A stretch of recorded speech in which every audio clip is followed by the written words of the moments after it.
Sorry to keep you waiting. That is perfectly all right. My data indicates clear skies in the coming days. Current conditions for maritime travel, optimal. I'll be ready whenever you are. But are we really gonna set off without telling anyone again? Funny you mention it. You'll never guess who Paimon saw on the way over. Hey! You didn't seriously think we'd let you leave without a farewell party, did you? No chance. Yeah, come on, Traveler. We've already made all the preparations. And most importantly, how dare you try and slip away without first paying your respects to the almighty Dragon Lord!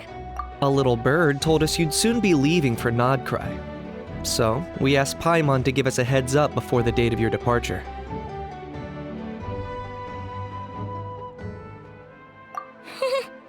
You sure it's not time to think about changing that little habit of ours? Don't worry, we won't keep you long. Besides, everyone's there already. Shaska, Ian-san, Auroron, even the Pyro Archon herself. You're invited too, Nefer. Shilonen has a special gift for you. Accompaniment request accepted. Shilonen demonstrates excellent massage technique. My impression of her is exceedingly positive. Wait, so robots like massages too? Or is it just that Shilonen really knows how you're wired? Alright, enough with the chit-chat. Let's head to the venue. Woohoo! Party time!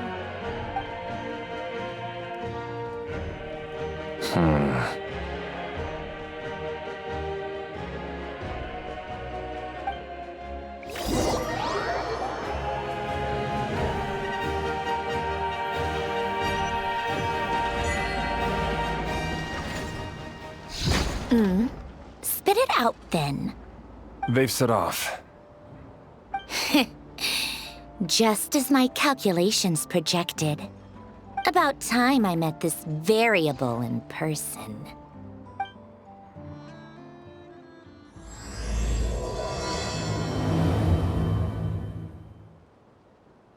You know, every time we head to a new nation, there's always a point where it suddenly dawns on Paimon.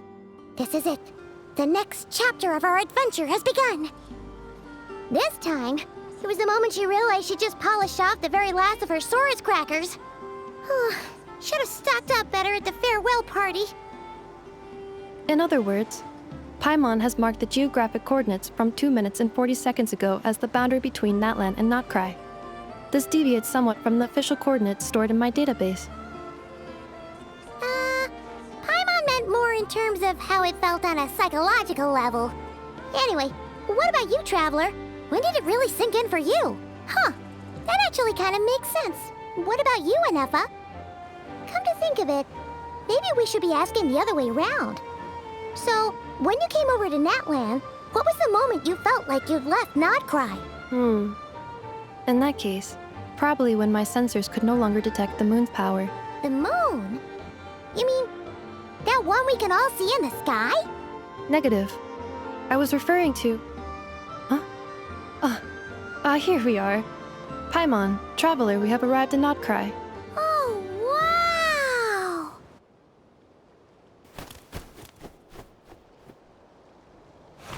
Paimon, Traveler, welcome to nod-krai.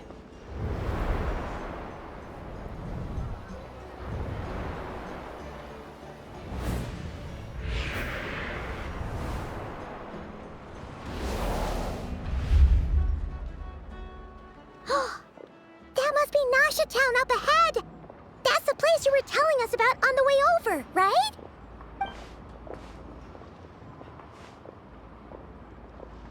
That is correct, Paimon. It is also the most bustling commercial hub in all of nod-krai.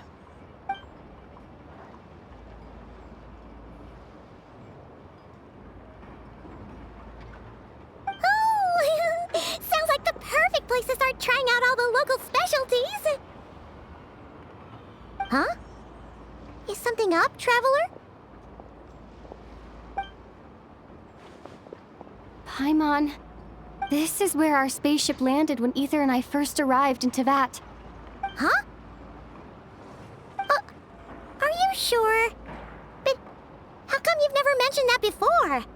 seems pretty important to Paimon.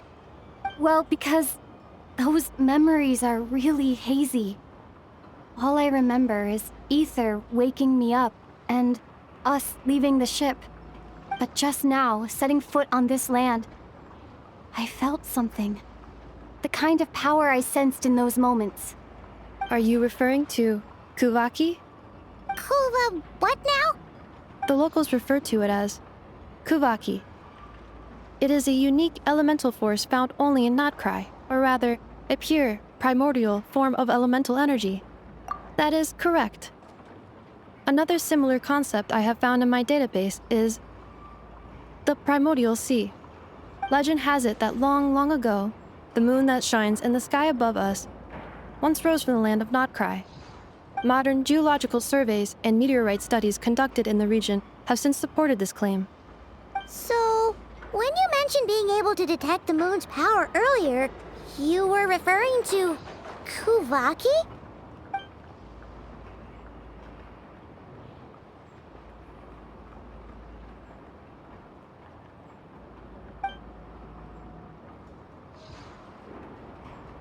Wait, Traveler, you're saying we might actually find your spaceship here? Do you still remember where it landed? Nod-krai is surrounded by the ocean. In other words, it could have been anywhere along its coastline. Negative. Description still lacks sufficient detail to pinpoint target location. Hey, it's okay if you can't remember everything right away. After all, it's been a really long time. Let's just do what we've always done and keep searching as we explore. Besides, what have you got to fear with your sidekick Paimon still here? I'd be more than happy to help you out as well. Our pleasure. Anyway, just knowing that your spaceship's here in nod-krai surely counts as a big step forward, huh? Like we've crossed another boundary? Paimon couldn't have put it better herself. You sure are a quick learner, Nefer.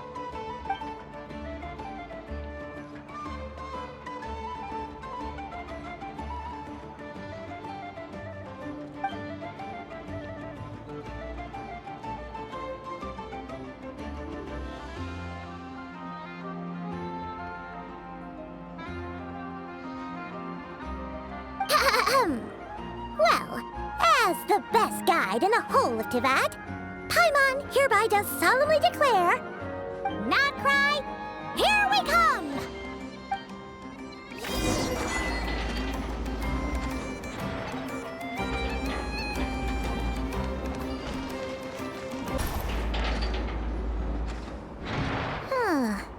It just occurred to Paimon, if we were looking to put out a missing spaceship commission, or to learn more about nod-krai, wouldn't it make sense to drop by the Adventurers Guild? The guild is located in Nasha Town. Simply follow this road and you'll reach it.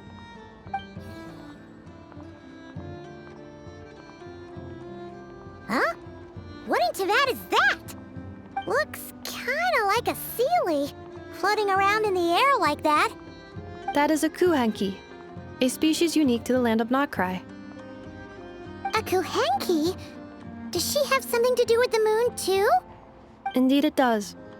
According to the Frostmoon Scions, the indigenous inhabitants of this land, the kuhanki, are said to be familiars of the moon goddess, leading those who walk in the moonlight's glow to things of great importance.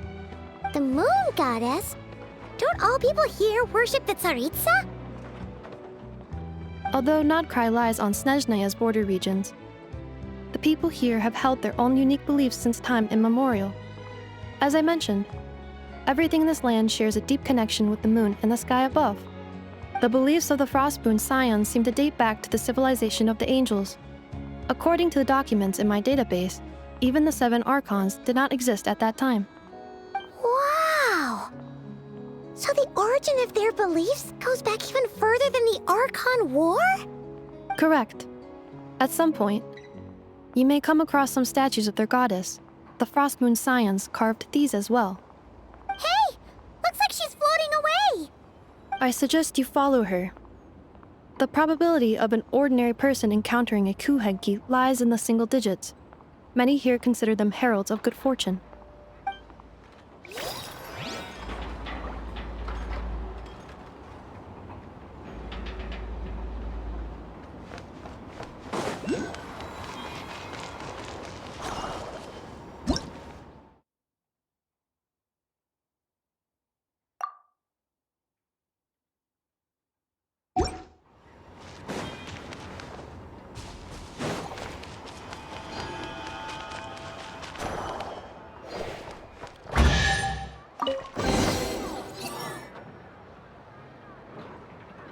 Is this a travel guide? Huh. It actually led us to something useful. Are there any particular points of interest? Oh, it all looks pretty interesting to Paimon. If we have time, she'd love to see, pretty much everything. Recalibrating route. If we keep following the current path, we will arrive at an area of scenic beauty. From there, we will be able to identify both the Adventurers Guild and several must-visit specialty stores. Yikes! Why is Paimon suddenly getting the feeling that if she doesn't step it up soon, Nefer's gonna put her out of a job?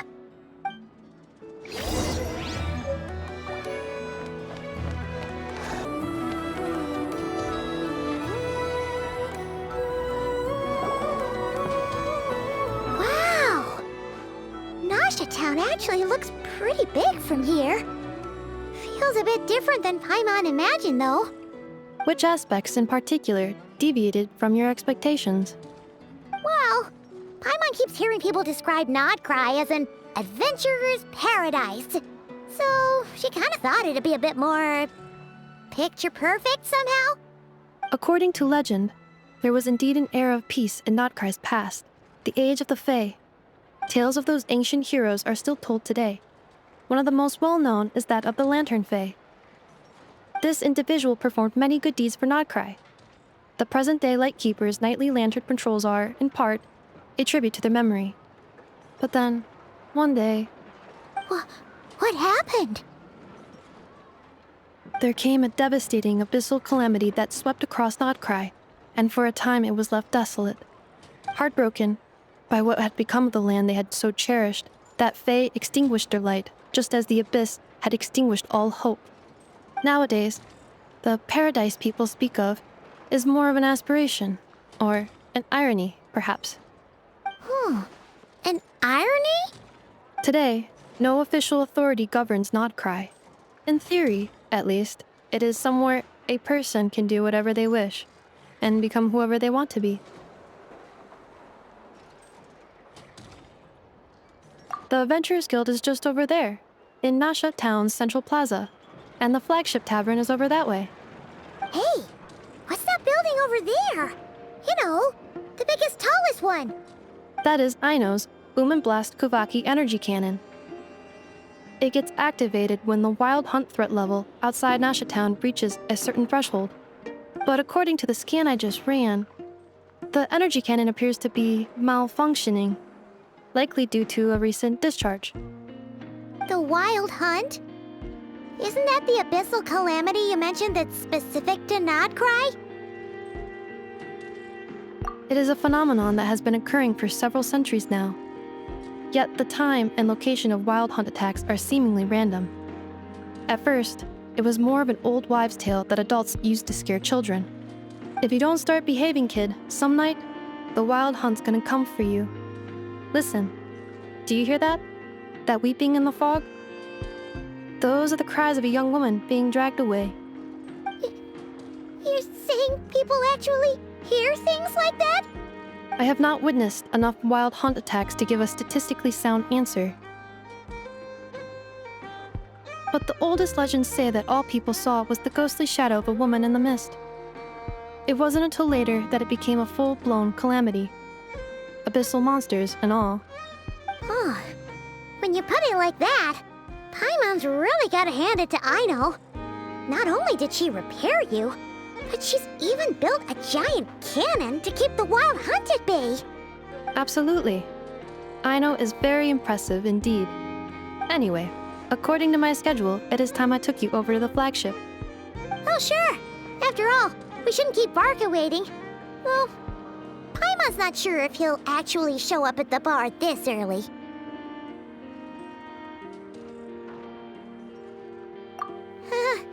You're right about that.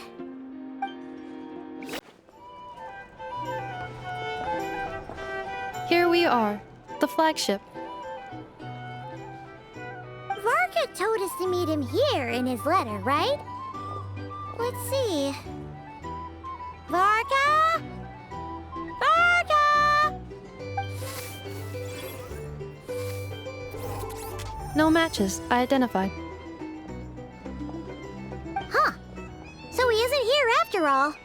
Oh, guess we never did actually say we'd be arriving today. Hey, why don't we go ask the owner? If what they say is true, Varka's drinking prowess must have left quite the impression.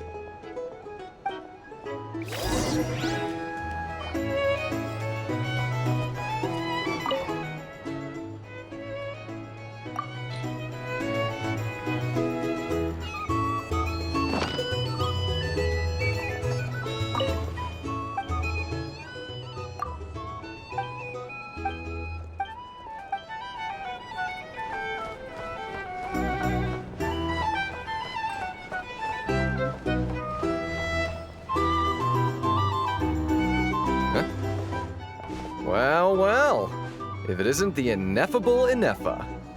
Hello there, Demyon. You know each other? Of course! Nefer's a regular here at the flagship. So, robots are into booze too? Not at all. The energy conversion efficiency of alcoholic drinks is very low, and most of them are full of impurities. Still, I can affirm that your berries and fried meat deserve a solid 9.12 out of 10. It has Aino's approval too. Funny that you should mention that. While you were away in Natlan, Varka would come in here every day to pick up a serving of berries and fried meat for Aino. Aww. He must have been worried sick that she wasn't eating properly on account of being so hung up about Nefer being gone. Actually it's 'cause Varka found out that Aino went wild after Nefer left, gorging herself on snacks she normally couldn't get her hands on. So it was more worry that she wasn't getting a balanced diet. Think I might have just put my foot in it. Anyway, since you're back from Natlan, these two must be the ones Varka mentioned. The Traveler and Paimon, yes? Yep, that's us. So, from the sounds of it, you must be a close friend of Varka's too.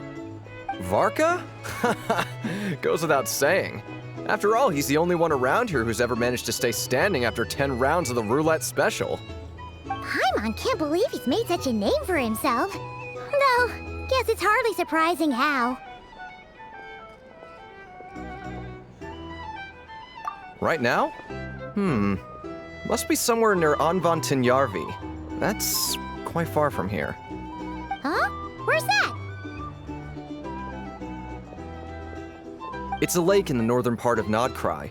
Word reached him of trouble brewing around those parts, so he took his knights to check it out. Oh. So, we missed him?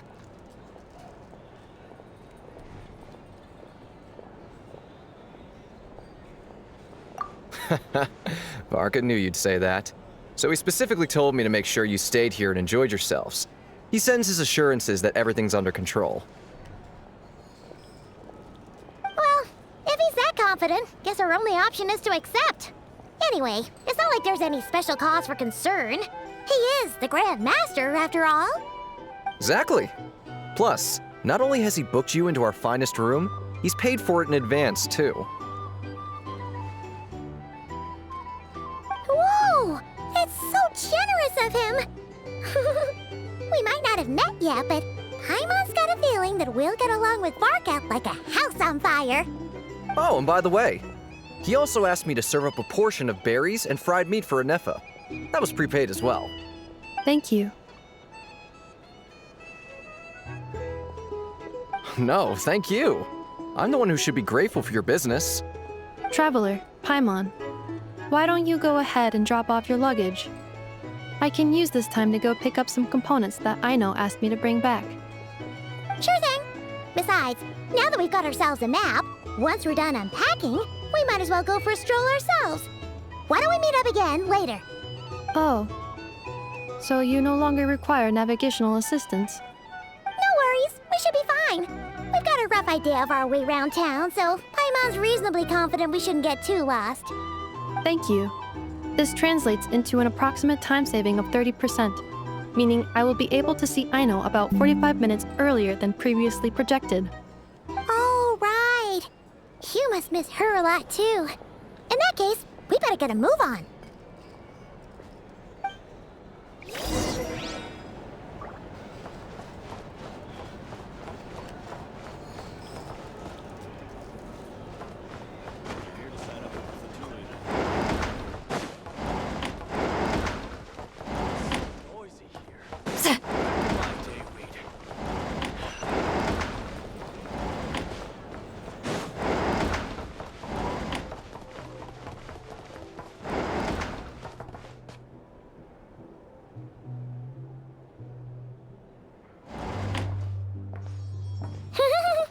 Feels pretty nice having someone sort out our food and lodging for us, huh?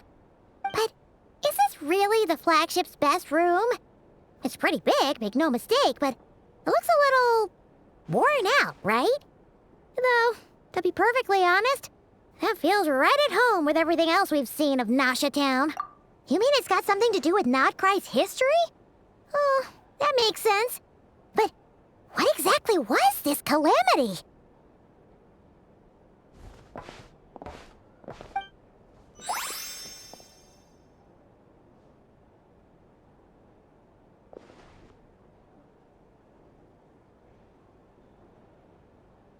Oh, should we try the berries and fried meat too? Paimon's getting hungrier and hungrier every time someone mentions it. Oh, sorry about that. Paimon wasn't watching where she was going. Please, there's no need to apologize. If anything, I'm the one who should be sorry. Clearly, I shouldn't have gotten lost in my thoughts in the middle of a hallway. Wait a sec. Are you staying in the room next to ours? Ah, quite the perceptive one, I see. First things first, allow me to introduce myself. My name is Kirill Chudamirovich Flins, but please, just call me Flins. Whoa, that's an impressively long name for sure. Ah, is that so? Names like mine ought to have been fairly common in Snezhnaya, at least in the past. Would I be correct then to assume that the two of you are travelers in this land? Yep, you sure would be. Paimon is Paimon, and this is the Traveler. We've been to a bunch of nations already, but we only... What a rare honor it is to meet such worldly travelers. Are you here for travel too? If only I had the time to spare. No, I'm just staying the night. Oh, so you're here for business? That's certainly one way to put it. I'm a ratnik of nod-krai, normally stationed near the burial grounds to the north.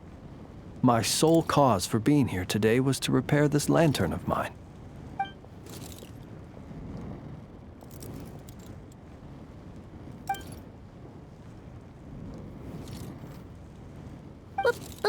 Burial grounds? Your surprise is entirely understandable. Most people cannot even begin to fathom the idea of a life surrounded by tombstones and decay. But if you've heard of the calamitous abomination that is the Wild Hunt, you'll know that in their wake they bring a host of souls tainted by abyssal filth. That then is why we are stationed by the burial grounds, to hold the line where it is most vulnerable. Oh, so it's all about fighting against the abyss. Oh, sounds like a tough job. I thank you for your concern. But in truth, I've long since grown used to it. In fact, I like to think it rather suits me. If anything, I'd say I prefer the peace and quiet of a graveyard to the hustle and bustle of urban life. Paimon sort of gets it now.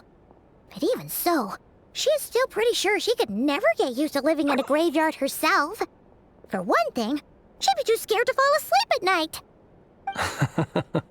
Oh, I assure you, there's no need to worry on that account. The kind of ghosts you find in cemeteries aren't too big on talking. But even when they do, they're usually far more discreet than the living. Well, would you look at that? Who'd have thought we'd end up chatting this long? Must have a lot in common, huh?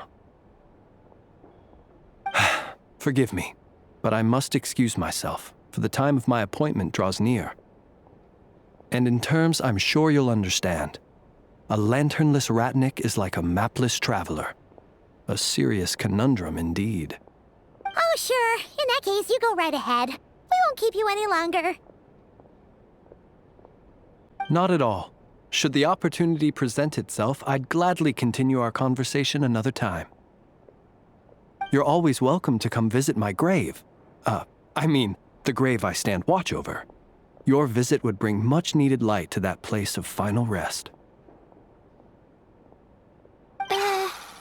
Right.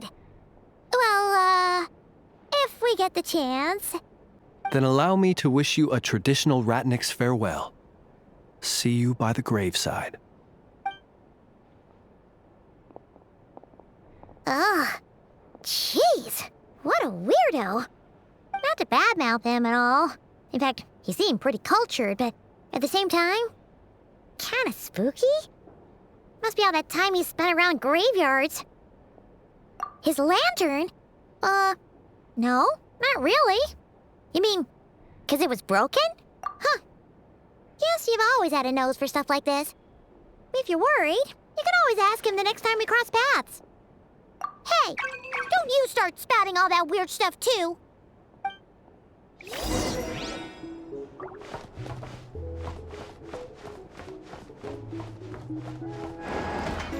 Our drink recommendations? Well, for starters.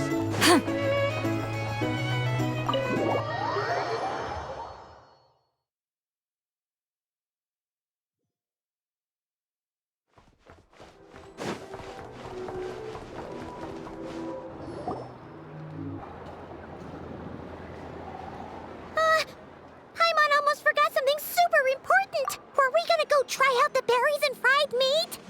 But now, heading all the way back to the flagship feels like such a waste. Please, accept today's boon. Come night or day, may the blessings of the moon goddess shine down upon you. Huh? What's going on over there? Wait, free food? Wow, the people here are so nice! Quick, let's grab some too. Paimon's super curious what their food tastes like. Moonlight illuminates the path before you, travelers from afar. Huh? How'd you know we were travelers? Just now were a song the birds in the sky, singing of your wanderings. You are no ordinary guests, it seems. The birds and the... what now? Forgive me. I should not have laid the words of others out as a welcome mat for our very first meeting. You, too, must be wondering who I am. I am Lauma, moon chanter of the Frostmoon Scions. Please, as do our followers and other passers-by, accept today's boon. Happy to oblige. Paimon's name is Paimon, and this here is the traveler. Thanks so much for sharing your yummy food with us. We'll take one each. Think nothing of it. These fruits were the finest we found, delicacies gathered in the wake of the morning dew. It is my hope that partaking of them may lift your spirits to heights anew. The finest you found? Wow! That sure is kind of you, but wouldn't you want to keep those for yourselves? The first fruit of the harvest must be placed upon the moonlight altar, not as an offering to the gods, but as a spark for lost hunters. For it is the blade of the starving that darkness most easily corrupts. As perhaps you have already heard, we Frostmoon scions revere and worship the moon goddess. We believe that together, virtue and compassion are the shining light that will lead us all out of the long, dark night. And now, with tides of haughty Fatui swarming into nodkrai, driven by greed and greed alone, more than ever before, we must all unite under the banner of virtue. Ha! Look who it is again. Those unsufferably kind-hearted Frostmoon scions. Got enough for us too? That's right! 2 servings each! We're starving over here! The Fatui! After what you've been doing to our sacred statues, how dare you even show your faces? Wilhelmina, bestow today's boon upon our guests. You hear that? No slacking now. We'll have the very best you got. But, my lady, they... Please, you two, accept this meal. But remember this. Kindness is the first lantern left to guide those who stumble in ignorance. Come again? Let me finish. But should they still refuse to follow the moonlit path, then by our frosted blades shall we show them its shadow. You! Hey, look who it is. Tch, whatever. Just you wait. We'll be coming for you next.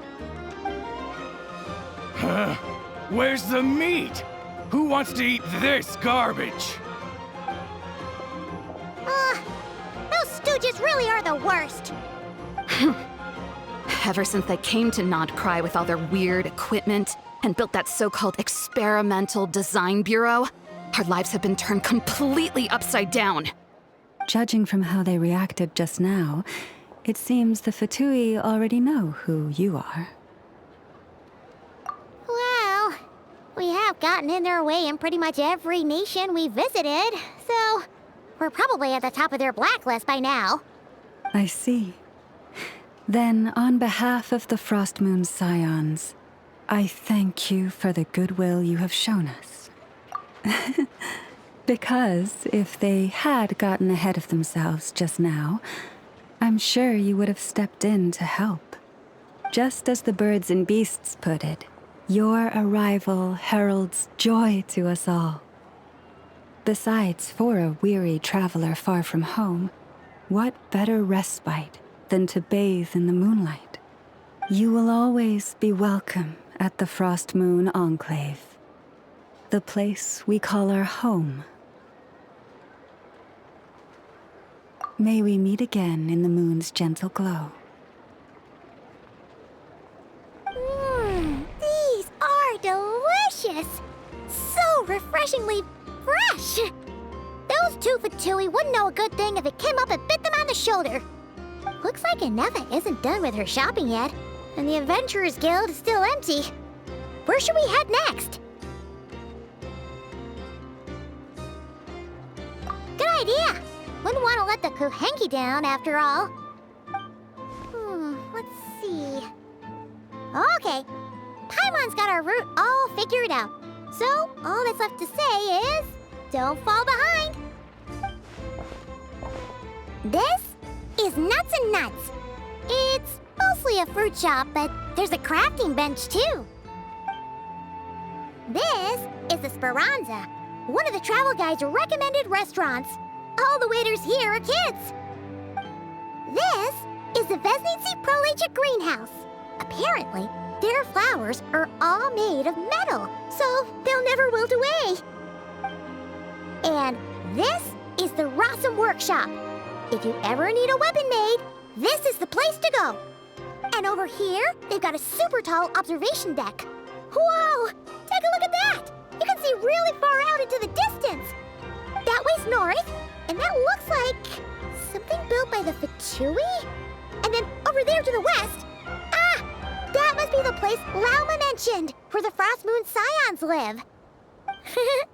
So, what'd you think? Even if Nefer kinda stole her limelight earlier, this just goes to prove that Paimon's own tour guiding skills aren't too shabby either, right?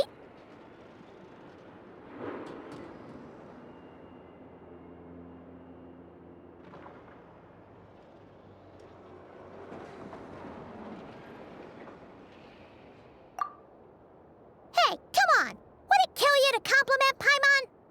Huh? Look! There must be someone at the Adventurers Guild now! There's already a line forming outside! Looks like we'll finally be able to ask about your spaceship! Oh, or was there anywhere else you wanted to stop by first? Where? Which one are you... Oh, now you mention it, Paimon's noticed it too. Ugh, better not be who she thinks it is. Anyway, where we go first is completely up to you. Either the Adventurers Guild, or that suspicious-looking shop. A word of warning, though. If we step into that shop, be sure to keep a very close eye on your Mora.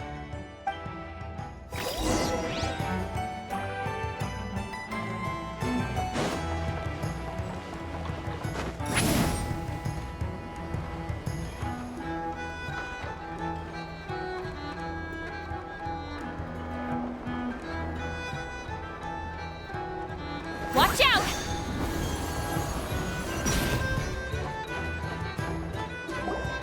Lucky us! The line seems to be gone now. Come on, let's go say hi to Katheryne. Hey, Katheryne, we meet again.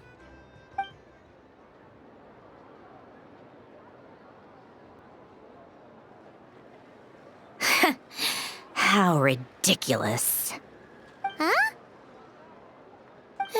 They often say that mortals, shackled by their own flesh and blood, may fail to perceive the truth of this world, even when it is right beneath their very noses.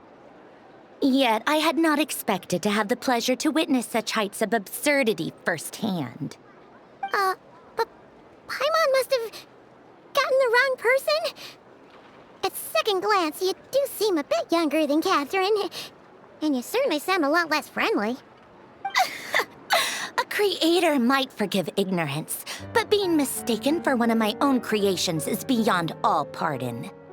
Look very closely, for standing before you is none other than Marionette, 7th of the Fatui Harbingers. A Harbinger?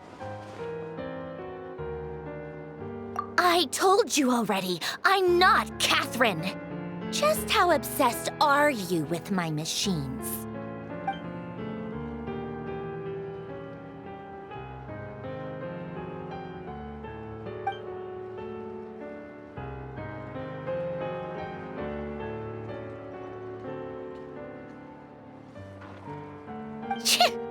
Today's encounter is merely a courtesy call. A friendly warning, if you will. You interfered with my work once before, with that little robot. I let it slide. After all, it was nothing more than a distraction, a side project at best. But we are in nod-krai now, and as such, I strongly advise you not to stand in the Fatui's way. Otherwise, the next time we meet, I might just have to drop all this meaningless etiquette. Oh, please. You've got some nerve coming out with barely veiled threats like that. You're the one stirring things up here. Oh, perhaps you have misunderstood. Just because nod-krai lacks a ruler at present, that does not mean it should not be ruled. We Fatui are simply establishing a new order. Yeah, right. More like shady experiments, judging by your massive, creepy research facility. I've said what I came to say. What you do next, only you can decide. So why don't you start by using your already limited processing capacity to calculate your even more limited options? And, being the refined young lady that I am, I shall indulge you just this once. Ad Astra Abasask. Welcome to nod-krai, Dominion of the Fatui.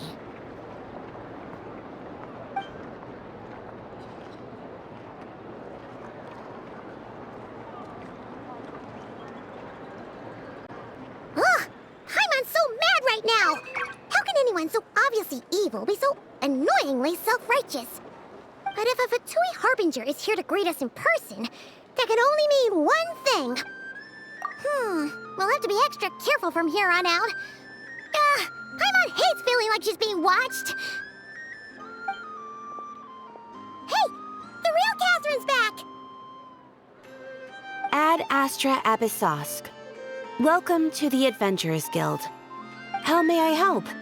I will do everything I can to assist you. You're so much nicer to talk to, Katheryne. Please don't leave us again, okay?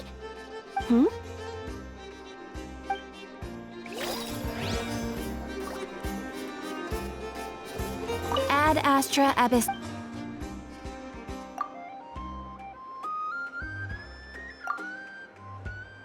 Ah, Traveler.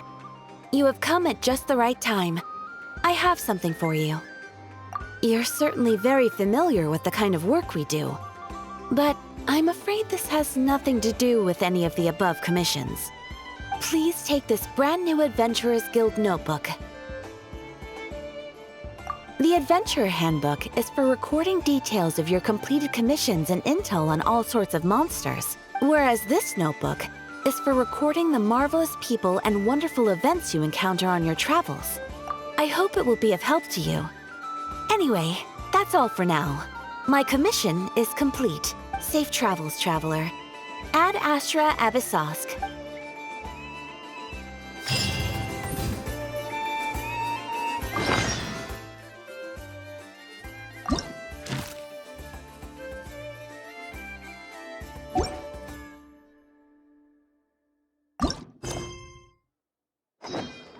Ad Astra Abyssosk.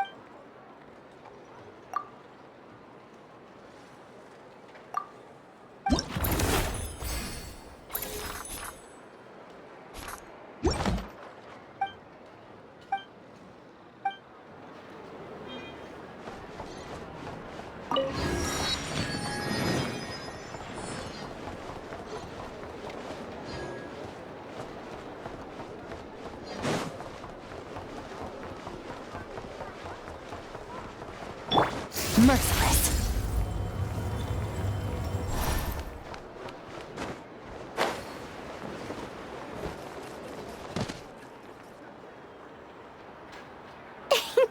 Please, here you go. And if you ever need anything else, don't forget to make the great Lord Sangama Bay your first port of call. Oh dear. So it is the real deal. Of course it's the real deal.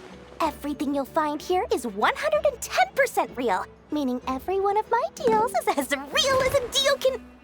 Wait a minute. Well, if it isn't my two most valued clients! And with no small thanks to your munificent patronage.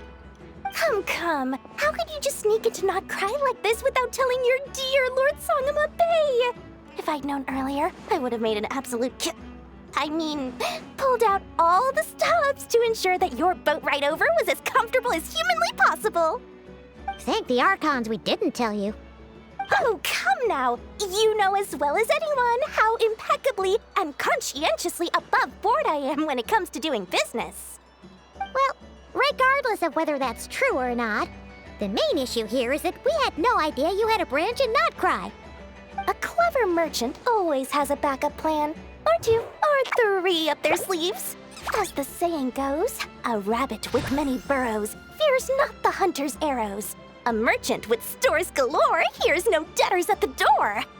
Since you're both here in nod-krai, would you care for some of my finest local souvenirs? Whatever you're looking for, I have it. Or if it's Sumeru you're missing, I've got that covered too. We literally just arrived. Do we look like we're on the hunt for tourist trinkets to take back for our friends? My, your high-minded tastes never cease to impress. In that case, I know just the thing. You must be on the hunt for something like this? What's that? Your hat? Information, of course. Information about nod-krai, locked securely in the otherwise impenetrable vaults of the Lord Sangama Bay's brilliant mind. I knew it! I just knew you'd appreciate the value of my wares. On the back of all our pleasant dealings in the past, I'll even take a hit by throwing in some insider info for free. Wow. You sure are feeling uncharacteristically generous today. What do you mean by uncharacteristically? I am the most generous person forget it. Anyway, the long and the short of it is this. The moment I set up shop in nod-krai, it struck me how many different factions there were, all competing against each other for power and influence. Well, as they say, there's no time for business like a crisis. Things got even more turbulent after the Fatui pulled down 2 ancient moon's remnants. People began to catch a whiff of the coming chaos. And the more troubled the waters, the greater the potential profit. Not at all sorry to interrupt, but we're not here for Mora. Oh, really? But surely it was the tales of an adventurer's paradise that brought you here. The chance to take your very own slice of all the latest and greatest business opportunities? In that case, what would you like to know about?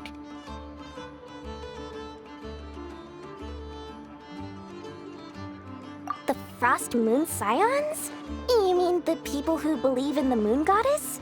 They're not a bad bunch, it's just, well, they have such simple tastes. No luxuries, no indulgences, no nothing. Trying to earn a little more from that lot is like trying to squeeze blood from a stone.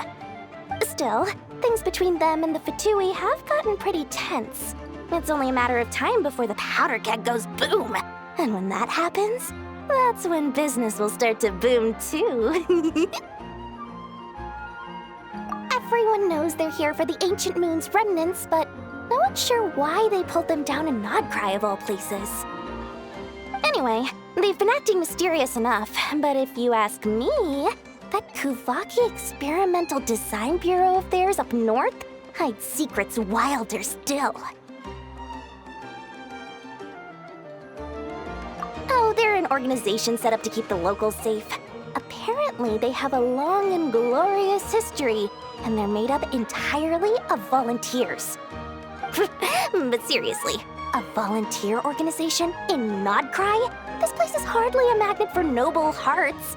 No pay, all work? That's not a business model, and it's certainly not for me.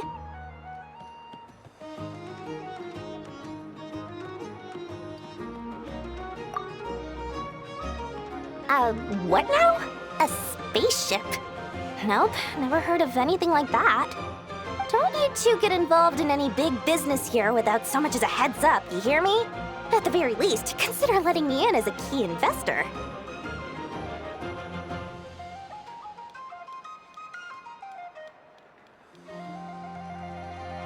Oh, I almost forgot to mention. Sooner or later, you'll no doubt end up doing business with some other merchants in nod-krai.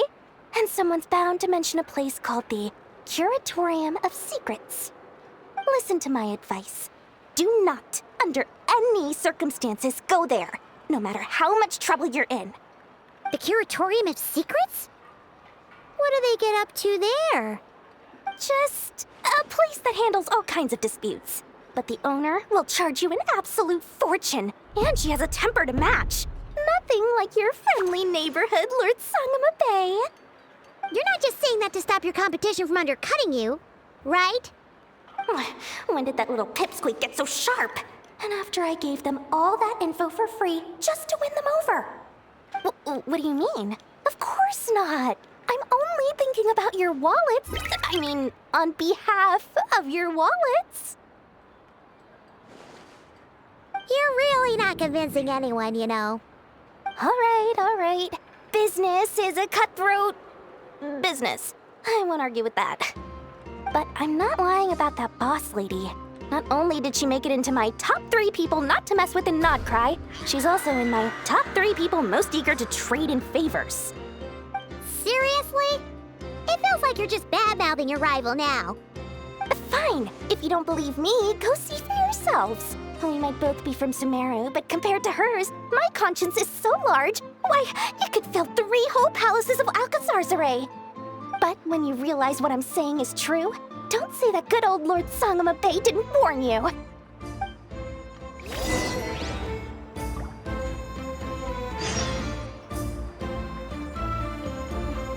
Anyway, don't be a stranger now. We might be a nod-krai, but don't forget, Dori's doors are always open for you.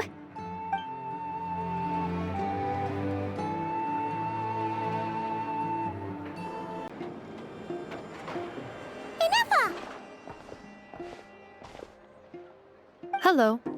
I was just about to start tracking your whereabouts. Did you manage to get everything Aino asked for? I did. What about you?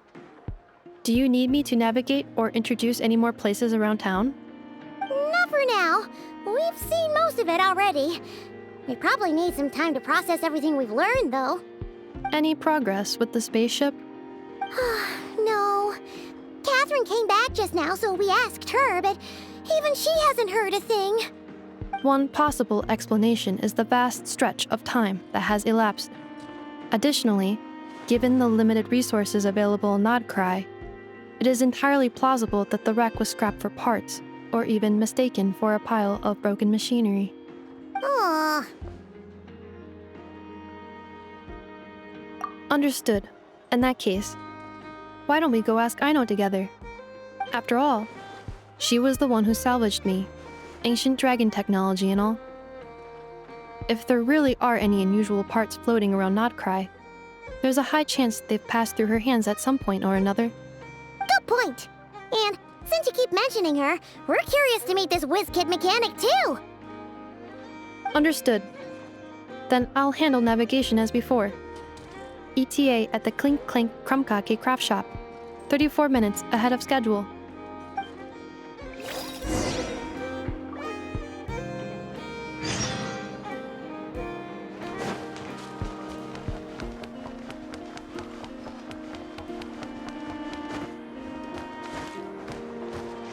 Merciless. Yeah!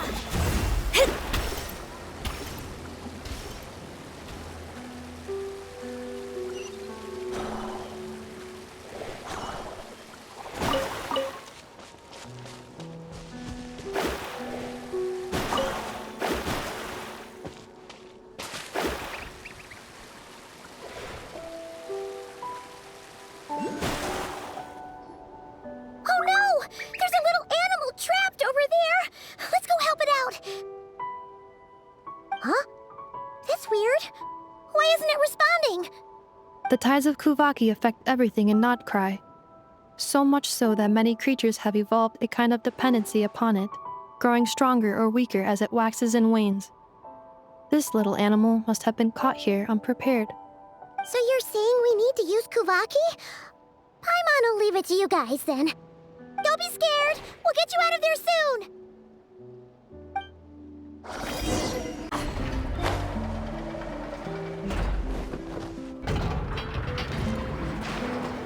Here we are, the place Aino and I call home. Whoa! So many machines that Paimon's never even seen before. And then there's all these little robots. Did Aino build them all? That is correct. It looks like Aino has created 3 more little bots since I've been gone. Aww. Well, you were gone for quite a bit. She must have missed you. I missed her too.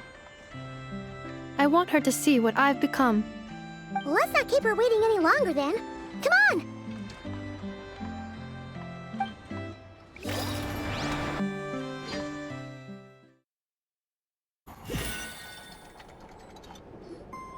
Aino, I'm back.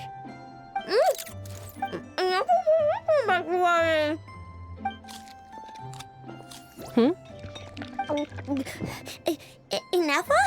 You're back significantly earlier than I expected. Like a whole 30 minutes at least. Everything went very smoothly, which saved me quite a bit of time, so I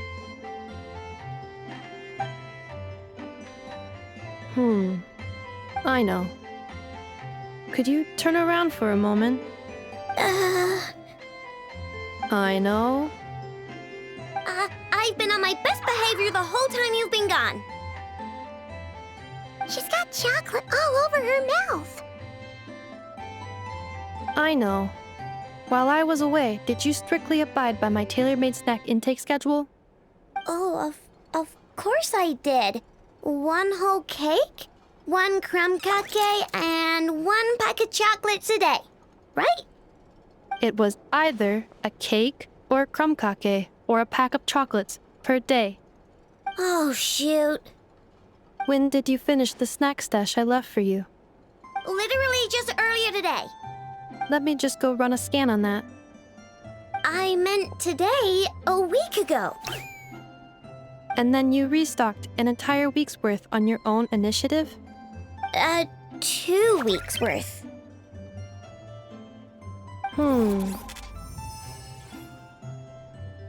Why does Paimon feel like the roles in this household are pretty much the opposite of what she imagined? Calculation complete. Aino's recommended snack calorie intake for the next 4 weeks. 0. No fair! You're a meanie, Nefer. This is what happens when you break an agreement. Oh, come on! Don't do this to me! I only ate a teeny bit extra every day. Just a teensy, eensy, weensy bit extra. That is objectively not a teensy bit extra. Seriously? If you'd only arrived half an hour later, I would have had everything cleaned up and you wouldn't have noticed a thing. But now that I think about it, you even said you'd come back a bit earlier than you did, so I wouldn't have to worry. But then, you were away so long, and I was so worried about you. And that's the only reason I even... Oh. I know. I am very sorry to have kept you waiting. I'm back now. Welcome home. Oh. So, will I be able to keep eating snacks as usual now? Negative. Okay. Well, given that I am later than I initially projected, I'll let it slide. But just this once. Thanks, Nefer! You're the best! Aino, allow me to introduce. It's the honorary knight and Paimon! I know. Uncle Varka talks about you guys all the time. Nice to meet you, Aino. And Nefer's told us all about you, too.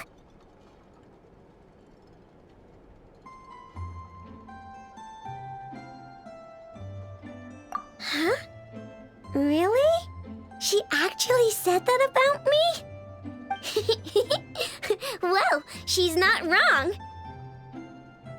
Oh yeah, so, you're here to see Uncle Varka, right? A couple of days ago, he suddenly said he had to head out on business, and that he might not be back for a while. He asked me to let you know if I saw you. Yeah, we heard about that at the flagship. Did he say what he was doing?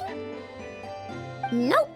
Just told me to take good care of you guys and make sure you feel right at home. Oh, shoot. Please, take a seat.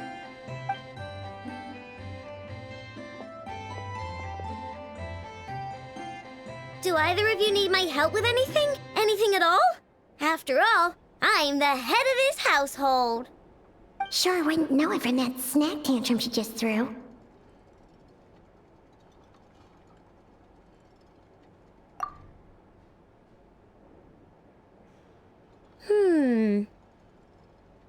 A spaceship, huh? From outside to that? Exactly. So, ring any bells? No. Oh, you sure?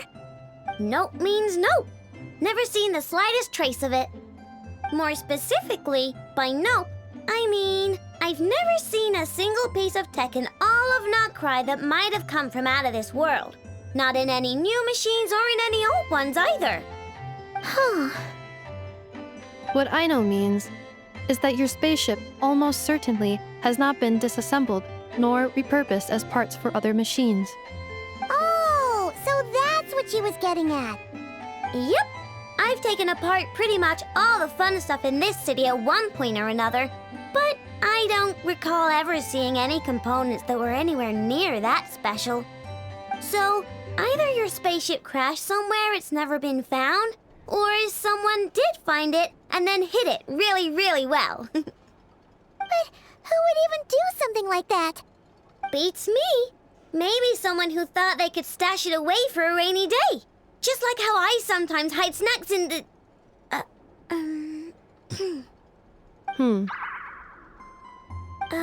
Anyway, long story short, I definitely haven't seen anything like that.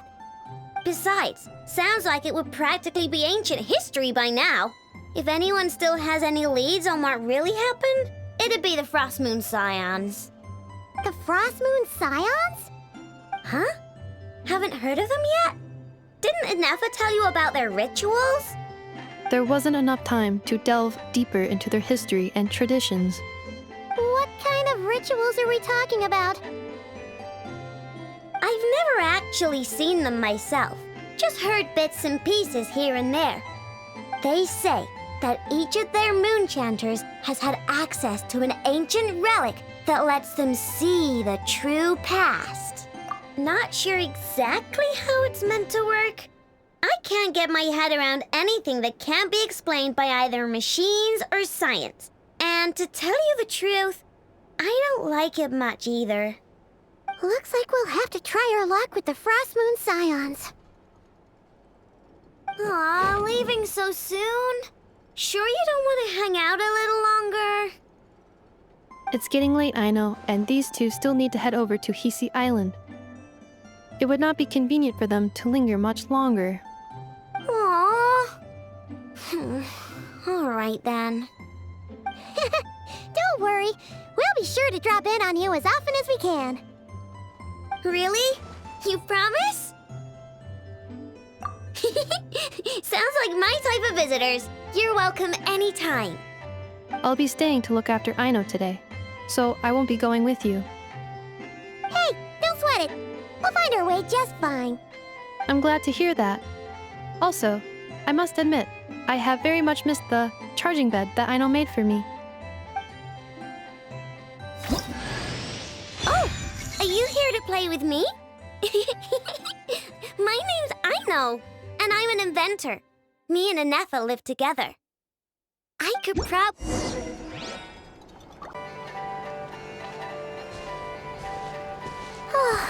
Seeing Nefer and Aino reunited like that sure was heartwarming. We should definitely hang out with them more in the future.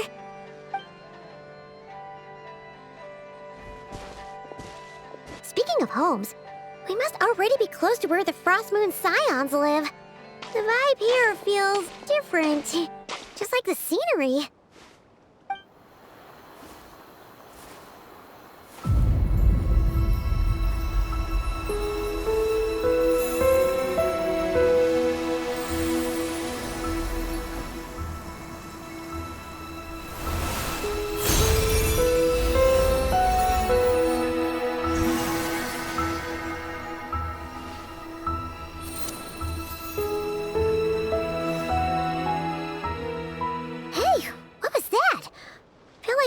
Sort of breeze blew by, and then the petals suddenly turned into... Huh? Is that a Kuhenki? She looks different from the ones we saw before. Hey there! What's your name? Huh. Doesn't seem able to speak.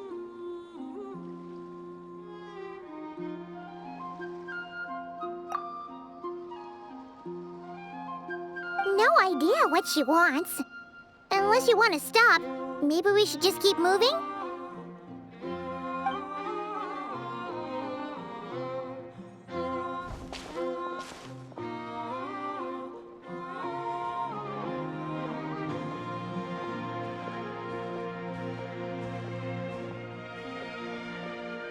She's following us!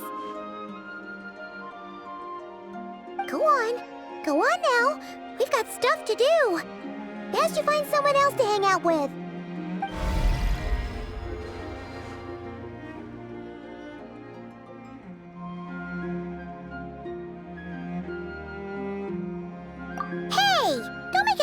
Paimon some kind of meanie. Paimon had no idea what she wanted, okay? Ugh. Anyway, next time Paimon sees her, Paimon promises she'll be nicer. Seeing as we're on our way over to meet Lauma anyway, we can ask her about it while we're there.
Not bad. It's all yours.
Huh? Hey, look! Isn't that Lauma? The moon chanter? Let me take a look at your wound. You must be more careful. Doesn't matter how much of a rush you're in, your safety always comes first. Oh, you're back too. How is your day? You what? Those two Fatui? The ones who were causing trouble in Nasha Town? You went to teach them a lesson? And you put that in their food? You naughty little thing! How could you do that? They didn't notice. That's not the point. You mustn't do that again, okay? Next time, at the very least, bring a few of your friends along too. You'll be an easy target if it's just you on your own. Hey, Lauma! Still remember us? Oh, it's the Traveler and Paimon, isn't it? Welcome to Hisi Island. Not at all. Those who come with kindness in their hearts are always welcome with the Frostmoon Scions. Were you just talking to those animals? I was indeed. The Frostmoon Scions bloodline is unique, for throughout our history, there have been many among us who could communicate with all living things. What was that? Oh, is that so? She says she was trapped in a plant earlier, and that you were the ones who rescued her. She wants me to thank you on her behalf. Oh, it was nothing. Barely lifted a finger. If you both are free, why don't you join us at the Frostmoon Enclave for dinner? Consider it a small token of thanks for your kindness. We'd love to! And actually, we had something we wanted to ask you anyway.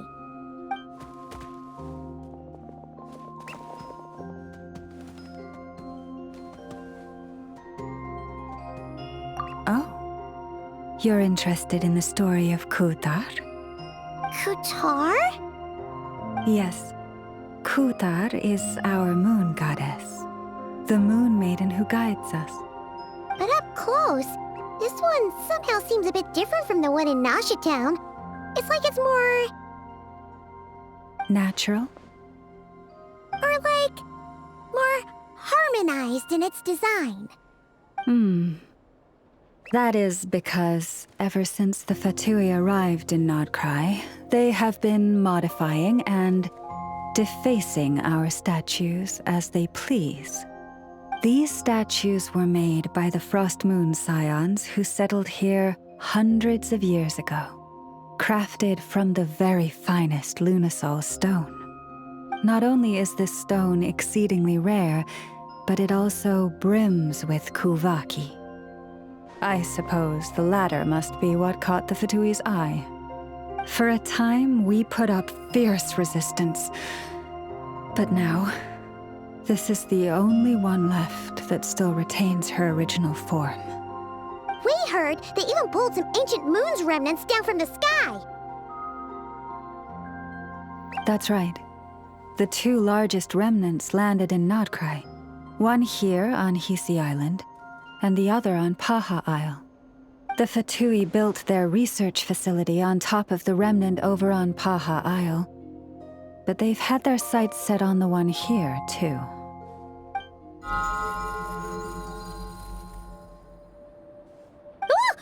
Oh! It's that little Kuhenki again! Surely that can't be. Hey! We've been wondering what was up with it, too. It just appeared out of some petals and hasn't stopped following us since. No, that is no ordinary Kuhenki. These we name Luonnotar, beings born from the moon goddess's blessing. Can you understand what it's saying? We honestly haven't got the slightest idea why it's been following us. I'm afraid not. I cannot fathom its thinking any better than you can. Sometimes a long time must elapse before the moon goddess's blessings turn into Luonnotar. Perhaps you two were simply there to witness that transformation. Oh, maybe. Legend has it that the Luonnotar bring good fortune.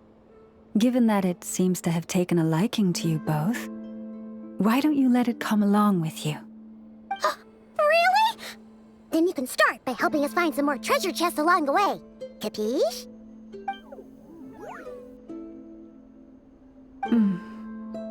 Twilight approaches. If you would hear more of the moon's story, then let us make our way to the Frostmoon Enclave. Beneath the gentle moonlight, I shall share this tale in full.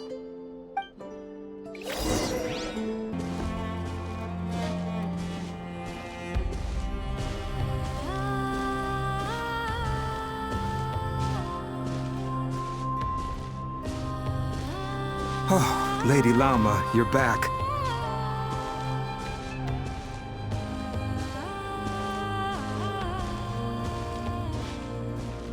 Come day or night, may the blessings of the moon goddess shine down upon you.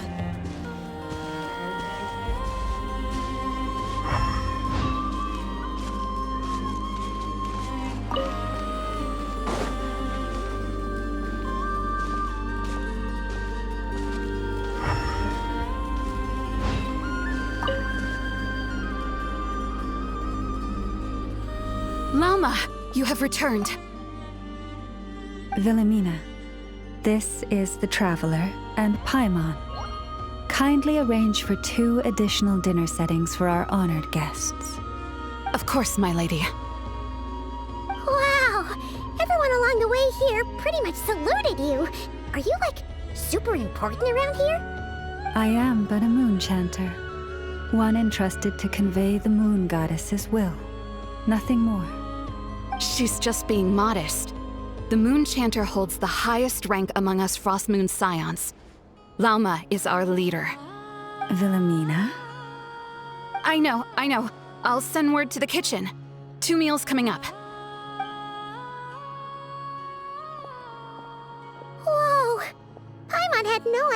was such a big shot. It is merely that the unique traits of our bloodline have manifested themselves especially strongly in my person. That is no accomplishment of my own. Please, follow me this way.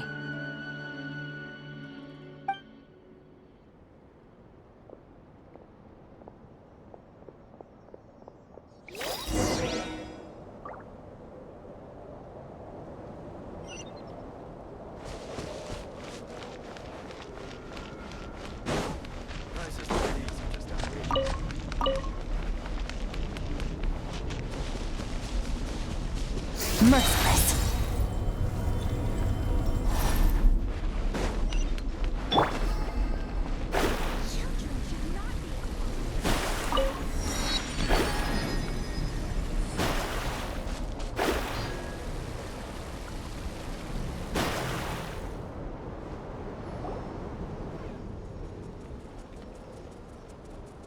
Even to this day, I am still trying to piece together the many fragments of our past. It is a story not only of the Frostmoon scions, but also of the moons themselves. A story of the moons? Yes. We Frostmoon scions are the last descendants of the ancient golden realm of Hyperborea. Its former glory may have faded, but what remains is a memory uniquely ours. In the distant past, Teyvat had not just one moon, but 3. It is said that they were created by the primordial master of this world, cast into the firmament to keep peace in the land below. Firstborn was the eternal moon, largest of the 3. Legend has it that it was her immense kuvaki that gave rise to the ocean tides. Next was the Frost Moon. Smaller than her big sister, yet brightest in radiance. Her glow became the cold, undying lantern of the night. Finally came the iridescent moon, smallest of the sisters. Most of the time, her light was barely visible to the naked eye. Yet when she shone, her fleeting halos were all the more mysterious for it. Wow! Sounds like it all happened so long ago. So, what happened to them afterwards? Afterwards, well, as you have seen, the 3 moon goddesses perished. This happened in a war triggered by the Descenders, and of the 3 lunar husks, only the Frost Moon survived unbroken, while the others were shattered to pieces. Oh, so that's why there were ancient moon's remnants in the sky. Yes. It is also said that when the moons shattered, most of their fragments rained down upon this land like stardust. That is why Nod-krai is blessed with such an abundance of kuvaki. As for the remnant that the Fatui recently pulled down, that belonged to the eternal moon. Wait a sec. But you just said that 2 of the moons were shattered, so where are the remnants of the iridescent moon? The iridescent moon's remnants were never found. What happened to her after the war remains a mystery. Some say she vanished in an instant, while others believe that her remnants are simply too delicate to leave a trace.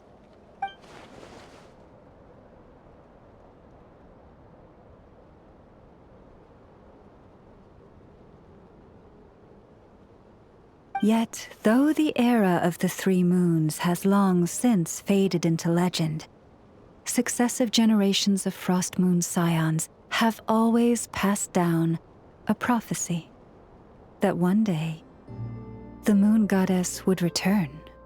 And in the end, that prophecy did indeed come to pass, though not quite.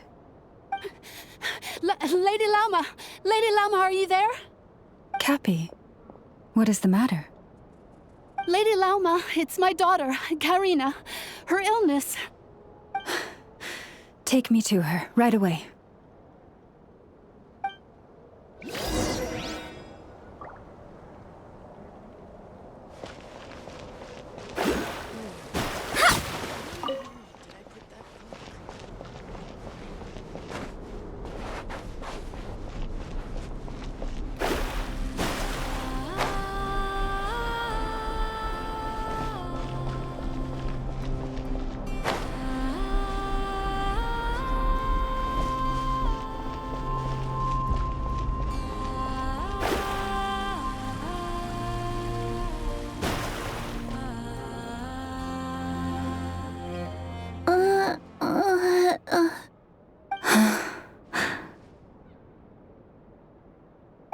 her sensitivity to Kuvaki is flaring up again.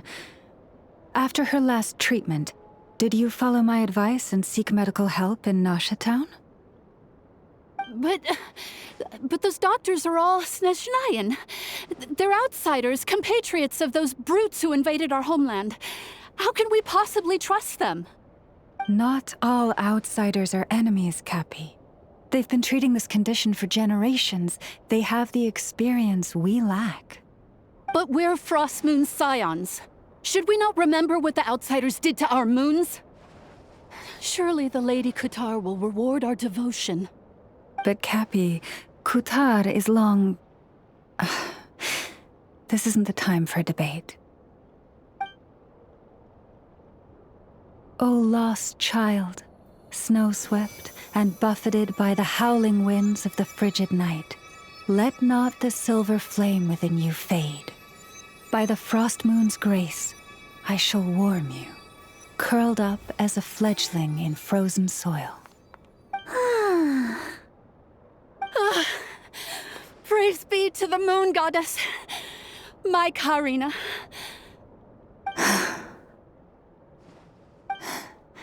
Remember, she must take powdered laka berries daily. It will ease her symptoms.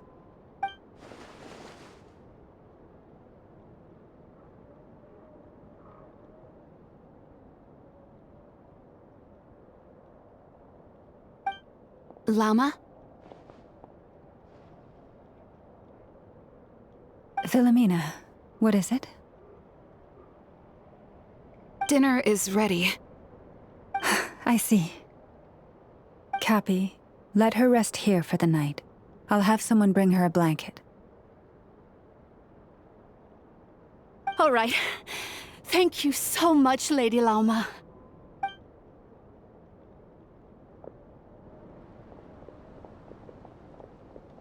Will she be all right?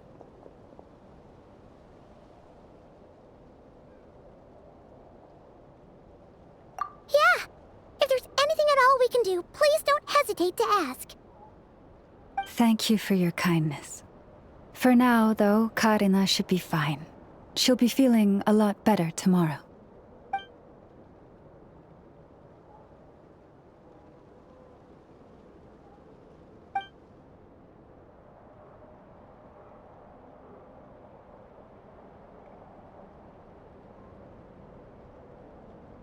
Please do not be worried.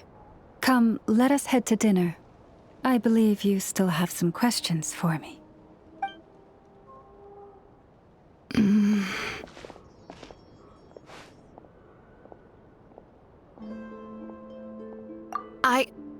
Oh, sorry. Yes, I'll be coming too. I was just thinking about something. Oh? Lauma makes such an unshakable moon chanter. Calm, capable, someone we can count on. Deep down, though, I know she's been quietly carrying the burden for the rest of us.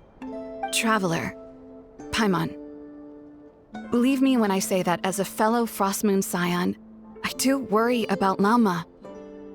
It's just that sometimes it's hard to say it to her face. Could I ask you to look out for her? I can tell she really trusts you.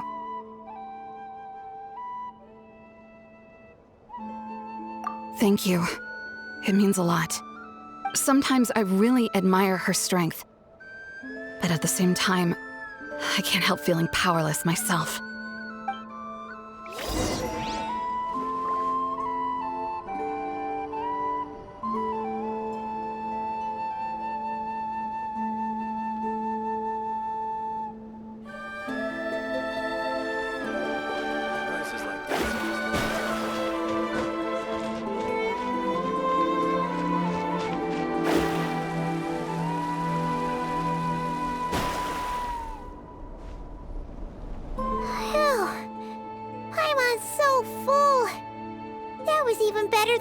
You gave us before. I'm glad to hear it. Thank you for accepting such simple hospitality. Hey, we should be the ones thanking you. Seriously, that was seriously scrumptious. How did you even manage to finish it? This slop's barely edible. Then again, I guess that's what you'd expect from savages. It's you! Those rude old Fatui we just met back in Nasha Town! My sincerest apologies. If you found the food we gave you earlier difficult to swallow, may I suggest taking a deep breath and joining us?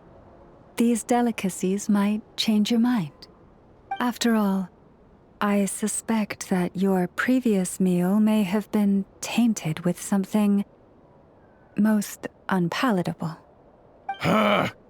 What do you mean? Tainted with what exactly? With the bitter snobbery of those who call themselves civilized. Why, you?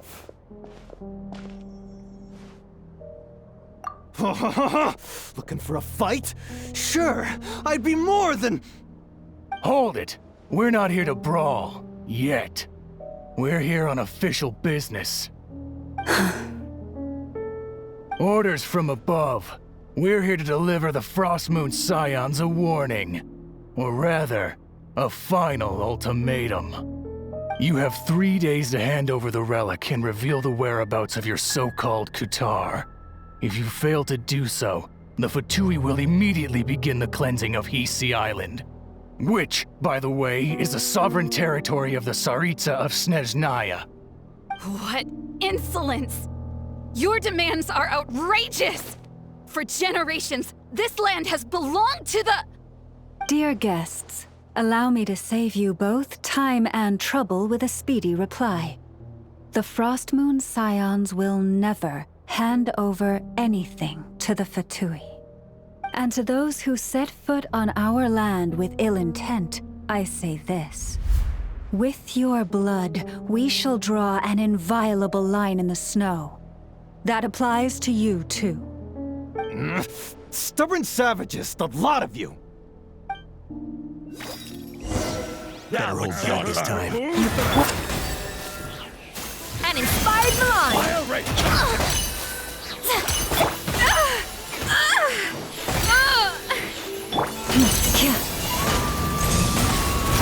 Fate is upon you! Do it!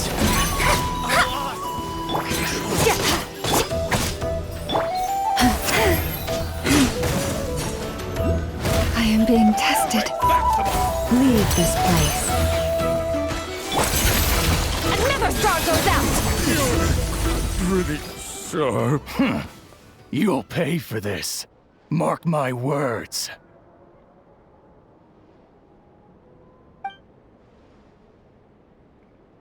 Hey, if you're so tough, get back here and put him up! Huh. Guess all they're good for is running away. I'm so sorry. You've had to put up with far too much unpleasantness today. Come on, it's not your fault. We don't like bullies like them either. But still, they mentioned a relic and Kutar. What exactly could they be after? Oh yeah, so this might not be the best time to bring this up, but we kinda have a favor to ask of you, Lauma.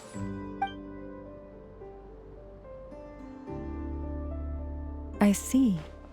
So your questions concern the sacred relic too. Please, do not hesitate to speak your mind. Unlike those insolent intruders, you walk in the moonlight with open hearts. You stood by us when we needed your help, so it's only right that I return the favor. But let us continue this conversation somewhere more fitting. As it happens, there's something I'd like to show you, too. Wow! It's spectacular! Kutar was born here on Hisi Island around 500 years ago. As it just so happened, a priestess of the Frostmoon Scions witnessed the moment of her birth. Instantly realizing that this was the prophesied rebirth, she quietly recorded the event and carved this statue to honor that miracle. According to legend, Kuthar's birth was accompanied by the sudden appearance of many Kuhenki, who wove the moonlight that bathed her into silken vestments fit for a goddess. Hey! It's like it knows we're talking about it. From that day forth, the Kuhenki have been regarded as Kuthar's familiars. Some believe that their habit of guiding travelers to hidden treasure stems from an instinct. The same one that not only drives them to protect the moon goddess, but also to make her smile. After all, according to the records, Kuthar always looked lonely as she gazed up at the distant moon.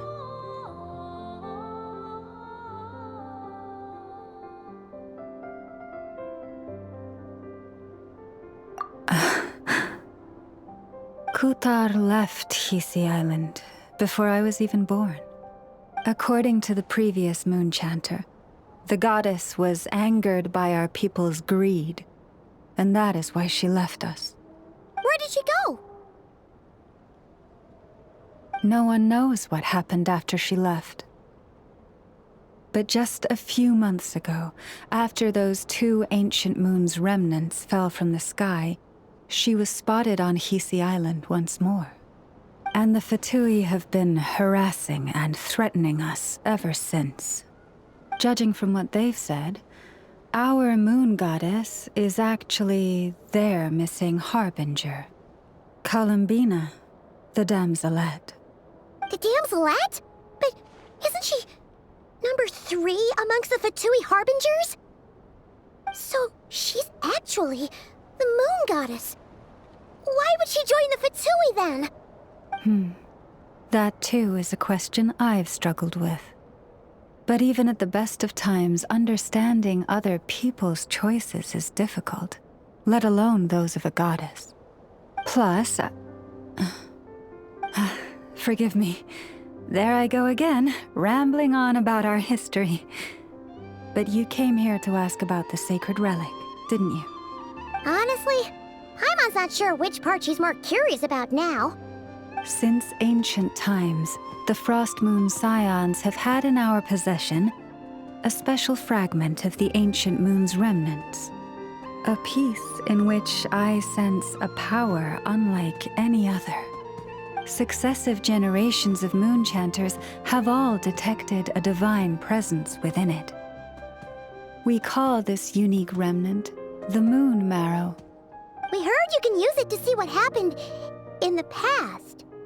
What is it in particular that you seek from the past? Well, basically, to cut a long story short, the traveler here is actually from outside of Tibet. Oh.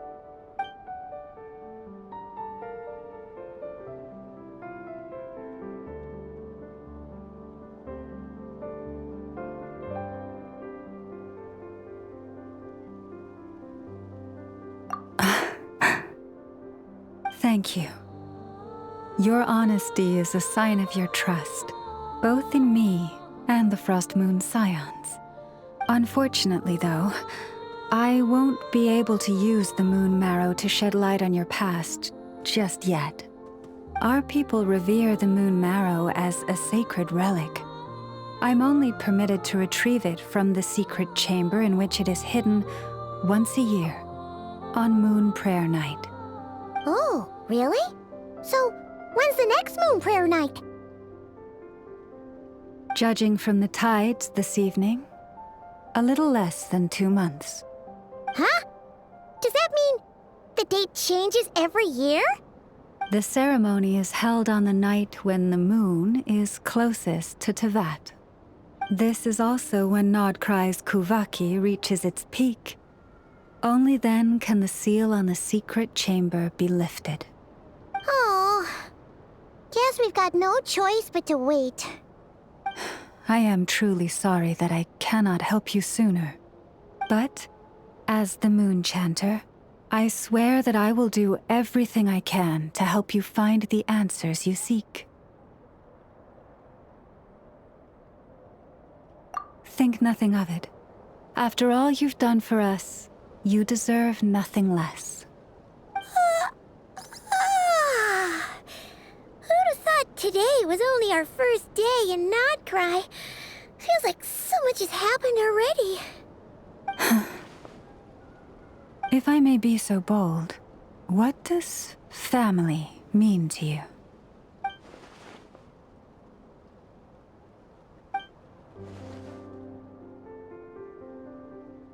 If you are aware of something, a secret that could hurt your family, would you be honest with them, or try to hide it?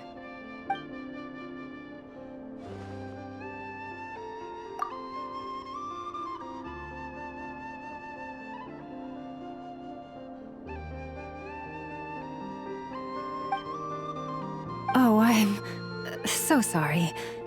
That was a strange question. I didn't mean to put you on the spot.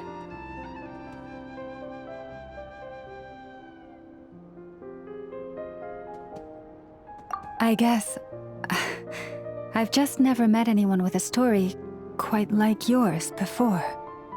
I just suddenly had the urge to ask.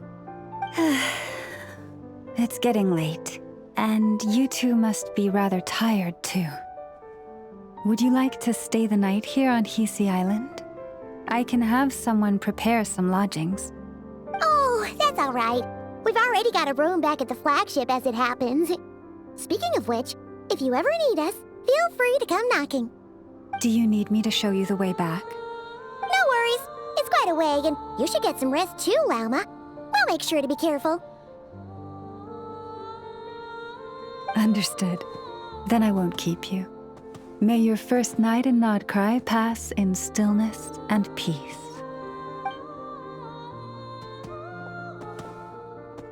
So, what you thinking? Sure was an eventful day, huh?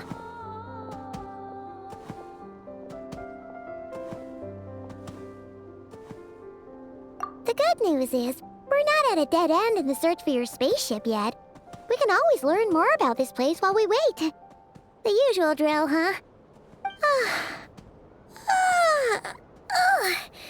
Paimon's really getting sleepy now. If she gets too tired to fly back, you carry her, okay?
Hey, what are you doing here? Oh, these flowers. I remember when you first appeared, there were flowers like this all around you.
Who goes there? How did you get in here? I am but a passing traveler. I followed your song here. I'm very sorry if I've intruded. The Kuhenki. She brought you here.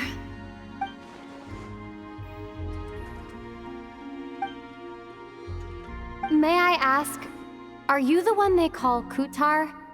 And the harbinger that the Fatui referred to as the Damselette? The Fatui? Are you here at their behest?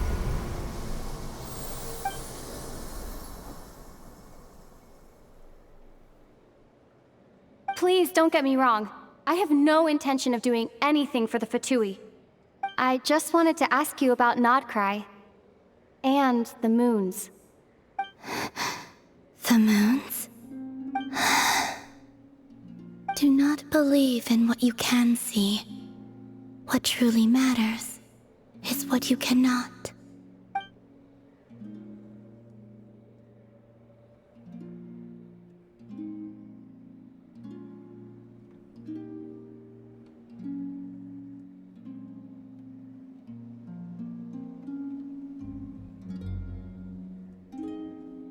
What do you mean?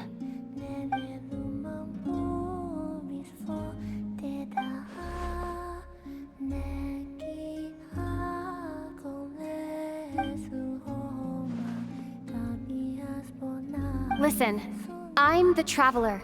I'm on a journey through the nations of Teyvat. Hello.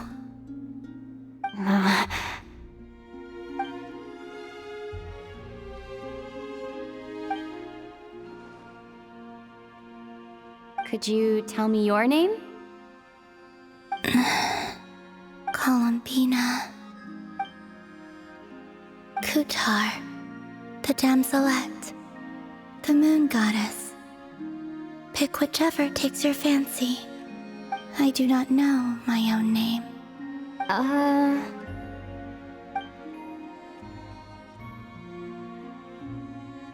Then... Columbina. Hmm?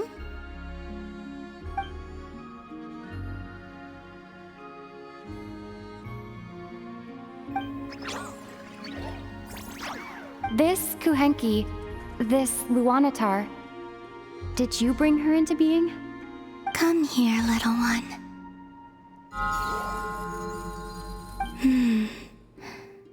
The trace of a blessing, but not one of mine.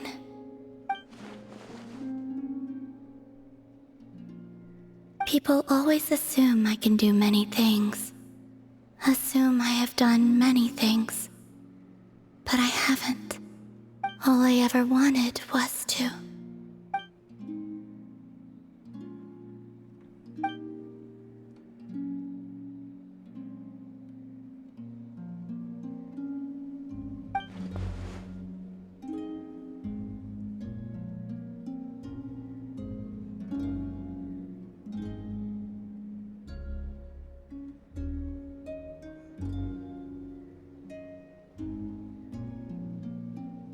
It's about time I got going. I'm very sorry for disturbing you today.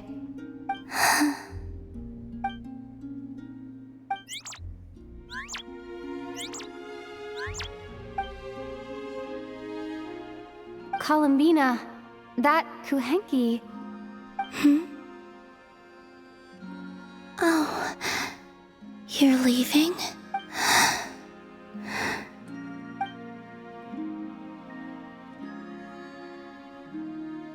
Go then.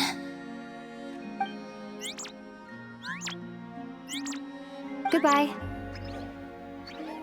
Take care. The moon can be treacherous.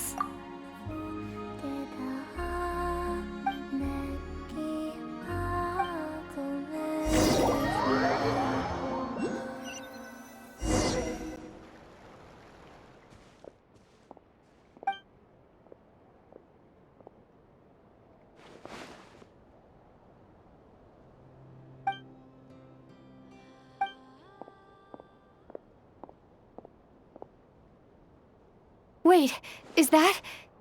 Aether? Aether!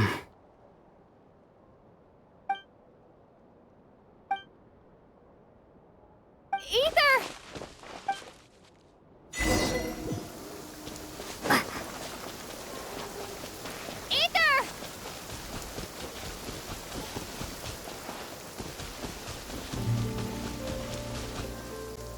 Aether! Lumine, it's you.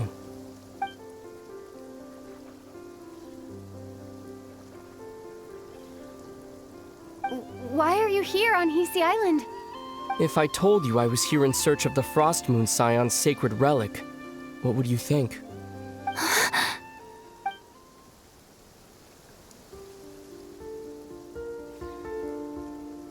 Are you also here to uncover the truth about our past? That's right. What happened to us in the past? How we came to Teyvat? Why our spaceship crashed here? There are things I want to know too.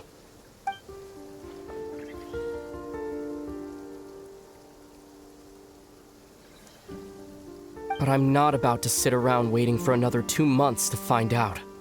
Wait! Wait? But I still have unfinished business.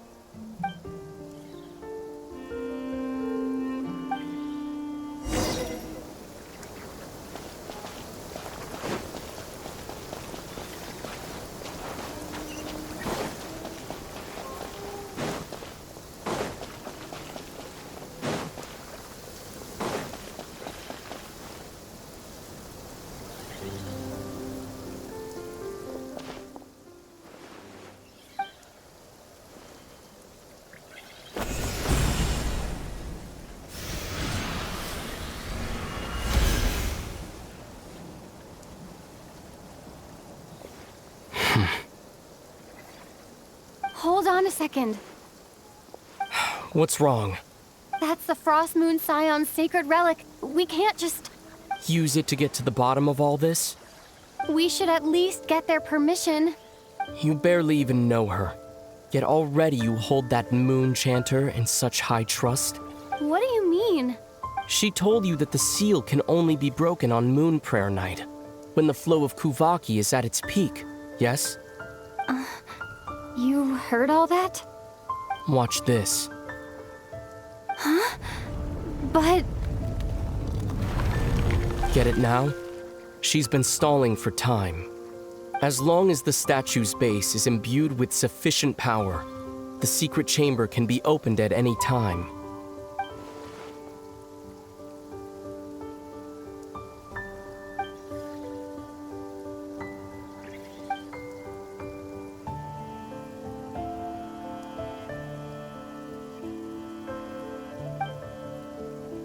Is it such a sin when I don't put all my cards on the table for you, but not when someone else is doing it? It's not like that. Is it? Aether, you've got it all wrong. This whole time I've wanted to ask you, what happened to make you like this? I admit, I've been having trouble accepting it. But after all this time apart, I finally come to terms with who you are. Willful side and all. I trust you. I still do. Through all the worlds we've traveled, you've always been there by my side. If there are things you can't explain yet, I can wait while the journey goes on. I'll wait as long as it takes, until the day you're ready to talk. Lumine.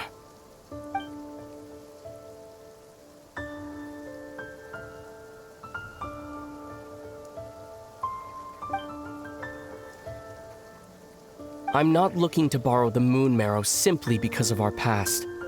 It holds answers about the very origins of Teyvat. I've always believed that if you want the truth, you have to see the whole story for yourself. I'm not asking you to trust me, Lumine. Just don't try and stop me. If this choice weighs on your heart, then let me go in alone. Forget this meeting ever took place. A bit late for that now. But maybe this is the chance I've been waiting for all along, even if it fades with the morning light. I want to go with you. You sure? Yeah. Then let's go. Aether. It's been ages since we went on an adventure together. I can't wait. Really? You think I'd lie to my little sis?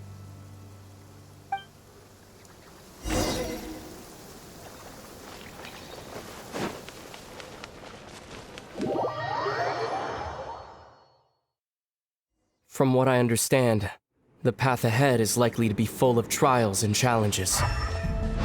A deterrence against intruders, and a test for those who truly seek entrance. Nah, I doubt the two of us will have any problems. I agree. Still, if we get separated, things could get tricky. Best we move together and watch each other's backs. Even the sound of your footsteps takes me right back. As a warrior, as a traveler, as my little sister. Looks like this is the first trial.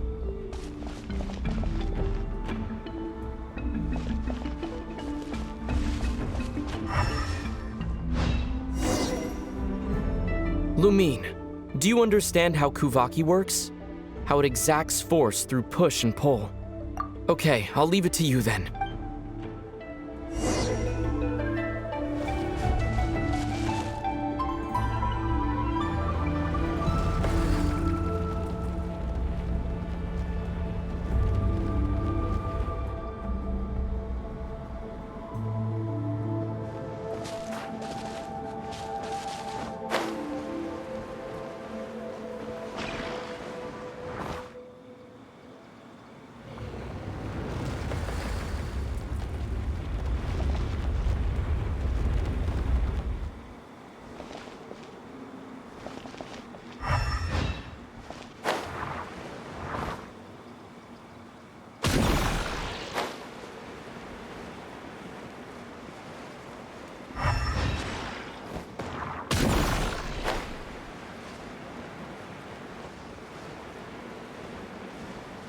This should help Aether get across.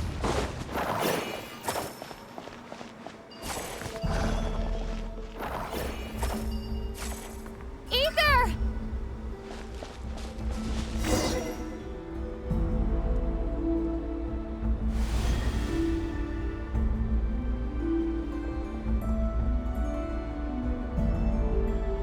We make a pretty great team, huh? Just like the old days.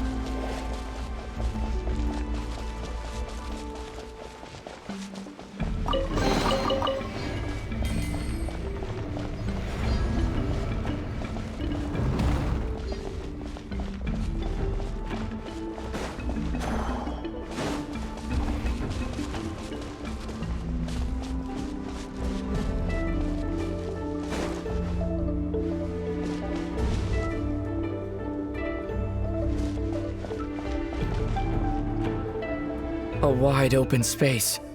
Must be in for a fight.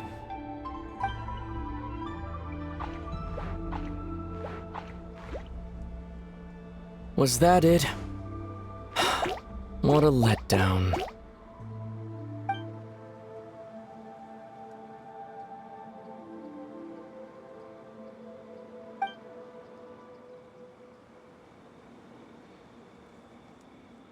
Lumine. What is it? Why are you looking at me like that? Those enemies were weak, were they not? Maybe it's because the trial's only just begun. Actually, I've got an idea. Why don't we have ourselves a little friendly competition? Let's see if your journey has made you rusty. You're on.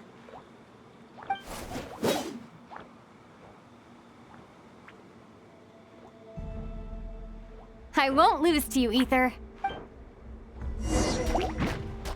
If memory serves, I used to come out on top more often than not. You sure you're all right? Seems your memory is slipping, Aether. save it. We'll know who's stronger soon enough. Let's see what you've got. Here, I'll let you take this one. But next time, I won't be so nice.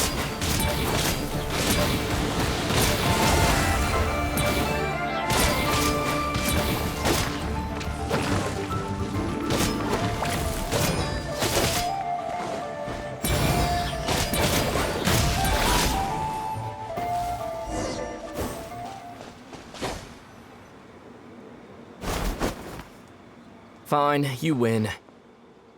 Didn't feel like you really wanted it anyway. Going all out in a place like this? Sounds like overkill to me.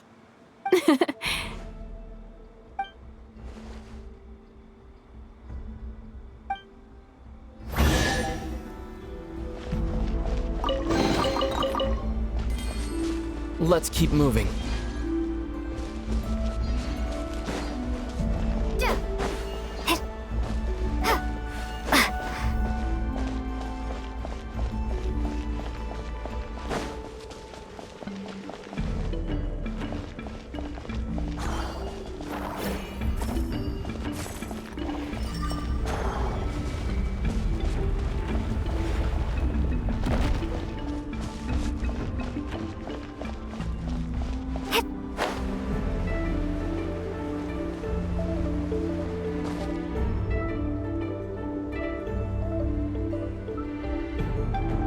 What is this place?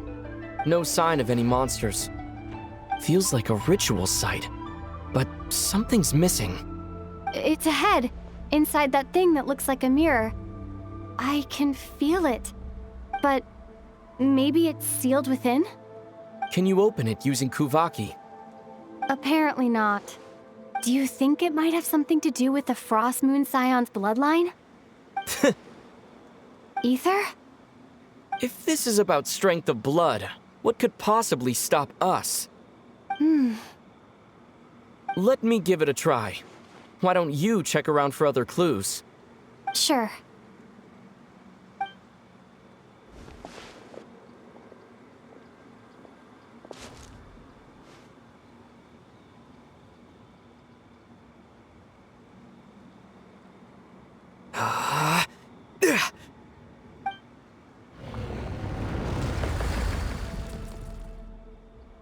Found it. This should do the trick. Okay.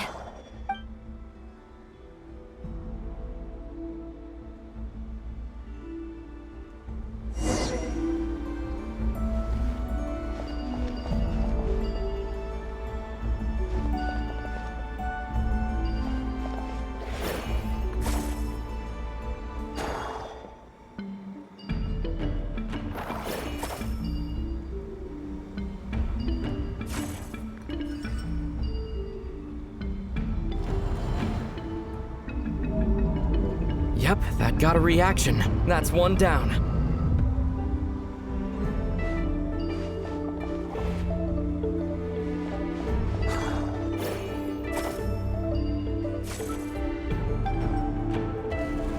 Nicely done.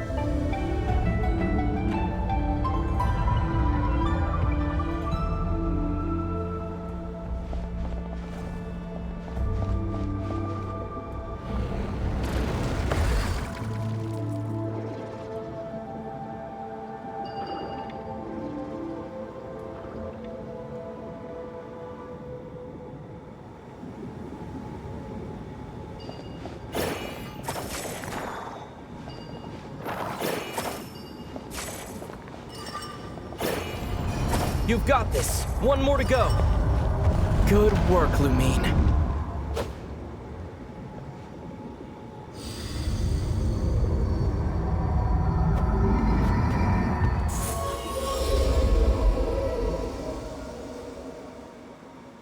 The door's open.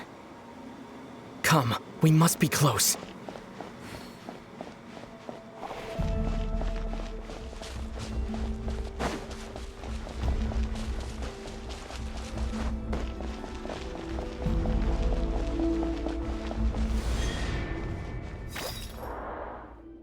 Stay on your toes now. Have you considered that I might be the more experienced between us? Is that so?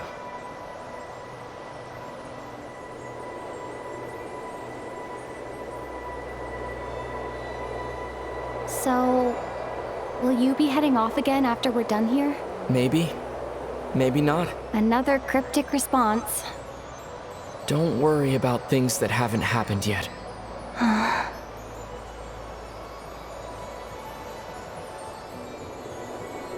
At the end of all this, what do you think we'll find? Whatever it is, we can handle it. What about the end of our journey? That's not something we need to worry about right now.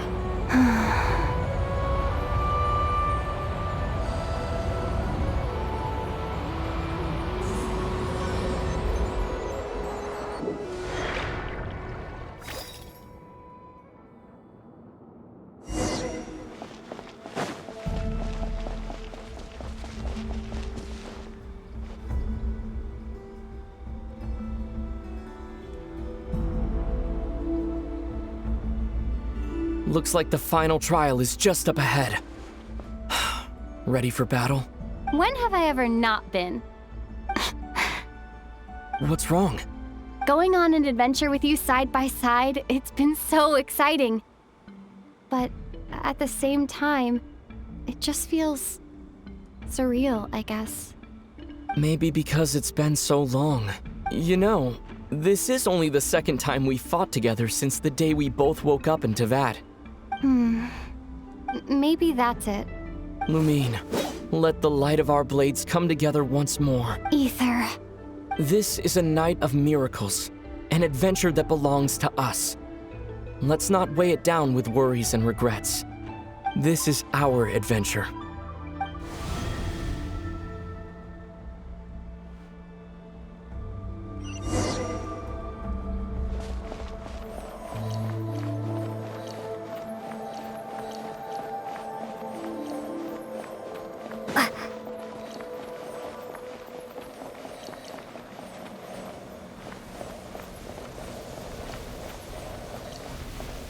Here goes nothing.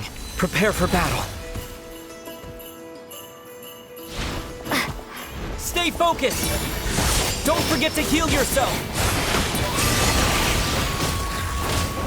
Now's our chance!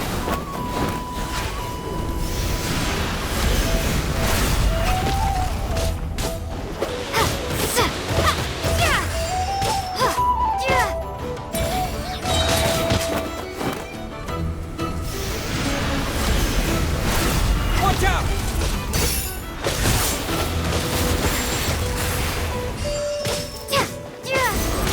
Time for the finishing blow! This is bad.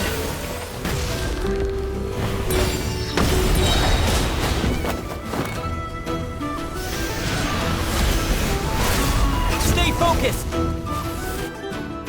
It's over. Nicely done.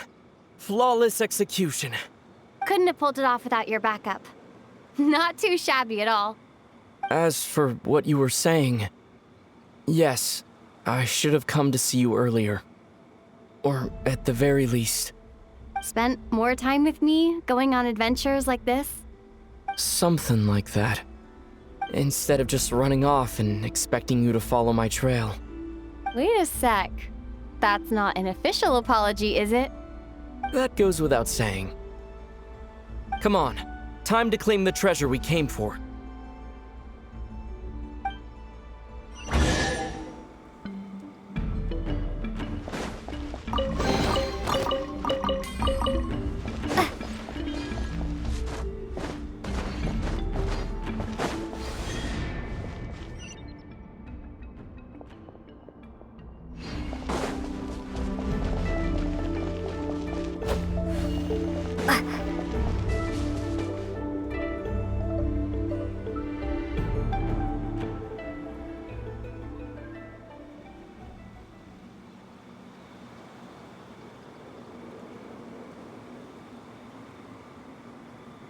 So this is the moon marrow, the treasure we've been after. All right, go get it for me, Lumine. It belongs to me.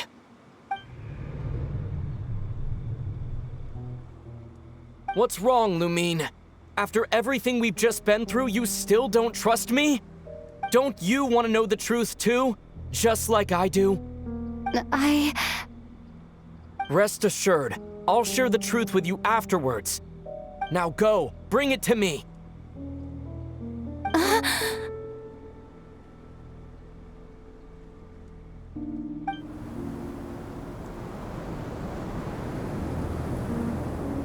What's going on? Where did this fog come from? Aether!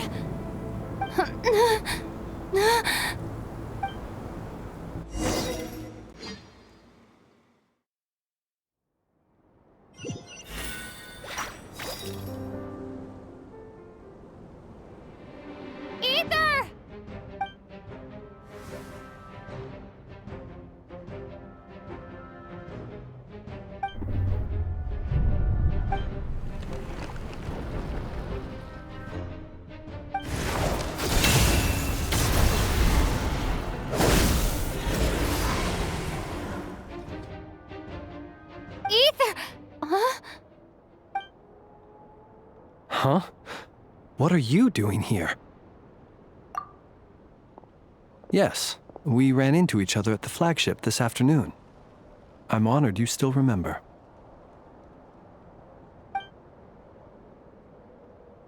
Are you looking for something here?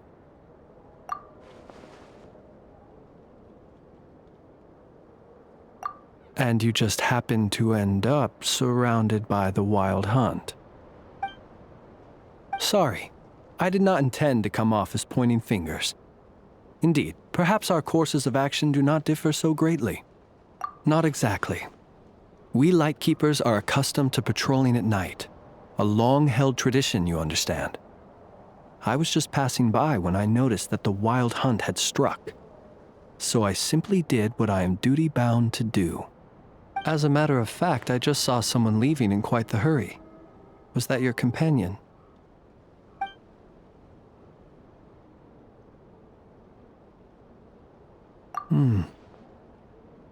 Perhaps I should take my leave now. After all, my patrol isn't over yet. Nod-krai is a dangerous place to be at night. I'd advise that you head back soon as well.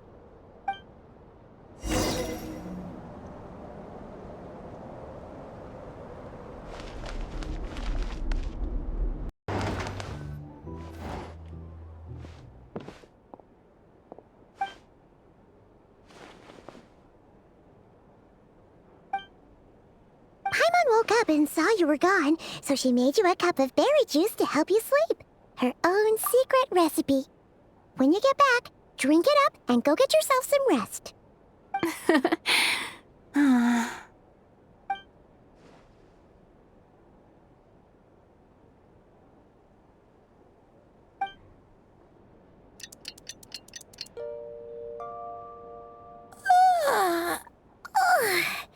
Good morning? If now still counts as morning. When did you get back last night? Did you sleep well? Good to hear. So, where'd you wander off to on your midnight stroll? Anything interesting to see in nod-krai at night? Oh, really? Come on, don't leave Paimon hanging. All right. Guess we'll have to feed your stomach before we feed Paimon's curiosity. Let's go grab something to eat while we talk.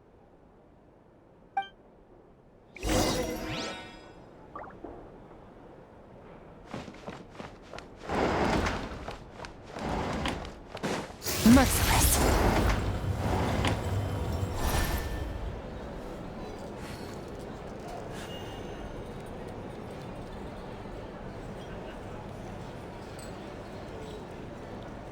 Phew!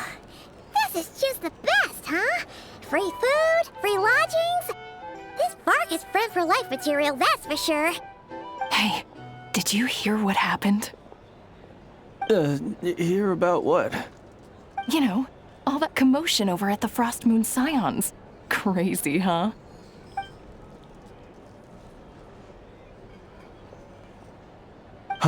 Oh, what happened?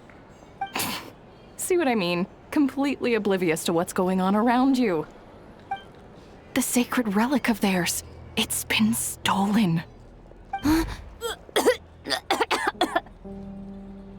slow down! Paimon knows you're hungry, but you don't have to worry about her stealing your food. At least, not today. What? Was it those Fatui? No idea, but the news has already spread right through Nasha Town.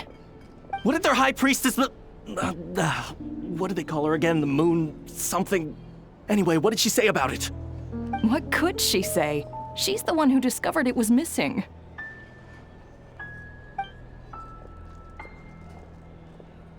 She was in Nasha Town first thing this morning, hoping to launch a joint investigation with the Voynich Guild. Whoa! Did you hear that? Lauma and the others, their sacred relic's been stolen! Who in Tivat would even have the nerve? Paimon bets it was that bunch of good-for-nothing, rule-breaking, troublemaking Fatui!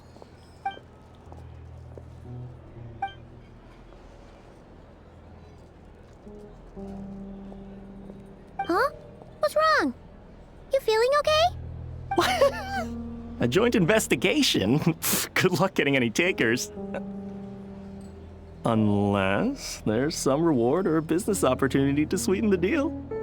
Same thoughts here. So just a few minutes back, she switched gears and headed over to the one place that might actually be able to solve this. The Curatorium of Secrets.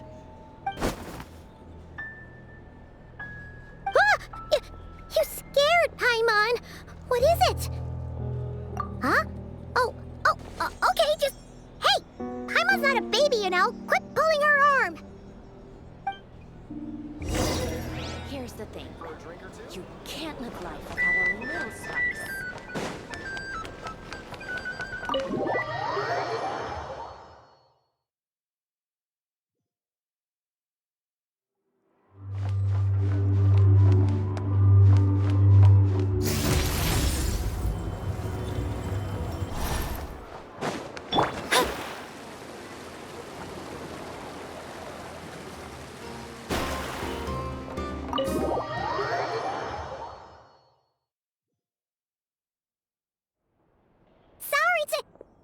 Huh? There's no one here.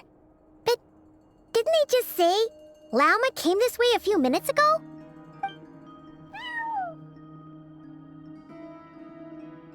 No one except for a cat watching over the front desk. Excuse meow? Are we supposed to check in here?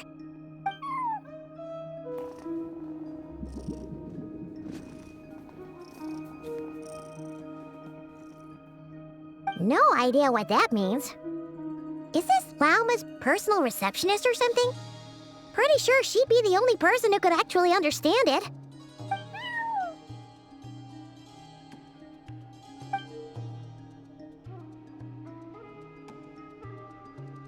Huh? It's heading into that room! But why not? Like I told you already, that's just... Huh? Another client.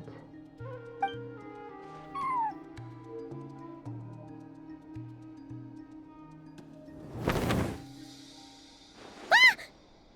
So, you were in this room the whole time? Something I can do for you? Traveler. Paimon. Oh, you're acquainted then? Yes. They visited Hisi Island yesterday. We had dinner together. Allow me to introduce you. Traveler, Paimon. This is Nefer, boss of the Curatorium of Secrets. Pleasure to meet you. They are travelers who arrived in nod-krai just yesterday. Greeted by the birds and beasts of this land, they are kind-hearted souls who walk in the moonlight's glow.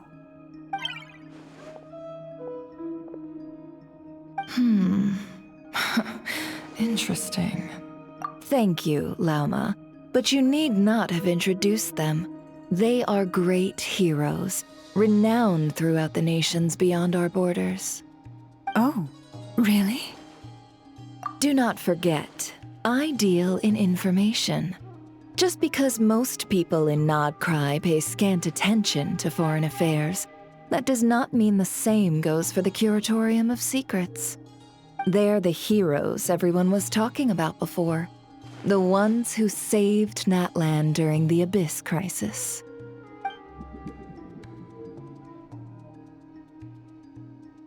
I see. We Frostmoon Scions seldom leave our domain, so I had not heard of your heroic deeds. Please, forgive my ignorance. It's no big deal. We were hoping to keep a low profile anyway. If we had to list all of our titles and good deeds, we'd be talking till sundown, and then some. Huh? What's wrong? Still not feeling great? So, what brings you both to the Curatorium today? Oh, so basically, we were just eating when we overheard people talking about how the Frostmoon Scion's relic had been stolen, and then she dragged Paimon over here. I see. Ah, I see. So you came over here because you were worried about Lauma. A combination truly befitting of great heroes. Strong at arms and pure of heart. In that case, Lauma, I've got a suggestion. Why not ask these battle-hardened heroes to take the commission for you? Honestly, it's a little beyond the means of such a modest establishment as ours. Your modest establishment? Unable to handle a commission? You just don't want to take it, do you? You're right. I do not. What kind of commission is this?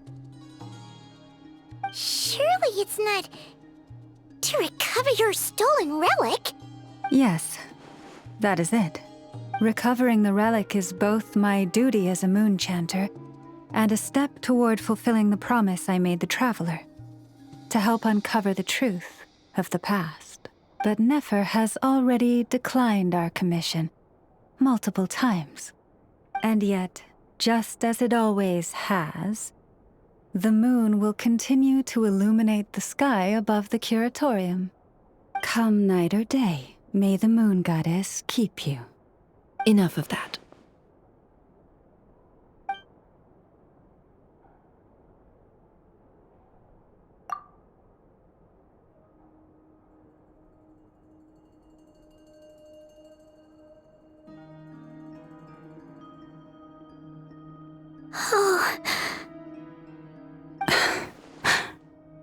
So, according to her, she never came into contact with the relic. So she suspects her brother may have taken it. I understand. The Frostmoon Scion's secret chamber has remained hidden from the world for generations.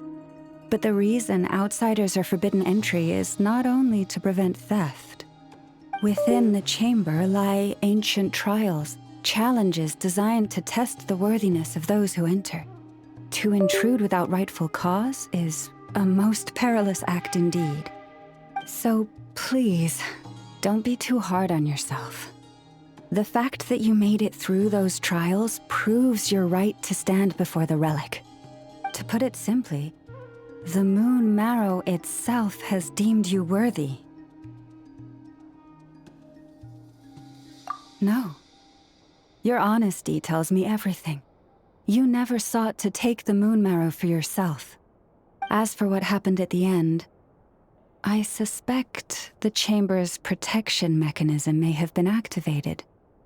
Among those who entered the final chamber, there was either someone with impure intent, or else an abyssal presence. The Abyss?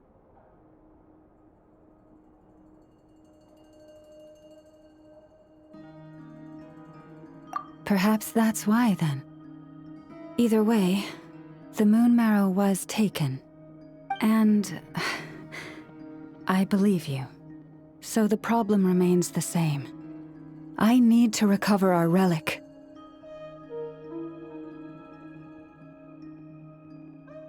See? Didn't I tell you it would all work out in the end? But before everyone starts celebrating, forgive me for asking just one more thing. Are you absolutely sure your brother took the relic? What do you mean? Weren't they the only ones inside at the time? Who knows? Think about it. After your brother broke the seal with abyssal power, what was to stop someone else from following you in there? In theory, nothing. And as it just so happens, I received a tip-off from one of my sources earlier this morning. Word is, today of all days, the Fatui suddenly called off their search for the relic. What? Huh? Why? Well, either they woke up this morning and suddenly decided they'd lost all interest, or... Exactly.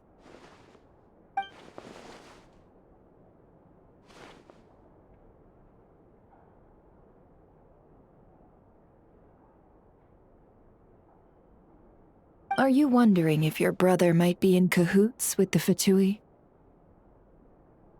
Which is why I asked, are you absolutely sure your brother took the relic? Or to put it another way, do you really know your brother?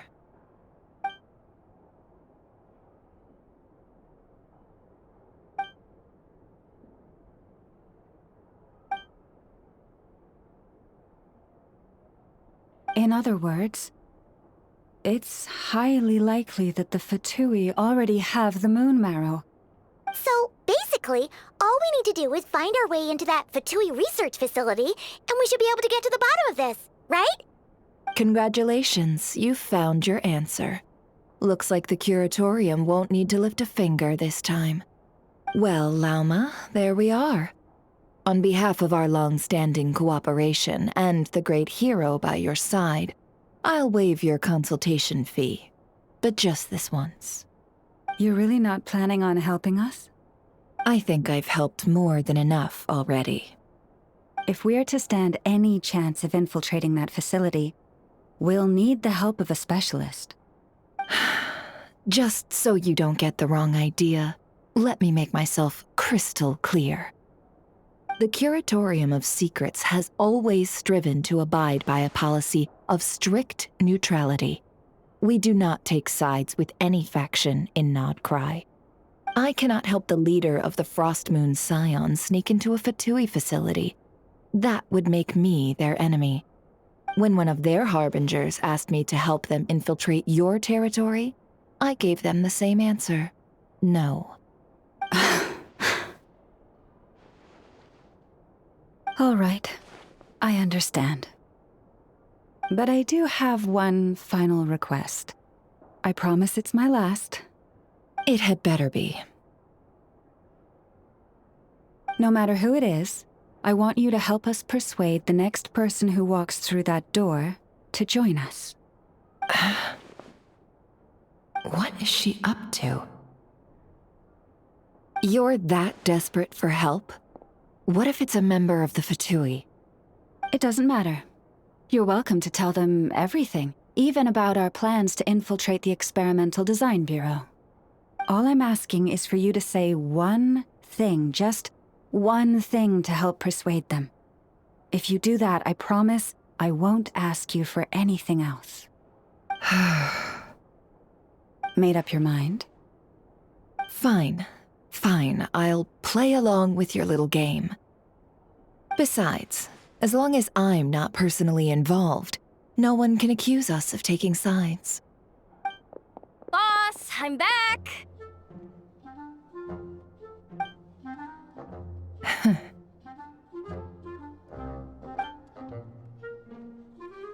You won't believe the luck I've been having today. Remember you sent me to find that runaway cat, yeah? And you said I'd only be back after dark?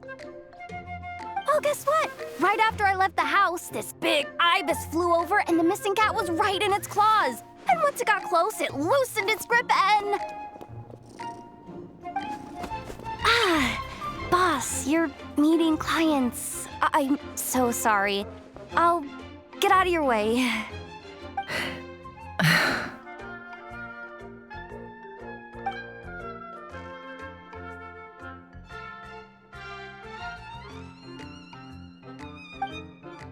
Jahoda, dear, come here.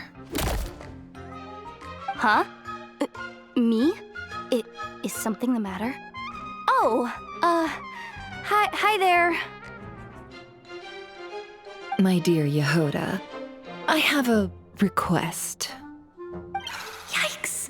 Why does the boss sound so scary? Did I do something wrong? Would you be so kind as to accompany these 3 delightful clients of ours and help them infiltrate the Fatui's Kuvaki Experimental Design Bureau? What is going on here? Boss usually just says things like, hey, go do this, or you, go take care of that. Why is she being so scarily polite? And wait a sec, the Fatui's research facility? That's basically a death sentence. Made your mind up yet, my dear?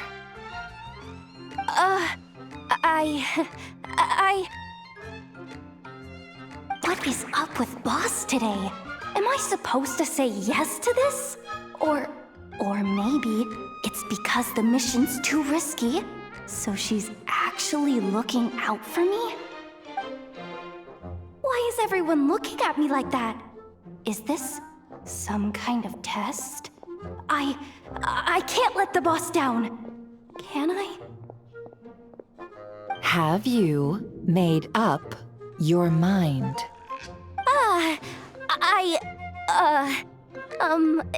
That's... Sure, why not? Really? You really don't mind helping us? Huh? Oh, yes. I mean, no. Of course, I guess I do. Oh, thanks so much! We owe you big time! On behalf of the Frostmoon Scions, too, thank you, Jahoda, for your help. What the? Seriously, what just happened? Why does the boss look so fed up? Oh no, was I supposed to turn them down? All that mentoring, time spent teaching her how to deal with different factions. In one ear and out the other. Nefer. You got what you wanted.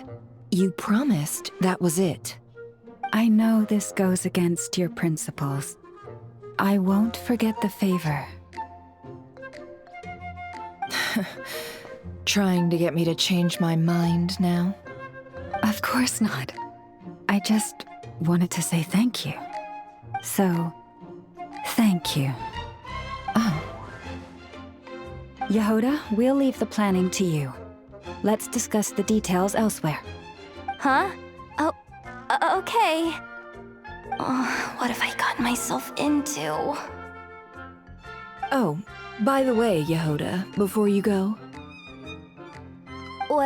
What is it, boss? You're fired. Huh? Effective immediately. As in, this exact moment.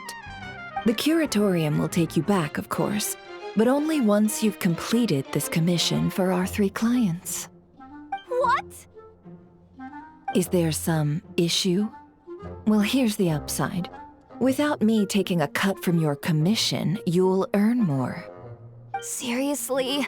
Can someone explain what's going on here?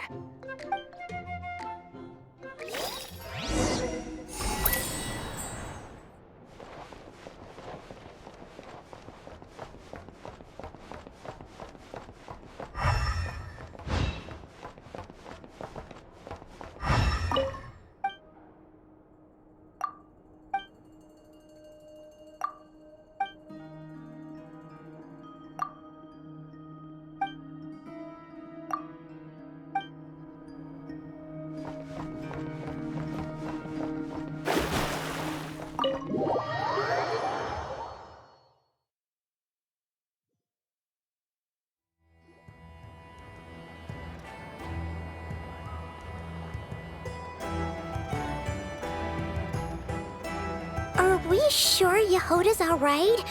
She looked totally crushed just now. She'll be fine. She's just in shock. But one thing's for sure. The Curatorium's professional standards are beyond question. The fact that she only requested 1 day to prepare says it all. As an apology, I'll ask my animal friends to help her out more often in the future. Also, thank you for being honest with me. It means a lot. Was it really, though? As far as I see it, trusting your family is never wrong. In this case, let's call it a misjudgment. But the truth is, we all make mistakes every now and then. What matters is how we deal with the consequences. So, in return for your sincerity, there's something I'd like to share with the two of you as well. Oh? What is it? Perhaps it is something best said under the moon's gentle light. Would the two of you meet me on Hisi Island tonight?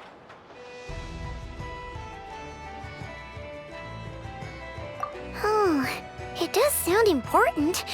You're right, there's too many people here. Somewhere quieter makes a lot more sense. Thank you both for understanding. Then let us meet beneath the moonlight.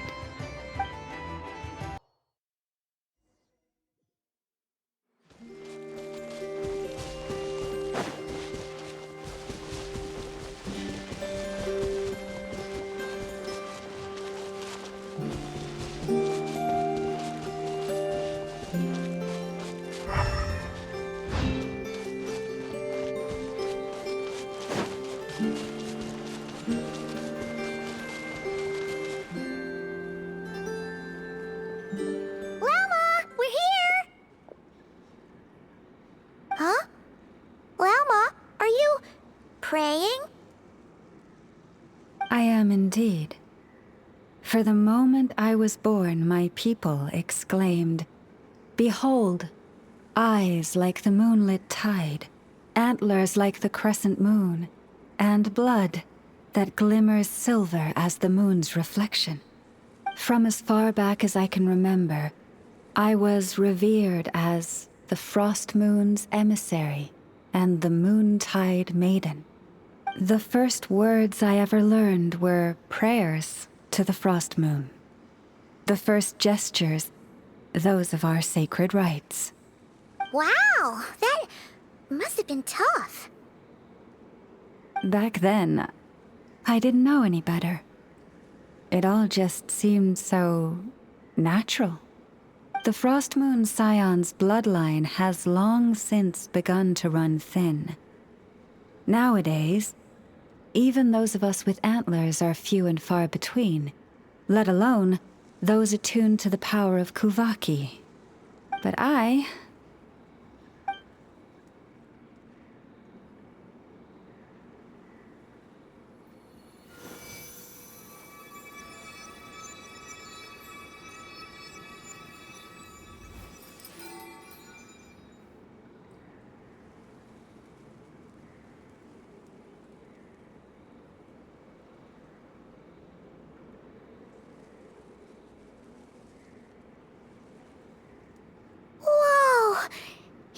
Antlers are so pretty. They say it's an extraordinarily rare condition. Once in a century, if that. I am unusually sensitive to the moonlight, as well as to the Kuvaki's ebb and flow.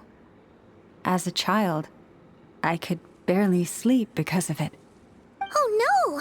It was that serious?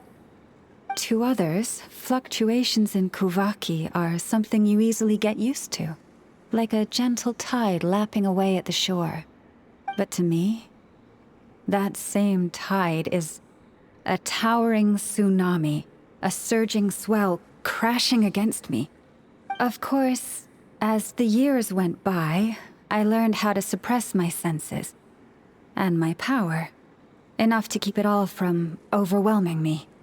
But because of that, I also had to walk the path of concealment. Concealment? From the moment I was first taught to pray, my kin would point up to the night sky telling me, that Lauma is the frost moon, the last of the moons, the sole surviving truth. But I would ask them in response, why? Why can't I feel anything from it at all? Later, I came to understand that they simply could not tell where the real tide was coming from. They couldn't sense it. The true moon beyond the sky's veil.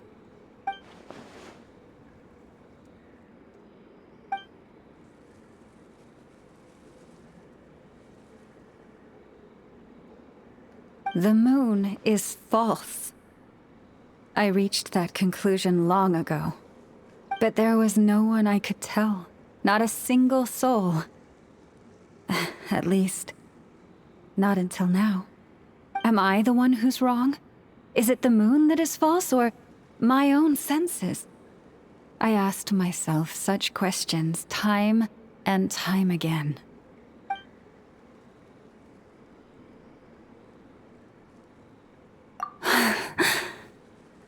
Thank you. When you called yourself a descender, I had a feeling you might be able to confirm what I had always suspected.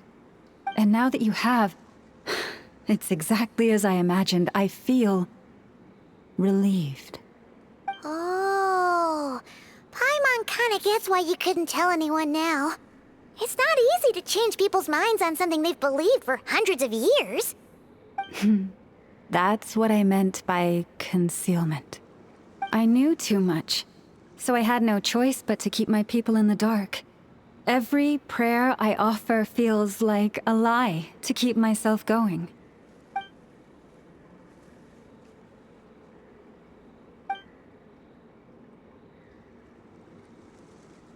You've already met our Kutar, haven't you?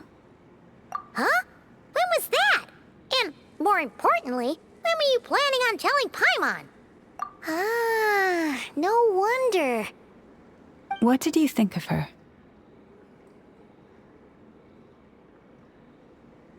What exactly do you mean by up in the clouds? I understand what you mean.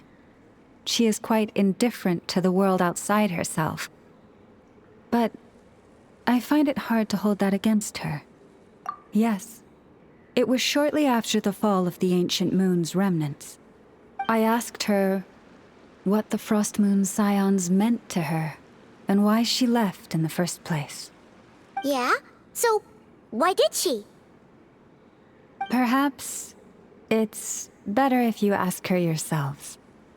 Things tend to get lost in translation when you speak on someone's behalf.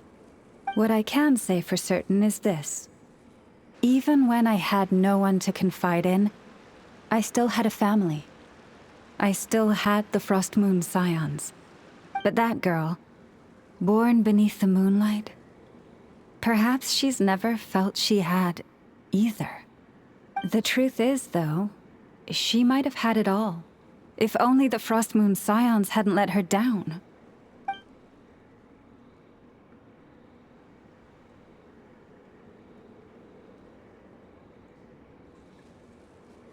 The Frostmoon Scions now walk a path of error. They offer their prayers to a false moon, and to a goddess who can no longer answer them. I want to change all that. But with the Fatui closing in on us day by day, the Frostmoon Scions must stand united, now more than ever. I just need to wait for the right moment. Lady Lauma! Lady Lauma! Cappy? Has Katherina's condition deteriorated again? Traveler, Paimon, we'll have to continue this conversation later. We'll come too!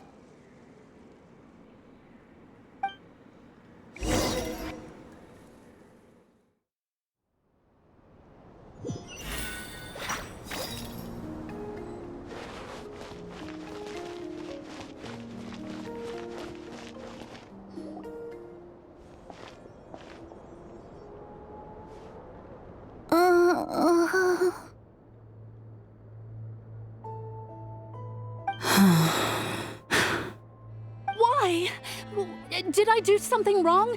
I've been praying to the moon goddess every day. Why isn't she getting any better?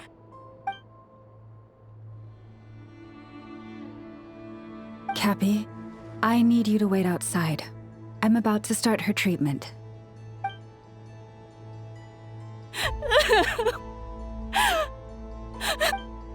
Is there anything we can do to help? Just don't be alarmed by what you're about to see. And please, don't let her mother see it.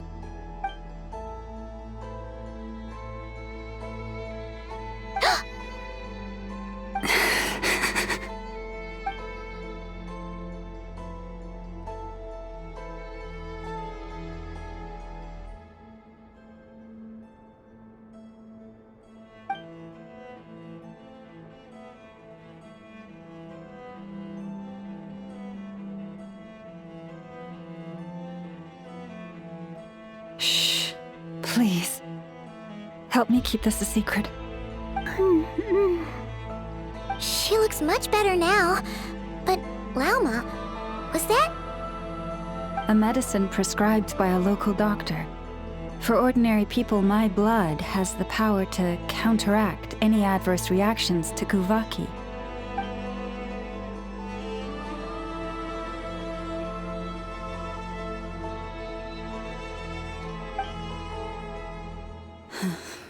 So, now you know another of my little secrets.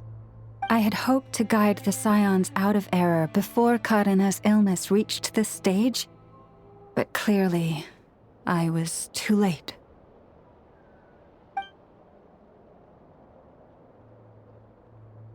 My life is as hidden from sight as the far side of the moon. Yet people only look to the bright side for guidance. If the day ever came when the two sides were reversed, could they truly accept it?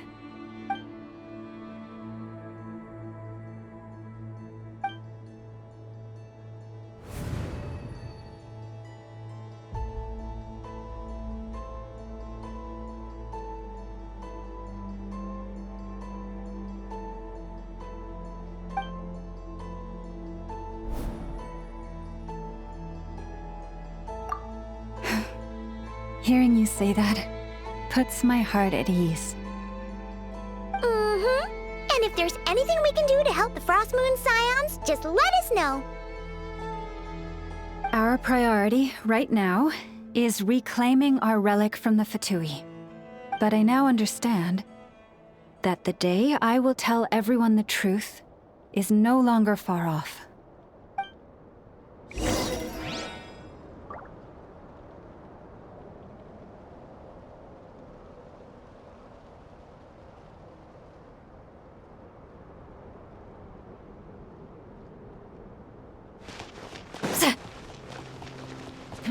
This is more than a fair price.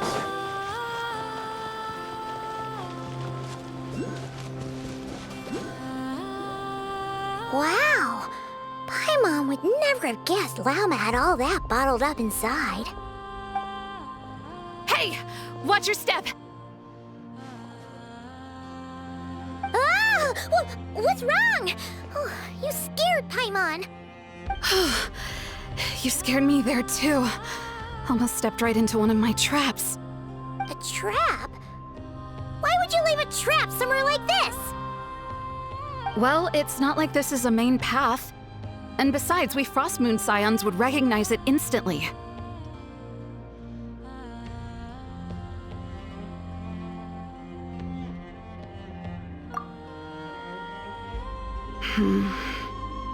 All right. You don't seem like you're with the Fatui, so I guess there's no harm telling you. Lauma asked me to set up these traps to keep the Fatui at bay. Oh! Come to think of it, their 3-day ultimatum is almost up now. Yes. Hopefully they'll back off when they realize we won't go down without a fight. Oh, you've done a lot for the Frostmoon Scions too, just like Lauma.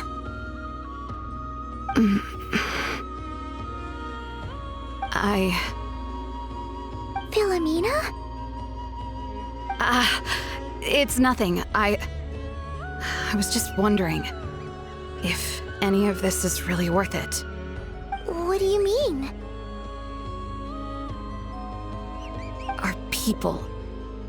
So many are stubborn, stuck in their ways, clinging to a truth they refuse to even question. Do they really deserve everything Lauma's doing for them? Afraid. Huh. I suppose. Maybe you're right. No. I shouldn't be saying this. Just forget it, okay? Bye. Huh? Why did I say all that? Or really, why am I still doing any of this? Either way, this will be my final night with the Frostmoon Scions. Wow, she sure took off fast. So, are we heading back to the flagship for a break, or what? Wait, you're not thinking of visiting that Damselette up in Cloud Cuckoo Land, are you? Huh. Given who she is, pushing her won't get us anywhere. Hey! Why don't we... Let's bring her something tasty! If she doesn't want to talk, we'll have to win her over with food. Hey! No harm in trying. At the very least, it shows we're trying to be friendly. Let's see... How about Nefer's 9.12 out of 10 berries and fried meat, the Frostmoon Scion's boon of the day, and one of your signature dishes? Your choice! Should be a good mix of meat and veggies. There's bound to be something she likes.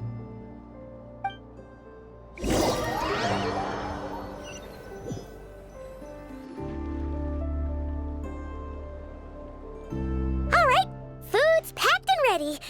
This is the place, right? Why does it feel like we're going to visit a patient? Oh, no.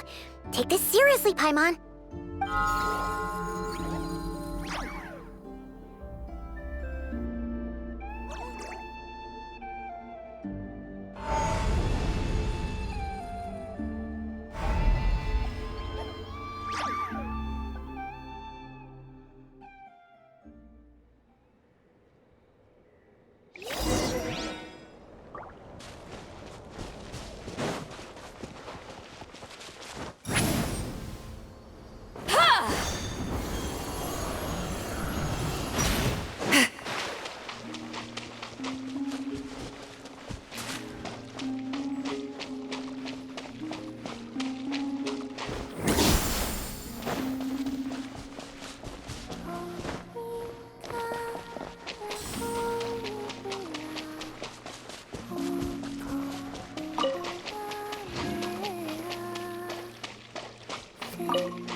Remind me, who are you again?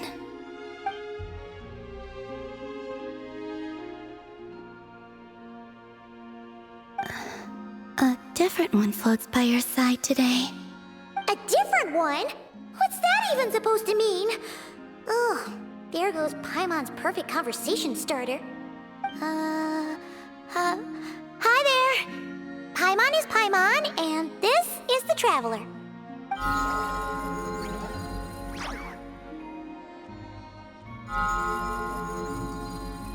Oh, there you are. Between the two, I suppose you're cuter. Wait, what do you mean Paimon's less cute than that floaty thing? Call him Bina. What is it? What's your favorite kind of food?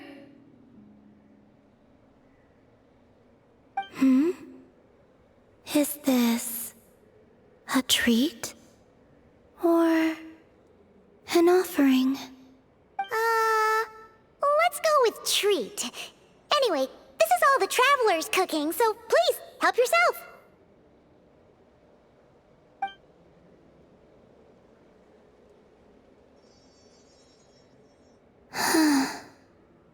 Oh, that wasn't exactly a yes, but she didn't turn it down either. What could she be thinking?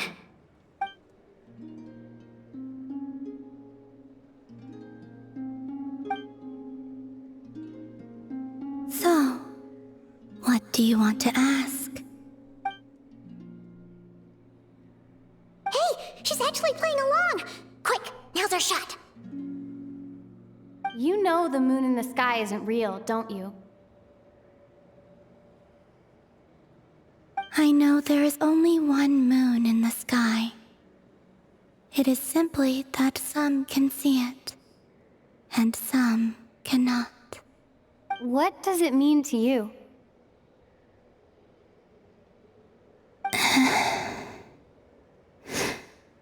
The missing prologue. What?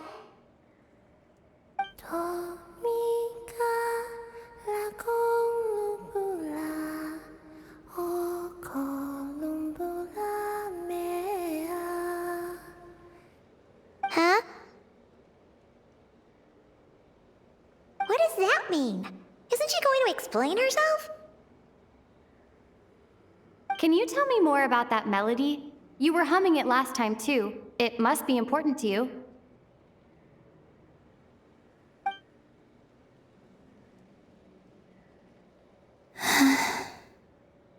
It is all I remember from the moment of my birth. A melody. A few lines of lyrics. Like a lullaby from a foggy dream. Oh, so who was singing it? I do not know. I have nothing else. Just that song. Huh? And the Frostmoon Scions who found me. They had nothing either, but hope. Before I even knew what was happening, they were already calling me their goddess. And I had no reason to decline. Like two lost infants unknowingly exchanged, I adopted their faith. And in return, they adopted me. But my adoption drops you into the story halfway through. What came before was scribbled onto the wrong pages, never even bound into the book. That sense of something missing only served to nurture their greed and doubt.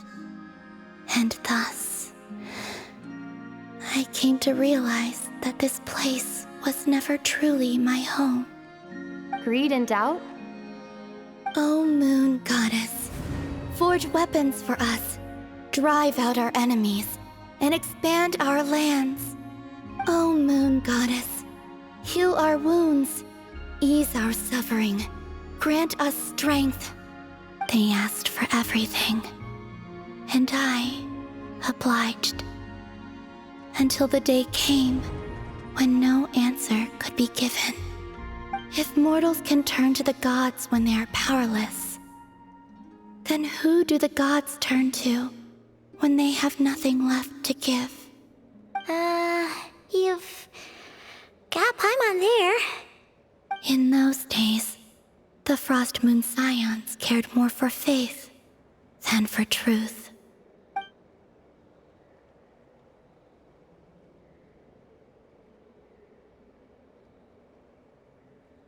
Reality rewrote the sky in words I could not understand.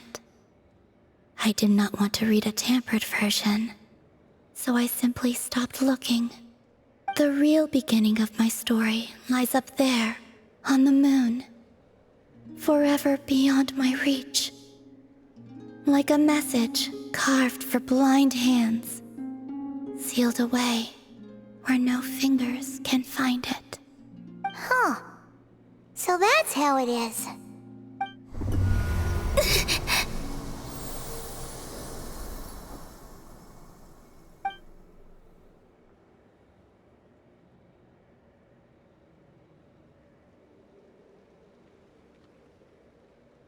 What's wrong?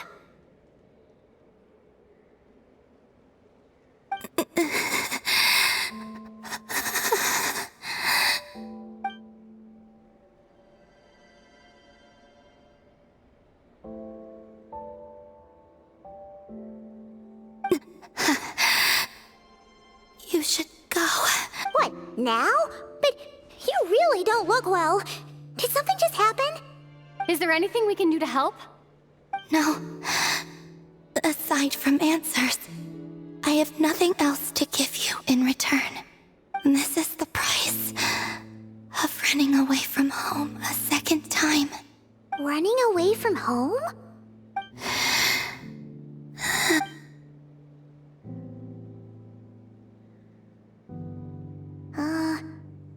Is she heading towards the food?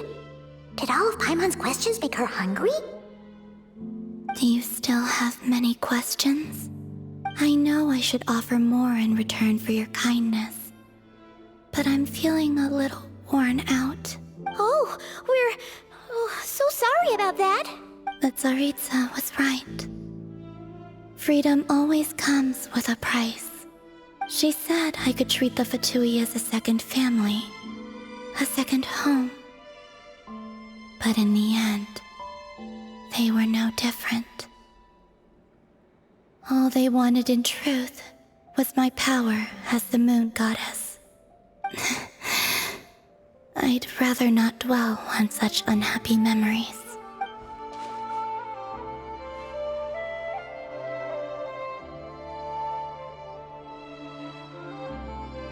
I have fulfilled my promise to the Tsaritsa, though it has used up much of my power.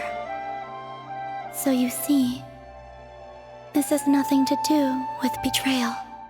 So, you're just staying here for now, resting and recovering your strength? Yes. What about these flowers? They have grown in nod-krai for many generations. They're highly sensitive to the ebb and flow of Kuvaki.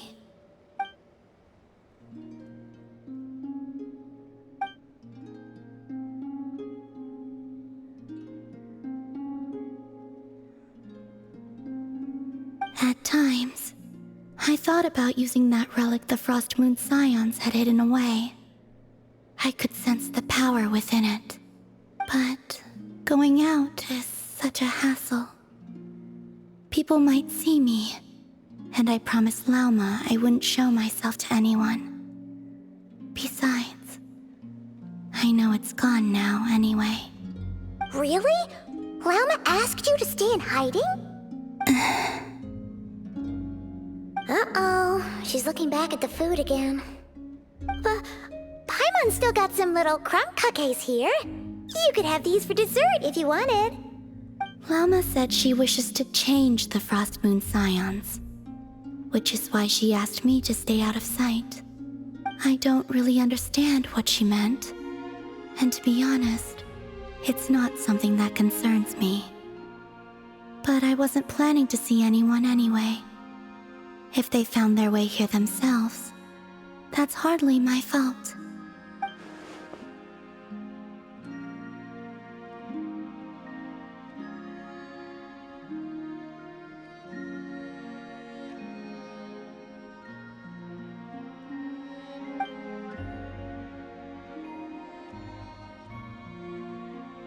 Lauma, the Maiden of the Grove. She is quite unlike any Frostmoon Scion I have ever met before. After hearing my story, she actually apologized for how the Frostmoon Scions treated me back then. She told us she feels like she's been living on the far side of the moon. Is that so? I actually got the opposite impression. She's been keeping her true power hidden away, afraid that people might be dazzled by its brilliance, and that they'd no longer be willing to look her way.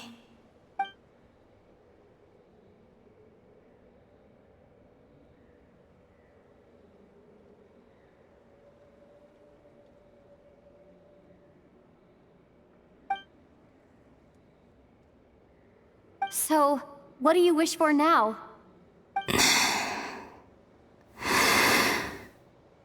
I wish to return to the moon. To the home where my story is written. Right now. That is all I wish for.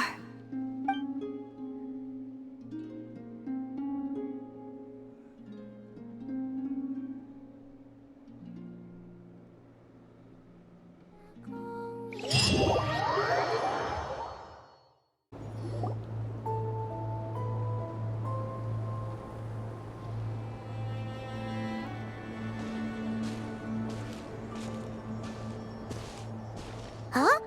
How come you're here by yourself, Lauma? Where's Jahoda?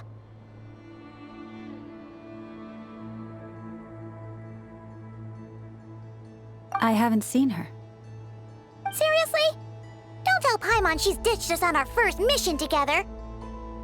I don't believe so. Nefer and I have our differences, but that shouldn't interfere with our shared objective. Recovering the relic is my duty. But as far as she's concerned, there's plenty to gain here too.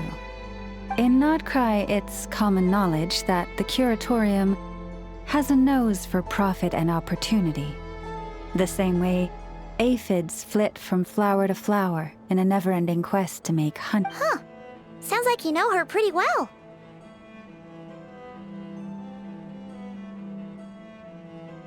Still, Jahoda sure is taking her sweet time.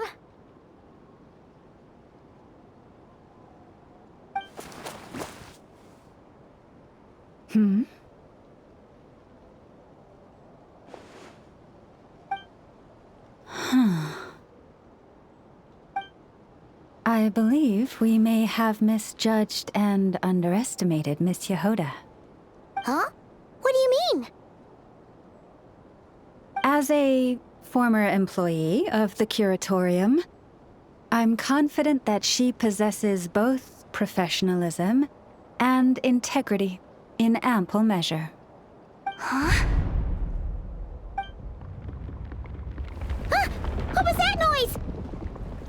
The sound of a wavering conscience, perhaps? Ah! Whoa! Something just fell down. Hello, everybody! What kind of an entrance is that? Wait a second. Have you been hiding nearby this whole time? Yeah. I was just, scouting things out from up high. Darn it. How did Jane Doe even notice me up there? I can't believe I'd only realized I'd run out of smoke bombs this morning. What if something goes wrong inside? How am I supposed to make a quick getaway now? Thought I could just hang back and wait for the clients to get cold feet. But nope. Turns out they're all completely fearless. Don't they know how scary the Fatui are? Really sorry, everyone. Truth is, just as I was heading out this morning, I discovered I'd run out of a super important, completely essential, absolutely indispensable piece of equipment. So, what are we gonna do? Well, as I see it, there are two options. Plan A is we take a detour to Nasha Town to restock, though who knows if any shops will still be open this late.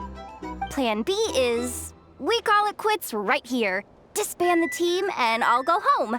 My place is only like a 10-minute walk from here, so... Personally, I vote Plan B. Bada bing, bada boom! Maximum efficiency, minimal effort. Don't try to solve your problems by running away.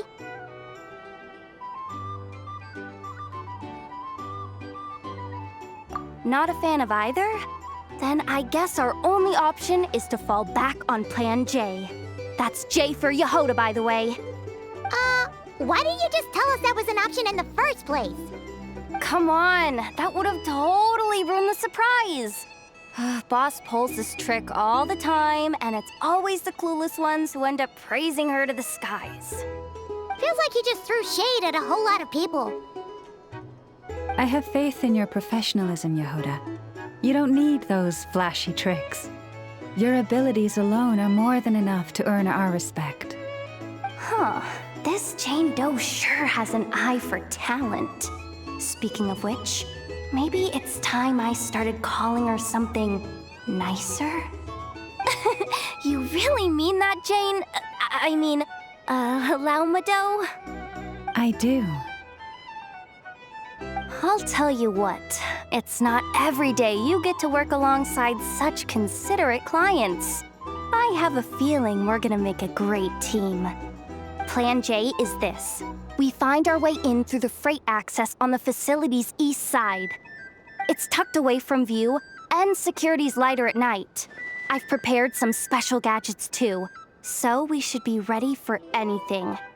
If we want this to go without a hitch, we'll need to work together every step of the way. So everyone, stick close behind me. Now that finally sounds like a real pro talking. Hey, you saying I didn't before? Kinda, yeah. You... Ugh. Never mind. A top-tier treasure hunter like me never lets the naysayers get to her. All right, let's go over what we agreed on yesterday. The goal of infiltrating the Kuvaki Experimental Design Bureau is to locate and, if possible, recover the relic that the Fatui stole. We also need to figure out why they built the facility in the first place. I'm worried that they've set their sights on the ancient moon's remnants on Hisi Island too. Well, now that we've got a plan, time to get this show on the road. Everyone ready? Yeah? Then, let's move.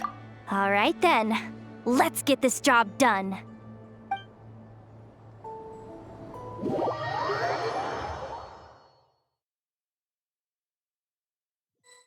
Go, go, go! But make sure you stick to the side.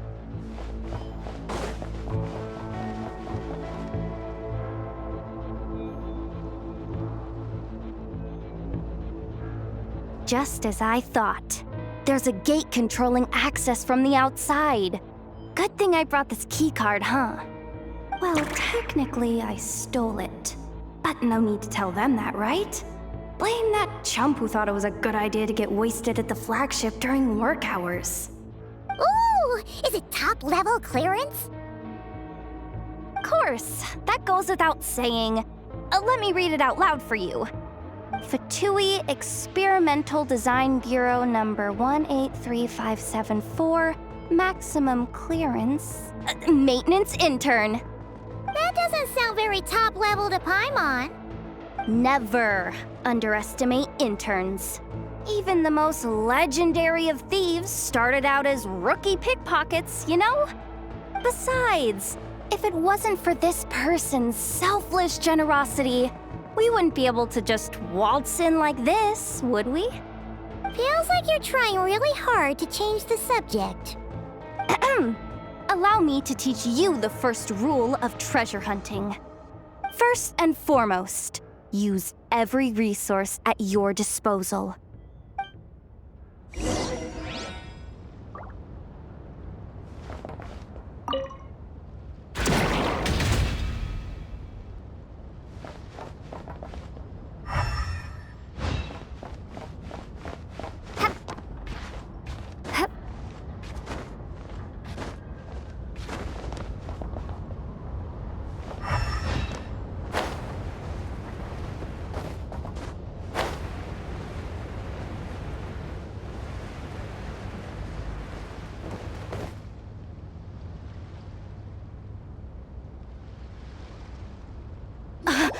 I get it now.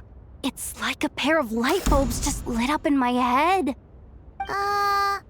What did you just get? The blue light, aka Plan A, is telling me to take the path along the left side. It'll be a lot stealthier, but that might mean a bit of a detour. The red light, aka Plan B, is saying, just charge straight in. But that'll mean dealing with, like, a dozen sentry bots already powering up. Although, I might be able to switch them to training mode. Their attacks will be weaker, but we'll still be in for a fight. Can't you just put them in sleep mode? Hey, I told you, I'm just a maintenance intern. Give the new recruits some time and space to blossom, will ya? We're still pretty close to the entrance. Surely they'll call the whole thing off once they see what these bots can do. Anyway, I say we go with Plan B. Either way, I won't be doing any of the fighting, so the shorter route sounds good to me. If we can avoid fighting at this stage, we should. Plan J is to call it a night so we can all make it back to bed before sunrise. After all, the deeper we go, the more dangerous this is gonna get. So, okay, here are the bosses. Just don't forget, whatever you do, don't let those recon bots spot you. Let's see. No kidding. Nefer told me about something like this before. I can't believe that dumb robot actually helped me out for once. All you gotta do is this, and the recon bots will be reassigned to another position. That way, when it's time to move forward, the path will be clear. Which reminds me, it's about time I taught you the third rule of treasure hunting. Go with the flow. What about the second one? You skipped that one. Huh? Did I? Oh geez, must have gotten them muddled again. I mean, the second rule is exactly the same as the first. Guess that's what you meant by going with the flow, huh?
No chatting while we're sneaking in.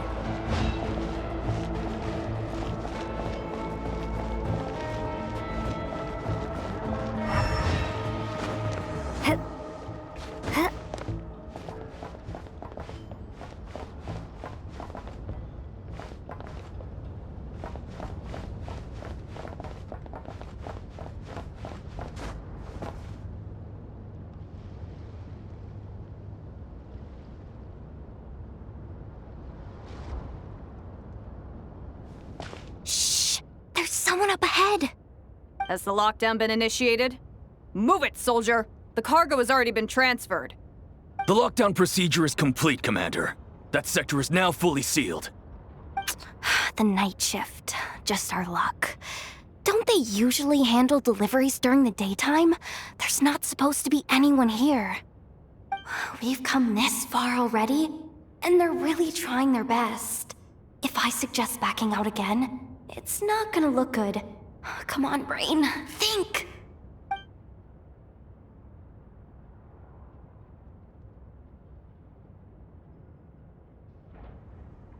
Got it! The freight shaft to the upper levels. We might have a shot there. Let me see. Huh? The recon bot in the middle's not responding? A double lock failsafe? We've been outfoxed. Stay calm. Stay calm. One step at a time. Let's just find a way across first.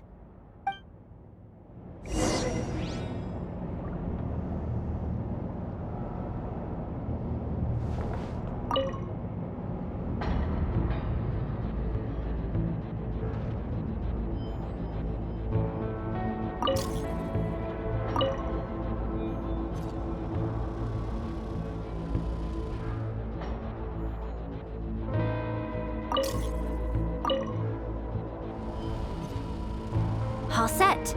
Let's head down this way.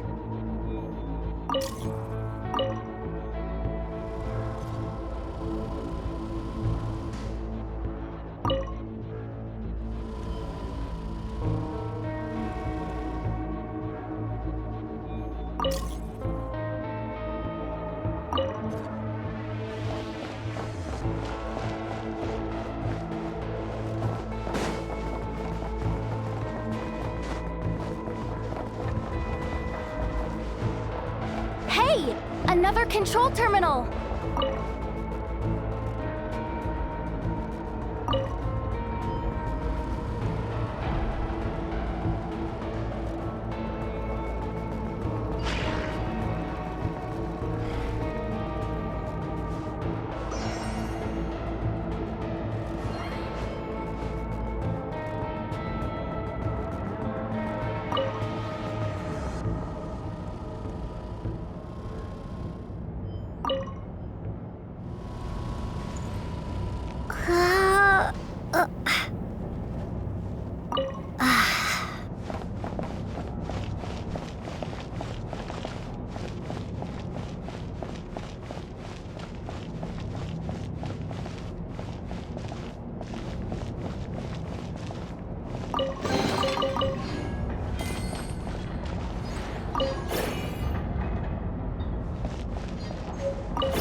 Here too. Don't worry.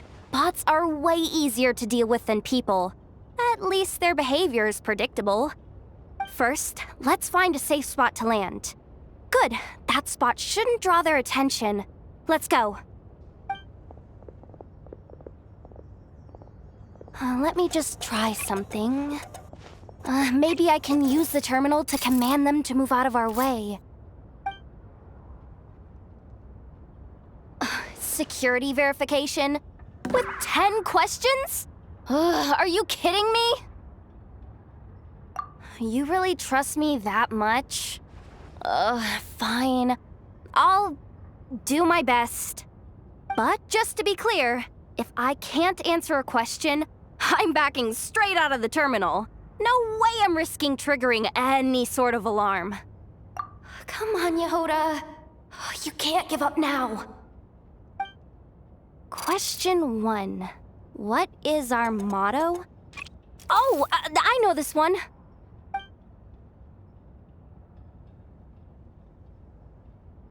Question 5. The name of the harbinger in charge of this facility.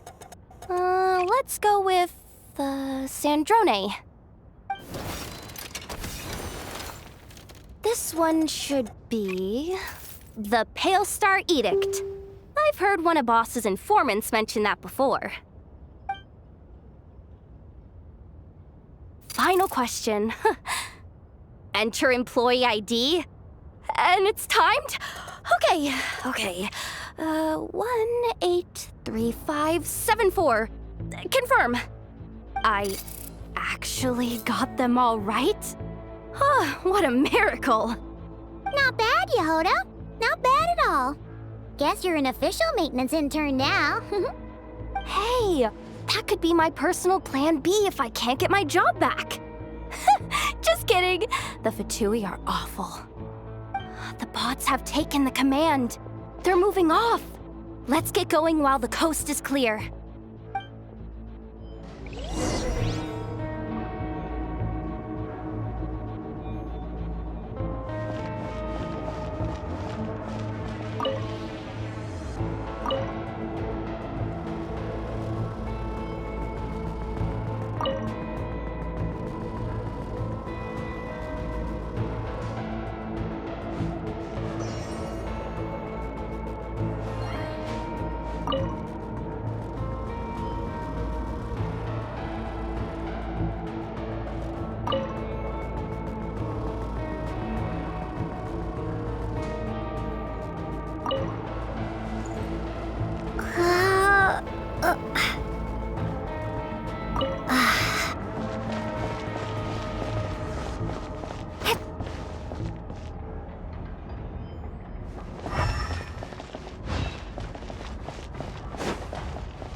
Didn't think they'd even cut off the supply of Kuvaki.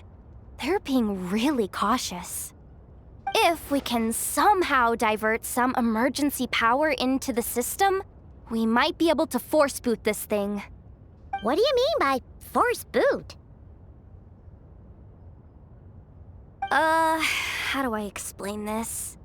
It's like dumping a whole bucket of water into an empty pool, so that the little ducky gets to swim around again.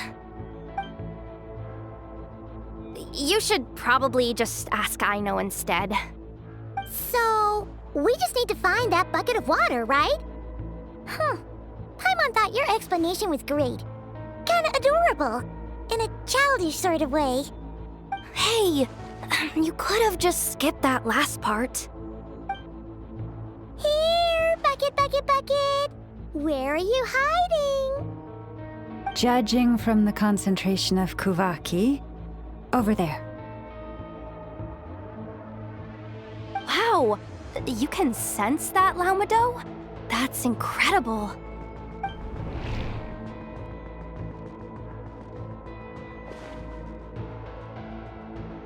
Let's move the recon bots above them out of the way first.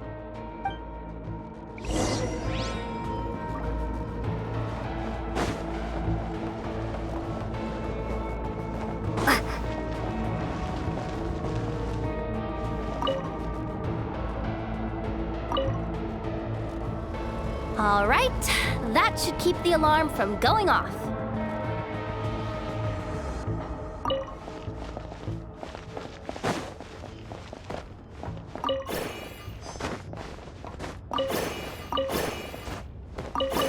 Time to plug in the charging component.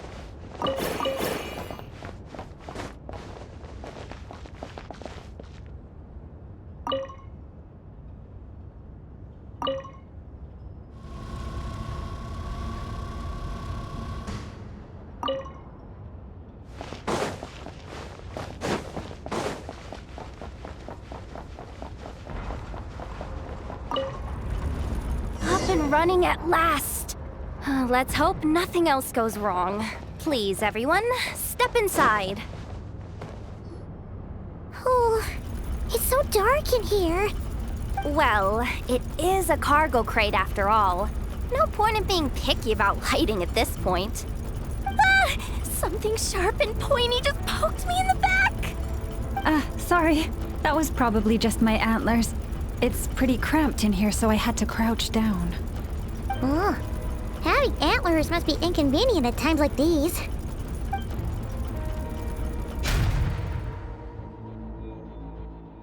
Ah! What's going on? Don't tell me something's gone wrong already. Looks like there was only enough juice in the emergency power supply to lift us this far up. Ugh.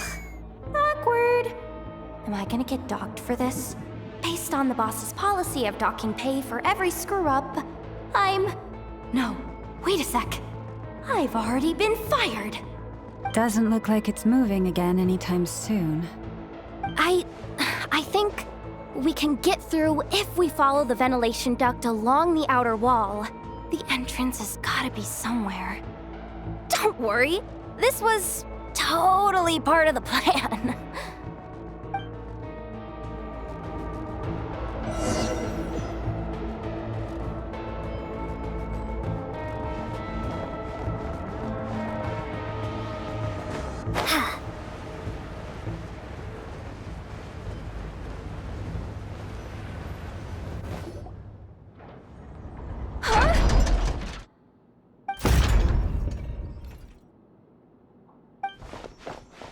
Jahoda?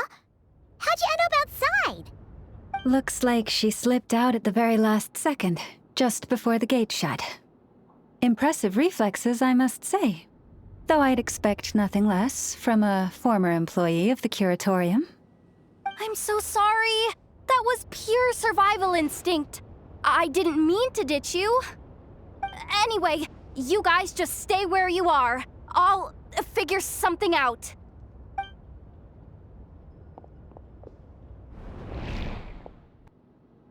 Hey, there's a terminal nearby. hang tight! Can you hear me now? The duck security protocol has been triggered. The gate must have dropped when it detected a living presence. Wait, so we're trapped in here? I'm checking what I can do from this end. Watch out for the laser up ahead. What laser?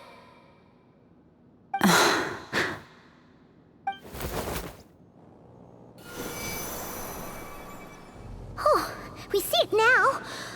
Good thing we didn't move. Got it.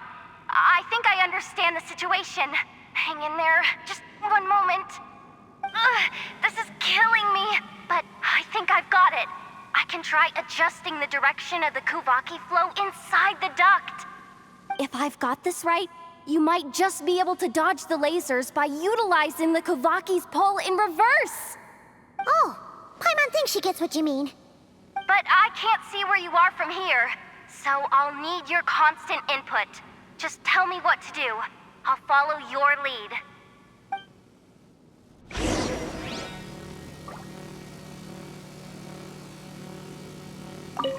Sure thing.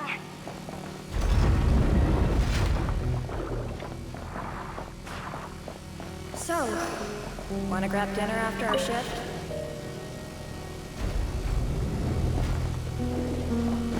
How about the flagship? Too far. And besides, we're not exactly in with the locals. Okay. Then how about the staff cafeteria? Brimming with bright ideas, aren't we?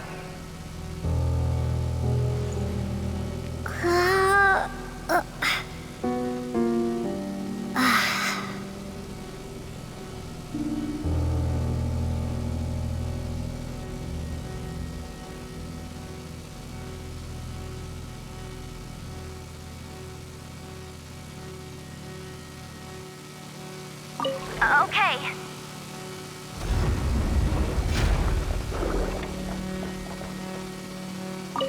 Okay.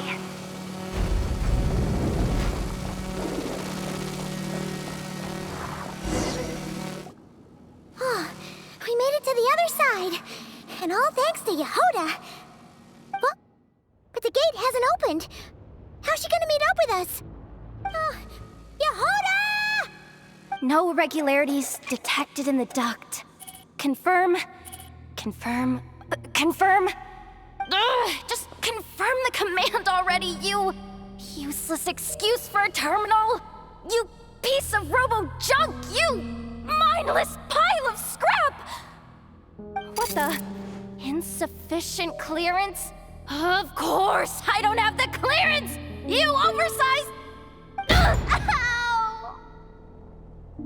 Go with the flow, Jahoda. Go with the flow. If the others make progress, that's great. But you can't bank on it. You've never been one to depend on others. So it's about time you stepped up to the challenge. Deep breaths. Stay calm. My priority right now is getting my hands on a high-level access card. That way, I can override the security protocol. Senior maintenance staff. Only they can access the core sector. But hey, there's always someone careless enough to hide a spare key under the flower pot by the door. Which means there's a good chance there's a duplicate lying around somewhere in the control room. Even if I can't get into the control room myself, doesn't mean I can't rely on some external help. If I can take control of one of those guard bots, maybe I can use it to search for the access card. This is crazy, Jahoda! You're all alone. You've got nothing. And yet, you're charging ahead like fear's a foreign concept. Maybe that's exactly why. 'Cause I've got nothing left to lose! Confirm! Am I a genius? Whoa, this feed's super clear. Oh, this is gonna be a piece of cake. Wait a second. This thing's not a guard bot. It's a janitor bot.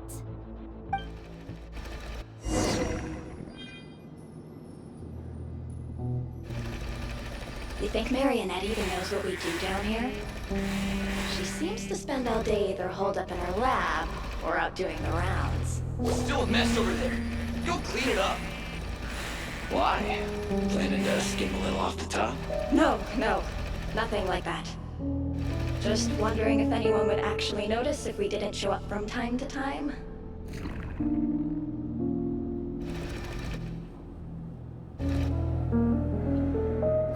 Let me see. Ah, there it is! Hey! Why'd you stop? You haven't finished sweeping that corner. But, I can see the car from here. Guess I have no choice but to swallow my pride and stay in character for now. Sweep up the crumbs by my feet. Yeah, good luck with that. What are you gonna do when they ask for a progress report?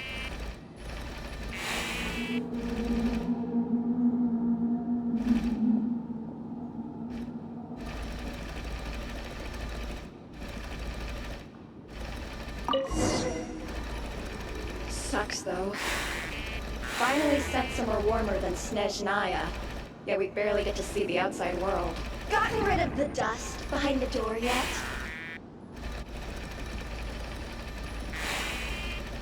Clean this spot too. I saw you skip it. Come on. Where's that bot passage when you need it? There! The terminal's just ahead. But will Jahoda be okay? Paimon? She said she'd use every resource at her disposal, so let's have some faith in her abilities. Besides, when it comes to surviving in nod-krai, she probably knows more than any of us. So, they really do believe in me. But how long are we gonna have to stay here? Paimon doesn't want to get caught by the Fatui either. Does Paimon mean the two Fatui in that room? Let me see if there's a way to distract them. Wait, did you hear that? Huh? The alarm? What's going on? Let's go check it out.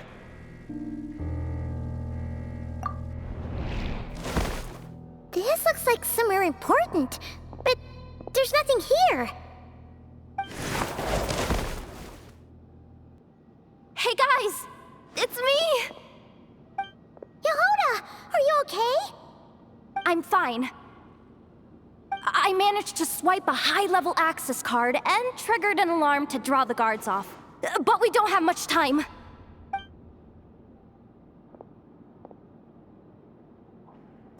All right, looks like we can control the elevator. Come on, hop in. Let's take it further down.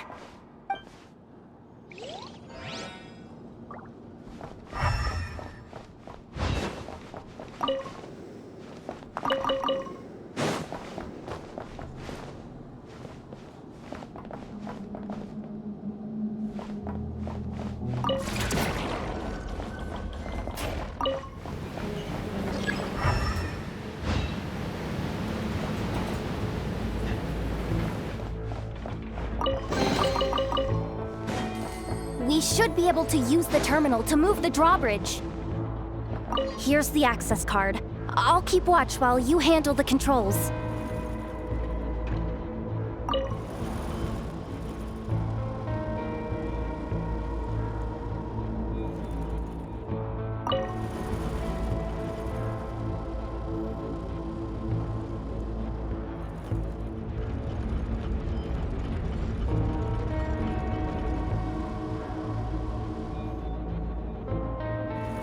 All done. Let's keep moving.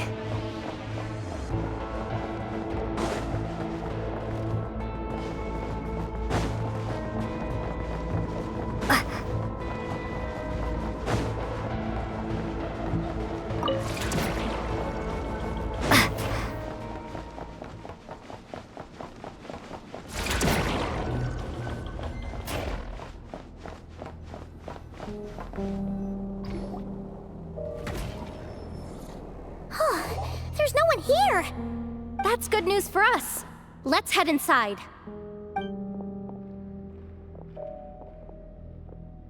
Looks like a rest area for the Fatui's Oprishniki. Huh? The terminal's still on? Huh.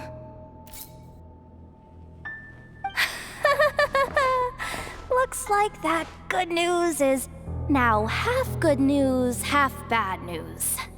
What do you mean? Well, it seems like that alarm I just triggered was so high level that even the guards in the rest area went to investigate. That's the good news, by the way. And what's the bad news? The bad news is that once they realize it was a false alarm, they're bound to circle back and check this floor. And then we're toast. So we've got to move fast here. If you need me to run a quick search, say the word. Good idea! Pulling it right away. Wow! What's with that huge hollow structure down below? That might just be it. Secluded, out of the way. Exactly the sort of place they might be keeping the relic. Analysis of Kuvaki extracted from the moon marrow suggests that its energy core bears some close relation to the power of the former Three Moon Sisters.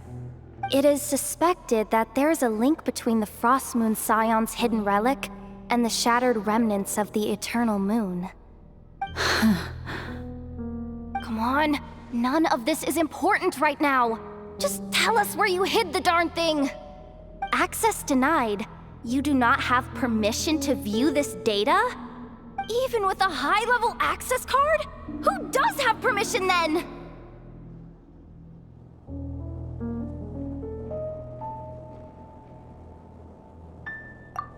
"264 pages! What is this? A novel? Can we just skip to the end? I'm flipping through it as we speak. Kuvaki, a weapon. Seems like the Fatui and Snezhnaya are trying to harness the power of the Light Realm to build some kind of weapon, the target of which is... Seriously? Insufficient clearance? Again? Good idea! Pulling it right away. Wow! What's with that huge hollow structure down below? That might just be it. Secluded, out of the way. Exactly the sort of place that... 264 pages! What is this? A novel? Can we just skip to the end? I'm flipping through it as we speak. Kuvaki, a weapon. Seems like the Fatui and Snezhnaya are trying to harness the power of the Light Realm to build some kind of weapon, the target of which is... Seriously? Insufficient clearance? Looks like that's about all our current clearance gives us access to. Based on what we know so far, it seems like the rest must be hidden inside that massive hollow, but I could sense something beneath the water down there. Something... If they've gotten their hands on the moon marrow, odds are it's hidden down there too. And here I thought we were almost done. But nope, we're going deeper and deeper into the danger zone. Chin up, Jahoda. Once this job's done, you're buying yourself the biggest nod-krai and hot dog in town. Deal's a deal.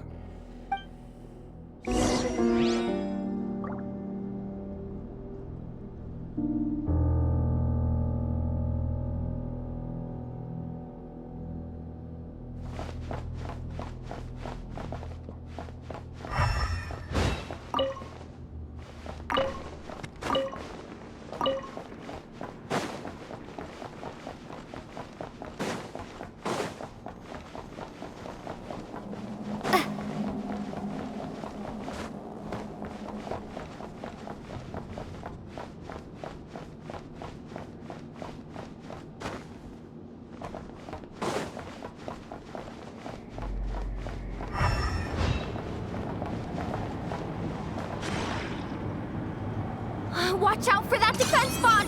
Ah! It's aiming right at us! You'll have to use Kuvaki to deflect its attacks back the way they came!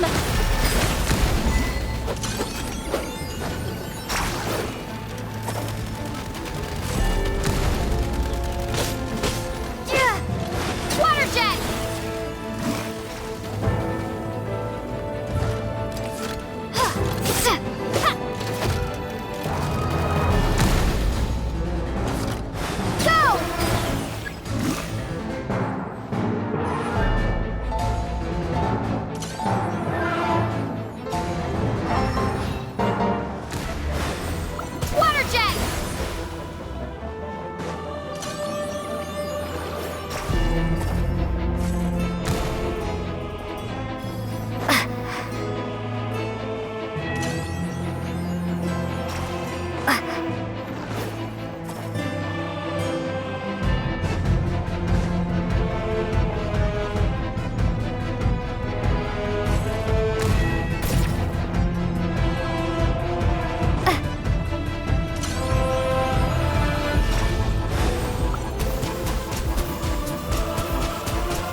Lost lamb. By the Frostmoon of old. Ah! Its attacks are getting faster! Almost there! We're almost there!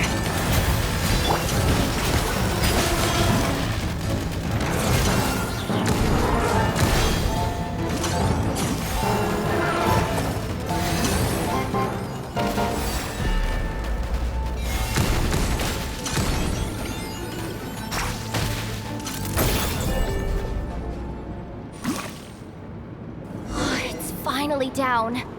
Quick, let's hurry down to the lower level before we're spotted.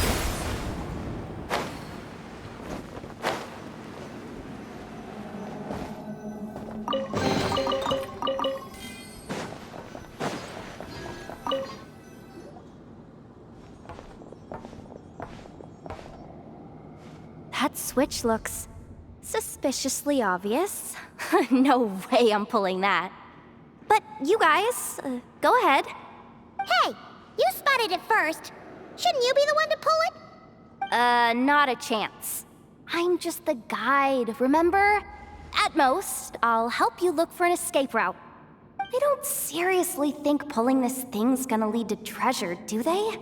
I'd be amazed if it doesn't set off an alarm. Besides, I didn't even bring my smoke bombs. Which reminds me of the actual second rule of treasure hunting. Better safe than sorry.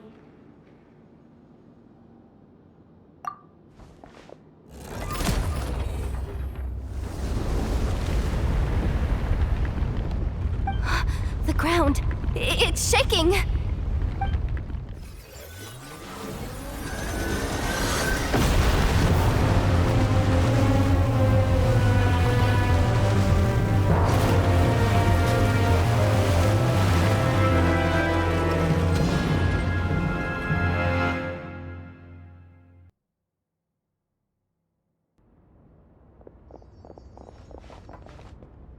Wait, did the surface of the water open up? This is bad. This is really bad. I'm getting put on the Fatui's blacklist for sure. Don't worry, Jahoda. You've helped us so much. If they try anything, we'll protect you. Aww. Come on, I was just kidding. I'm tough, okay? Just haven't had the chance to show off my fighting skills yet. Me, afraid of the Fatui? Ugh, not a chance. I suspect the relic is hidden down below. Jahoda, your commission ends here. I am truly grateful for everything you've done for us. You don't need to put yourself in any further danger. I'm coming with you. This has nothing to do with the commission, or the danger, or whatever. This has already gotten way out of hand, so I'm coming too. End of story. Aw, she's blushing. Hey! Zip it! Why'd you keep staring? Oh, you looking for a knuckle sandwich or what? Oh, come on, move it already!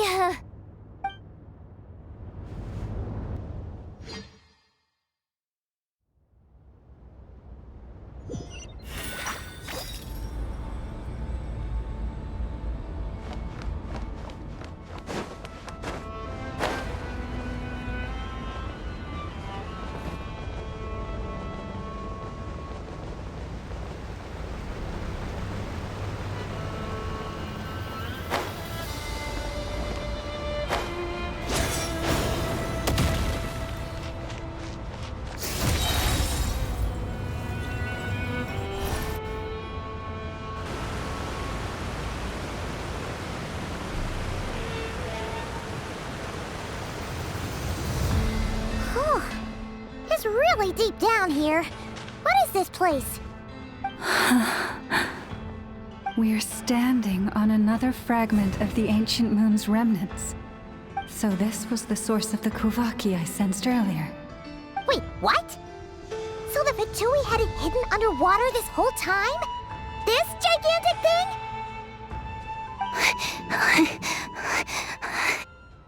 Jahoda, you've been kind of quiet since we got down here. What? Me? Have I? It's nothing. Really. We're doomed. How are we even supposed to get back up from here? Oh, my grappling hook's not nearly long enough. And if someone spots us here after all that commotion, we'll be sitting ducks.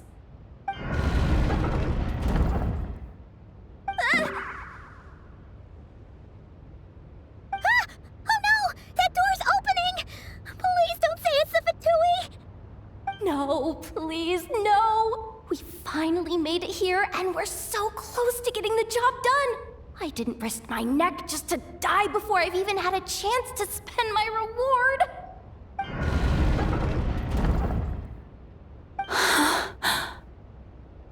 What happened? Why did the underwater barrier open? How could this be? Huh?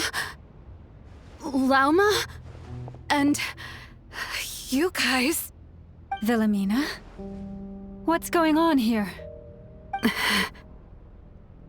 Looks like... there's no point trying to hide it anymore. What are you talking about?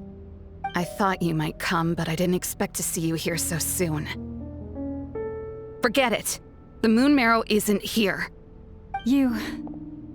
joined the Fatui? Yes. When?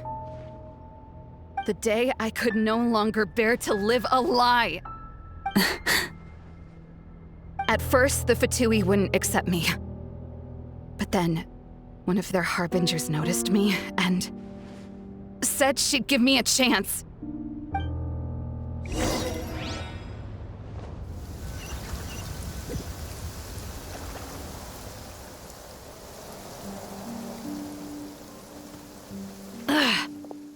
Lost them again. That harbinger told me to follow the blonde traveler who might visit the Frostmoon Scions. Easier said than done, though. The animals are on alert at night. If they see me, Lauma will catch wind of what I'm doing sooner or later. Am I really doing the right thing? No. It's too late to turn back now. The empty prayers, the stubborn displays of faith like Cappy's today. This isn't the life I want. Huh? Is that... the Traveler's back. I won't let her slip away this time. Wait, who's that with her? They look so alike. They seem to be heading towards the statue of Kotar.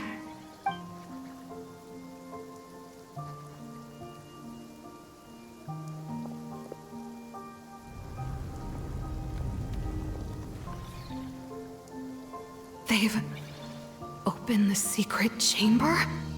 But wasn't it meant to be sealed? Wait a second. The moon marrow! Surely they're not after the moon marrow. I'd better go report this straight to... Hold on. If they do actually make it to the final room, then maybe I'll be able to get my hands on the relic. The one thing the Fatui have been after this whole time. If someone's going to take it, it might as well be me. This could be my ticket to joining them.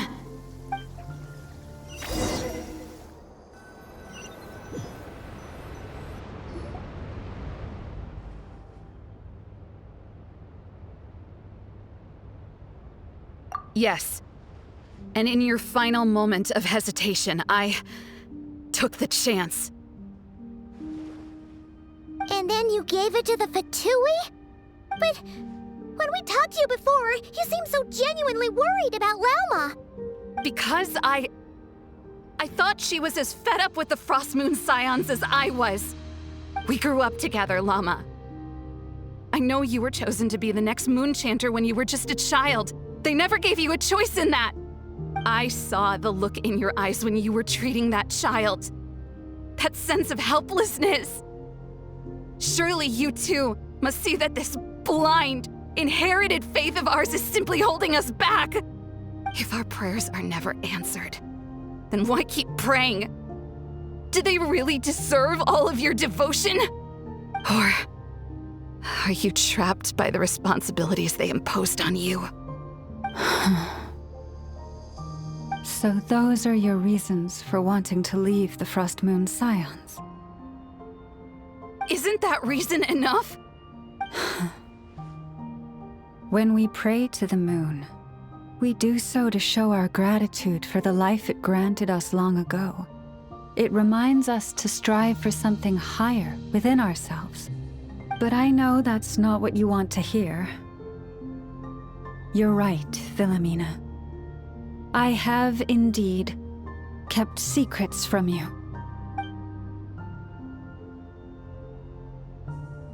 I knew it. You don't want to be the Moon Chanter, do you? No, that's not it. I'm talking about the fact that the moon in the sky isn't real. What? You're saying... Huh?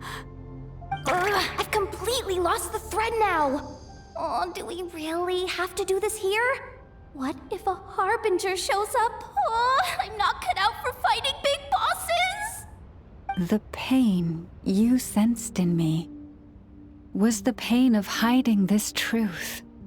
If what you're saying is true, then you already knew that the Frostmoon Scions wouldn't believe any of this. Why didn't you just leave like I did? You don't understand, do you? That's the difference between us, Philomena. I care about the Frostmoon Scions. They're family to me. It hurts because I care. And that's why I chose to hide the truth. But now I understand that was a mistake. My family deserves to know the truth. I shouldn't have tried to hold it all together with empty prayers. Are you trying to say that I only ever cared about myself? There's nothing wrong with that in itself. No one would have tried to stop you from leaving.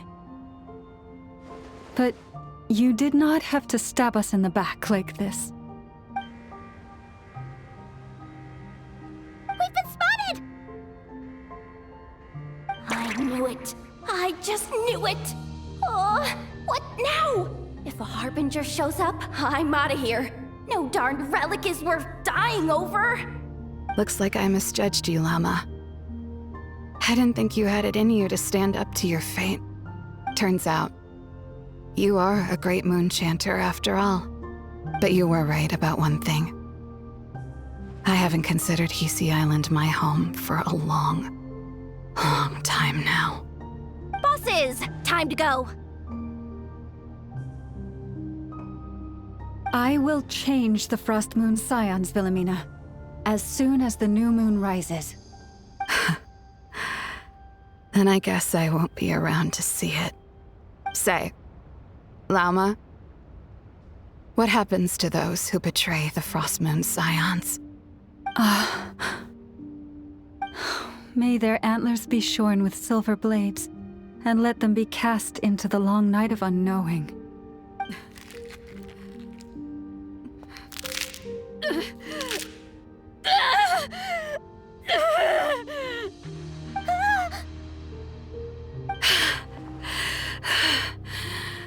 I have honored the ways of the Frostmoon Scions one last time.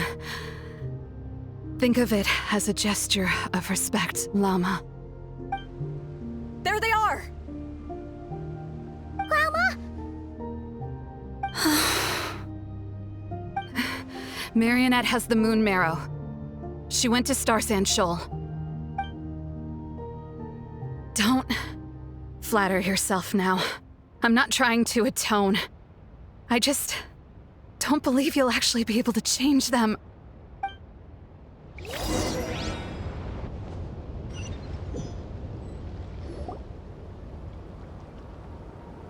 An alarm coming from the Experimental Design Bureau. Interesting. Hey, wrap things up and get yourselves ready. Looks like we might be having some guests. Yes, my lady. Perfect timing. This job's been boring me to death. Time to test some hypotheses.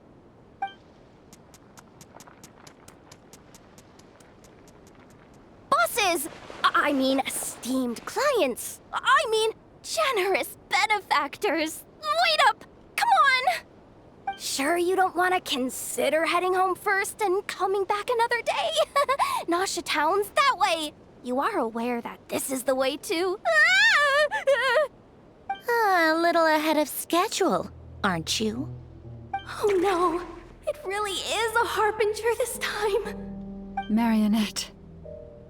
So you are here after all. Hand over that relic right now. It belongs to the Frostmoon Scions.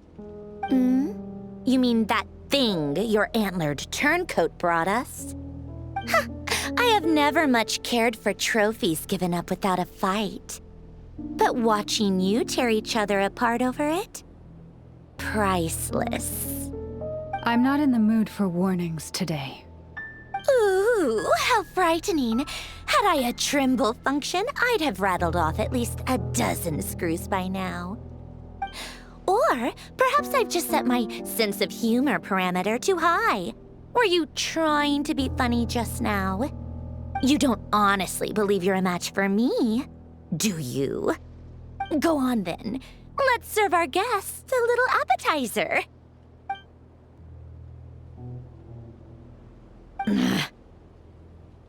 Hey, didn't you hear me? I said let's serve our guests a little... What's going on? Oh no. Watch out. It's the Wild Hunt.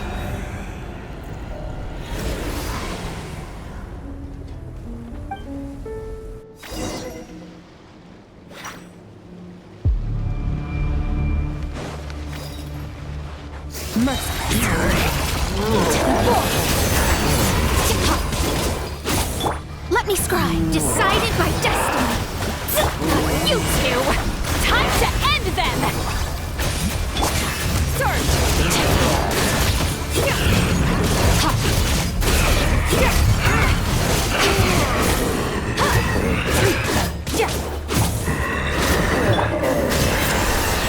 Delve into destiny. Get to work! Annihilate.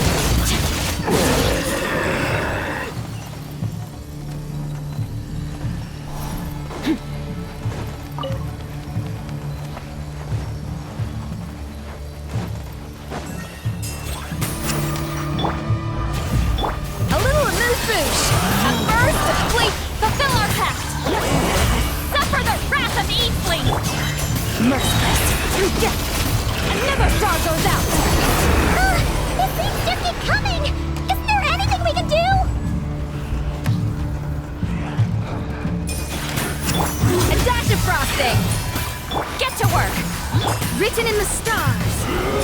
me scry! Goose on the loose! Extinguish!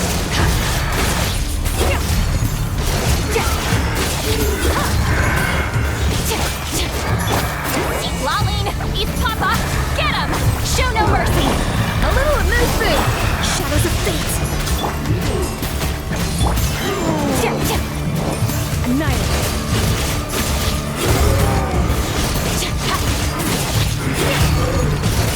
Delve into death! A dash of frost!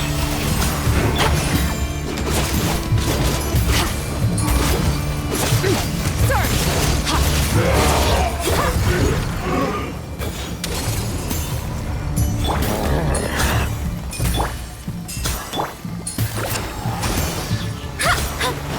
Fate is upon you! You two! Time to end them! Extinguish! Use that device to seal them away!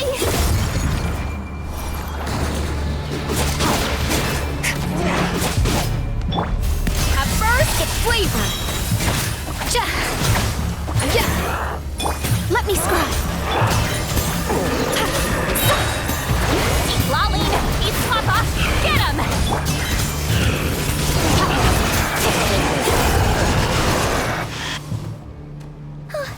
Is that it? Oh, at least that's what the Lightkeeper's handbook says. Careful! It's not over yet!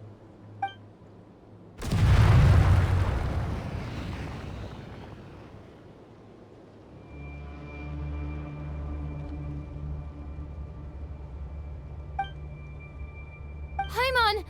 Lauma! Jahoda!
Wait, what was that?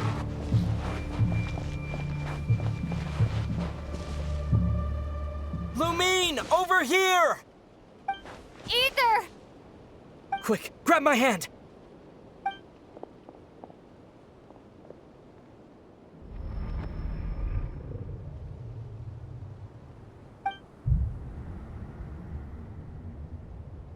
Lumine, what's wrong? Why are you here at all, Aether? What do you mean? If I may be so bold, what does family mean to you? Why were you after the Moon Marrow that night, Aether? Among those who entered the final chamber, there was either someone with impure intent, or else an abyssal presence. We can talk about that later. Tell me why, Aether. You know, this is only the second time we fought together since the day we both woke up in Teyvat. No. Lumine! But when I found you, you were still in hibernation. Even the key to the chamber was still secure on your person. We didn't wake up together. What are you talking about? We don't have time for this, Lumine! Look at me, Lumine! Don't you want to explore this world with me?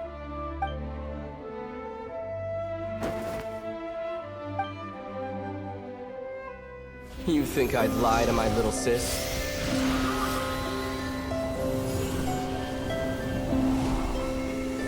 What a letdown.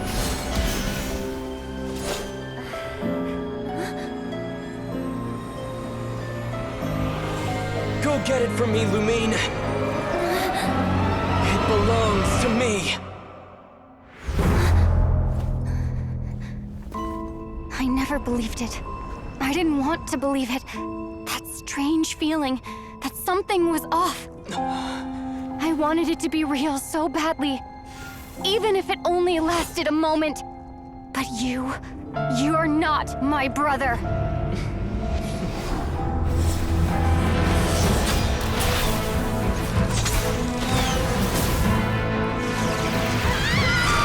Moon goddess, please save us!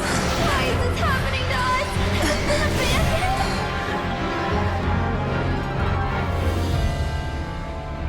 The cold night should be our blessing, yet only confusion and sorrow remain. The truth may yet lie beyond the sky, but must we become lost because of it? Standing before you, as a scion of Hyperborea and the Frostmoon's emissary, I say this.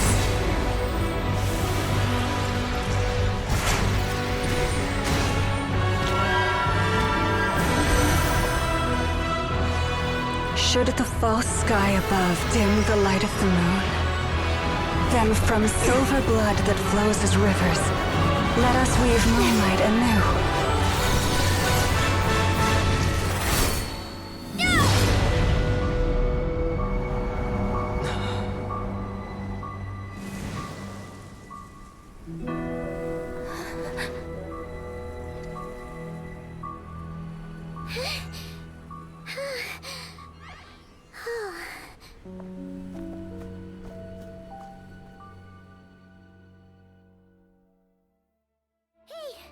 Is everyone okay? Think I saw my life flash before my eyes there. Oh, good thing Lauma was there to save the day. Are you all right, traveler?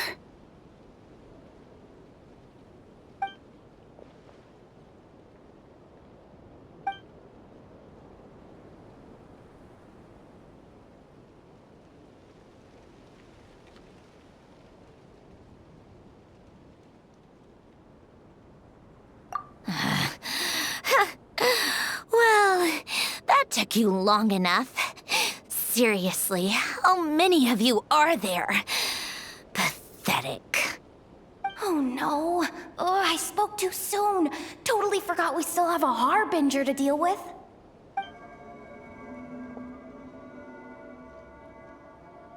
Hey, is that the moon marrow?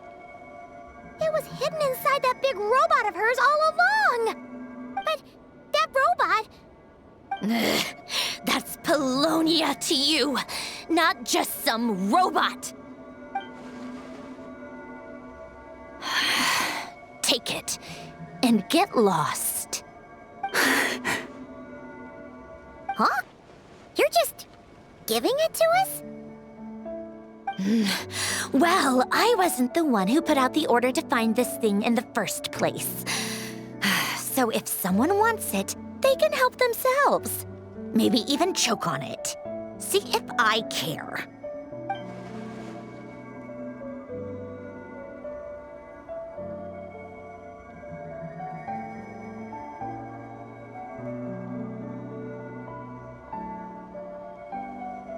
So, are you waiting for me to change my mind or what? I'd be more than happy to pick up where we just left off. But I should warn you, I'm in a bad mood right now. Let's go. Fine by me. Totally, completely, absolutely on board with that. It's finally over. If that doesn't make the most thrilling commission of the year, I don't know what will. Looks like the Fatui are all gone now. Lauma?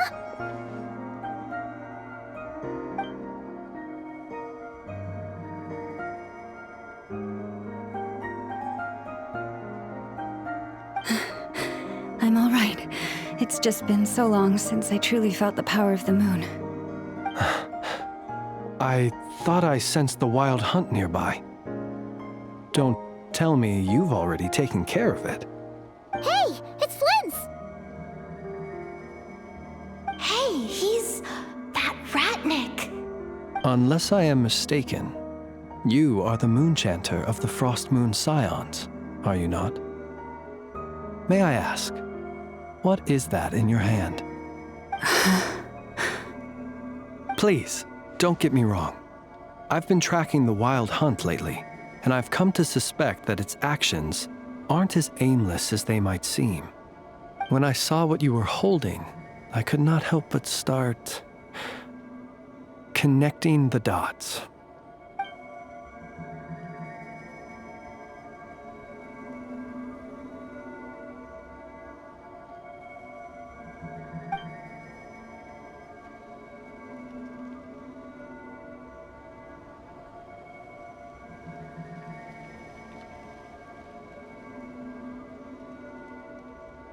You better be extra careful, Flins. It seems like the wild hunt is capable of impersonating people now. Oh, is that so? Funny that. I just showed up completely out of the blue, yet you seem to have no problems trusting me. I apologize.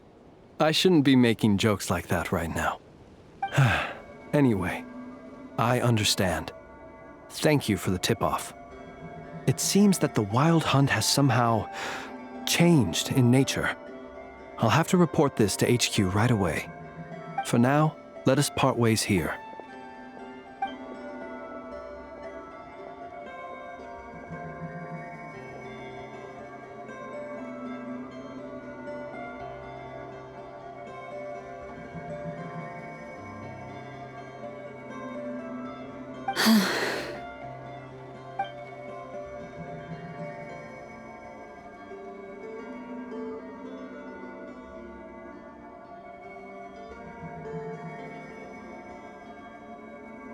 That little joke of his just now sure scared the bejeebies out of Paimon.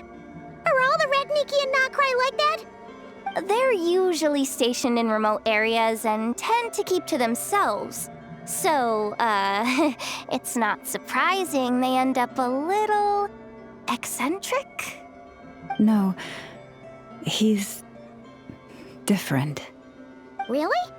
How so? The animals. They've told me they're afraid to even go near him.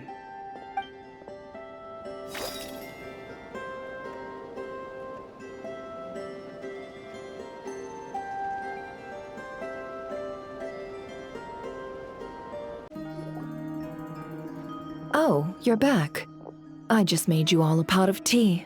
Better drink it while it's hot. Boss Neff, you wouldn't believe how scary our day has been! Seriously, I am never, ever taking random jobs like that ever again! You hear me? Oh, come on now. You even faced the wild hunt and lived to tell the tale.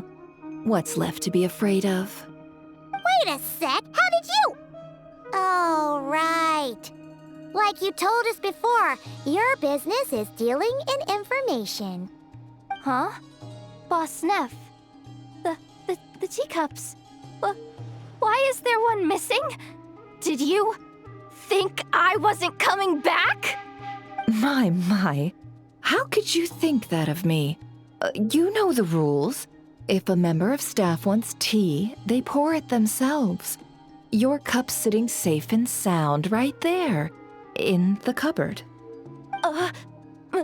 Member of staff? Does that mean you're accepting me back? Wasn't that the deal? Boss Neff! You're the best boss ever! You never change, do you? Everything turned out fine, no? You found exactly what you were looking for. Yet there you are, sulking away as usual.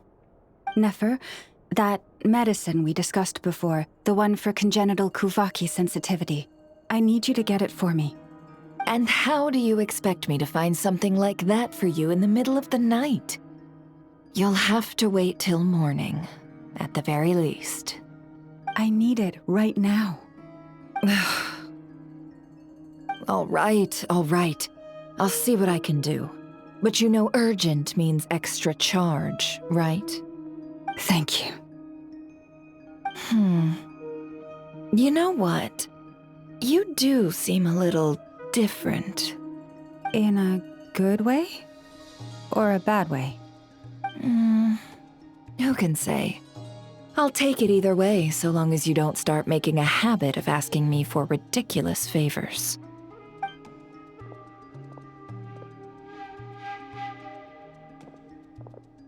Traveler, Paimon, a lot has happened these past few days. I don't know what I would have done without you. Hey, don't mention it. That's what we're here for.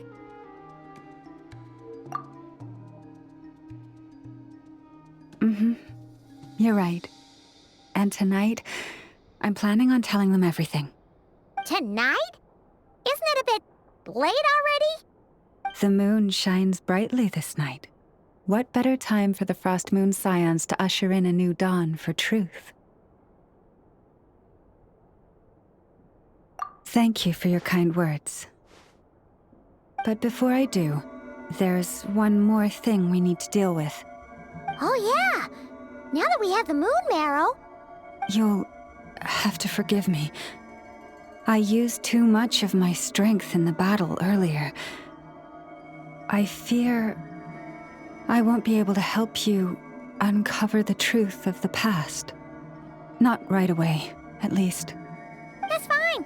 We're gonna be a nod-krai for a while anyway, so there's no rush, right?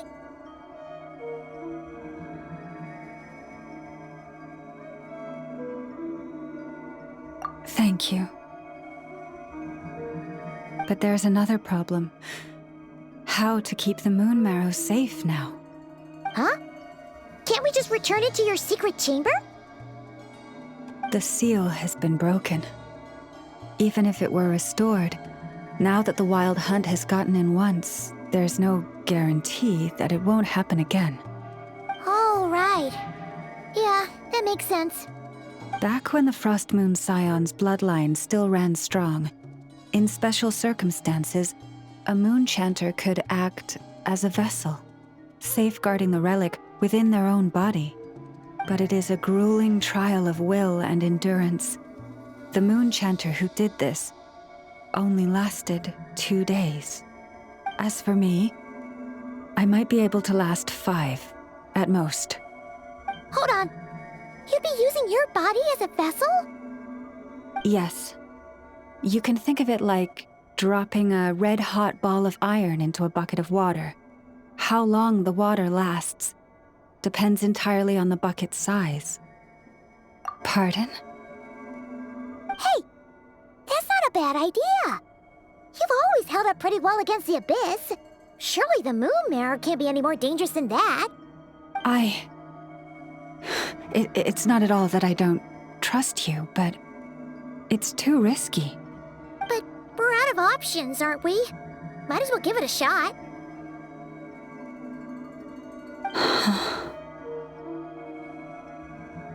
All right. Well, I'll be right by your side.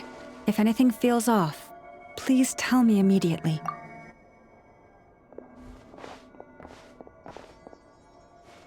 Here, hold it in your hands. Feel its power. Imagine you're a lake, a cluster of stars. Let the moon become a part of you.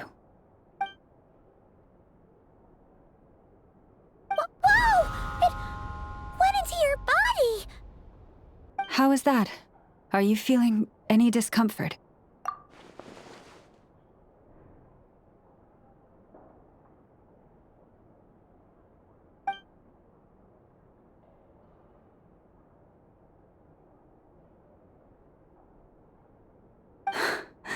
Astonishing. Not even the slightest hint of lingering fluctuations. It's as if all that power just sank to the bottom of the ocean. Well, Looks like we won't have to worry about the wild hunt catching its scent now. Phew! Paimon knew you have special abilities, but still, you never fail to amaze. Hmm? Did I miss something just now? Yes. And it was nothing short of a miracle. Not something I'd be interested in then. Anyway, here's the medicine you asked for. This is all I've got for today. I'll have someone send the rest over when we have it. Thank you, Nefer. I really appreciate everything you've done for me. Please stop being so nauseatingly friendly. It's creeping me out. So, what exactly did you all go through during that wild hunt attack? I'd prefer to hear it straight from you.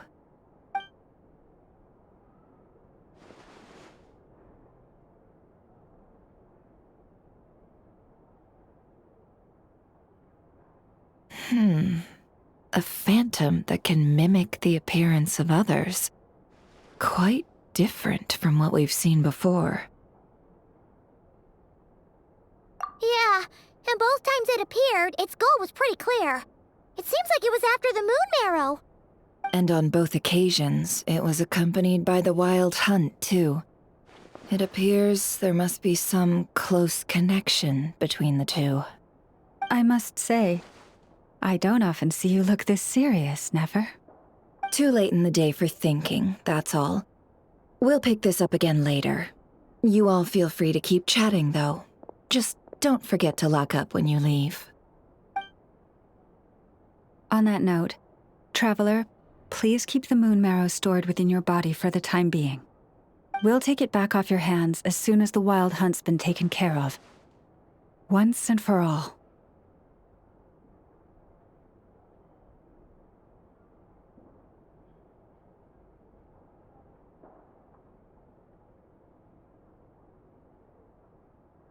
Of course. Anyway, if the two of you will excuse me, I'm heading back to Hisi Island now. It's time I came clean with the Frostmoon Scions. Hey, we're coming with you!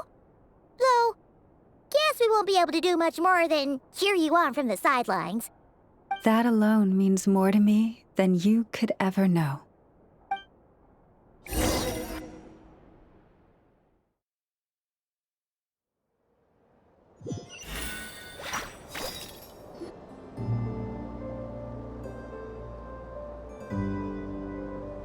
What's going on?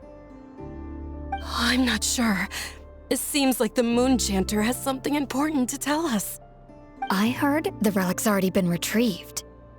That's our Lady Lauma, all right.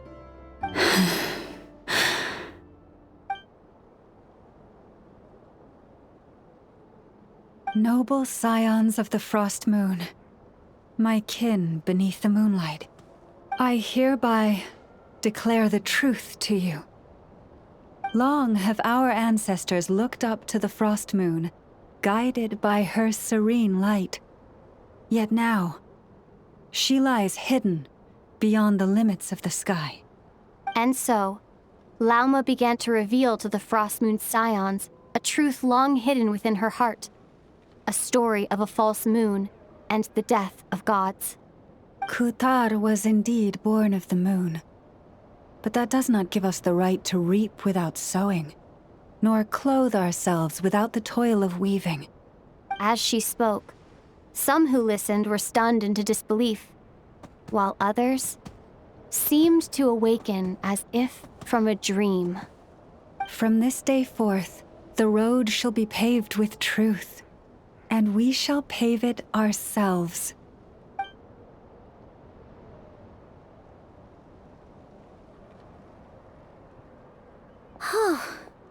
After everything Lauma said last night, Paimon wonders how everyone's adjusting.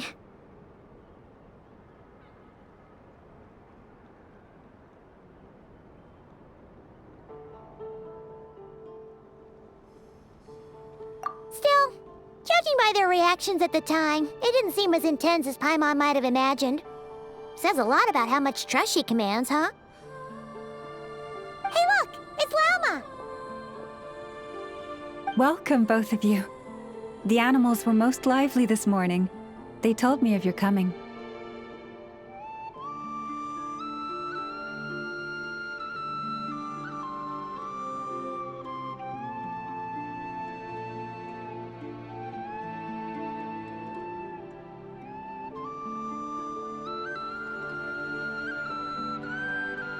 Nothing too dramatic happened, did it? No one took it so hard that they went on a binge-eating rampage and ended up cleaning up the whole pantry? Or something?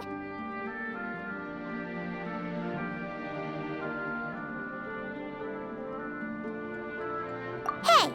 Paimon's just trying to lighten the mood. Thank you for your concern. Change doesn't happen overnight, and new ideas need time to take root.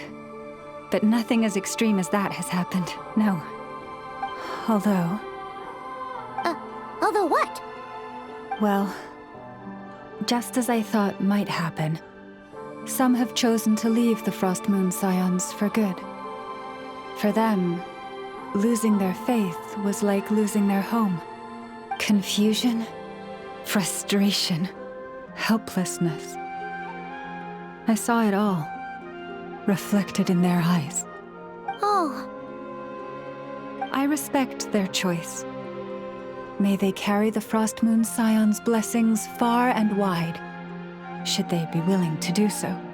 If we meet again someday, perhaps we will be able to sit together and share stories once more. Others sought me out afterward, though, and thanked me profusely for sharing the truth with our people.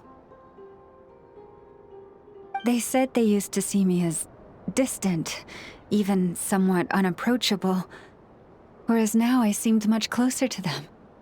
Like a friend, or even a family member. Sounds like a win overall! Paimon thinks you did the right thing, Lauma. Thank you. Though, I wanted to ask, do I really come across as distant? Well, maybe just a little. To people who don't know you, you are kind of tall, especially if you consider the antlers. I see. That's a bit of a hard one. My antlers tend to grow under the moonlight, so I can't quite help it.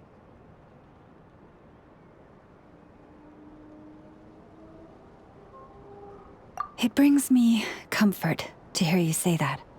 By the way, how has your body been adjusting to the moon marrow?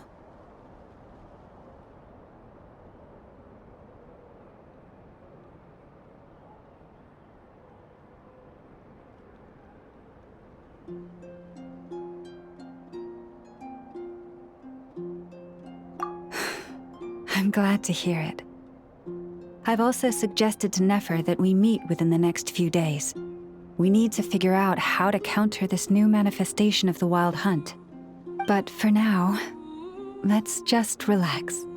I want to enjoy this feeling a little longer, of finally living on the bright side of the moon.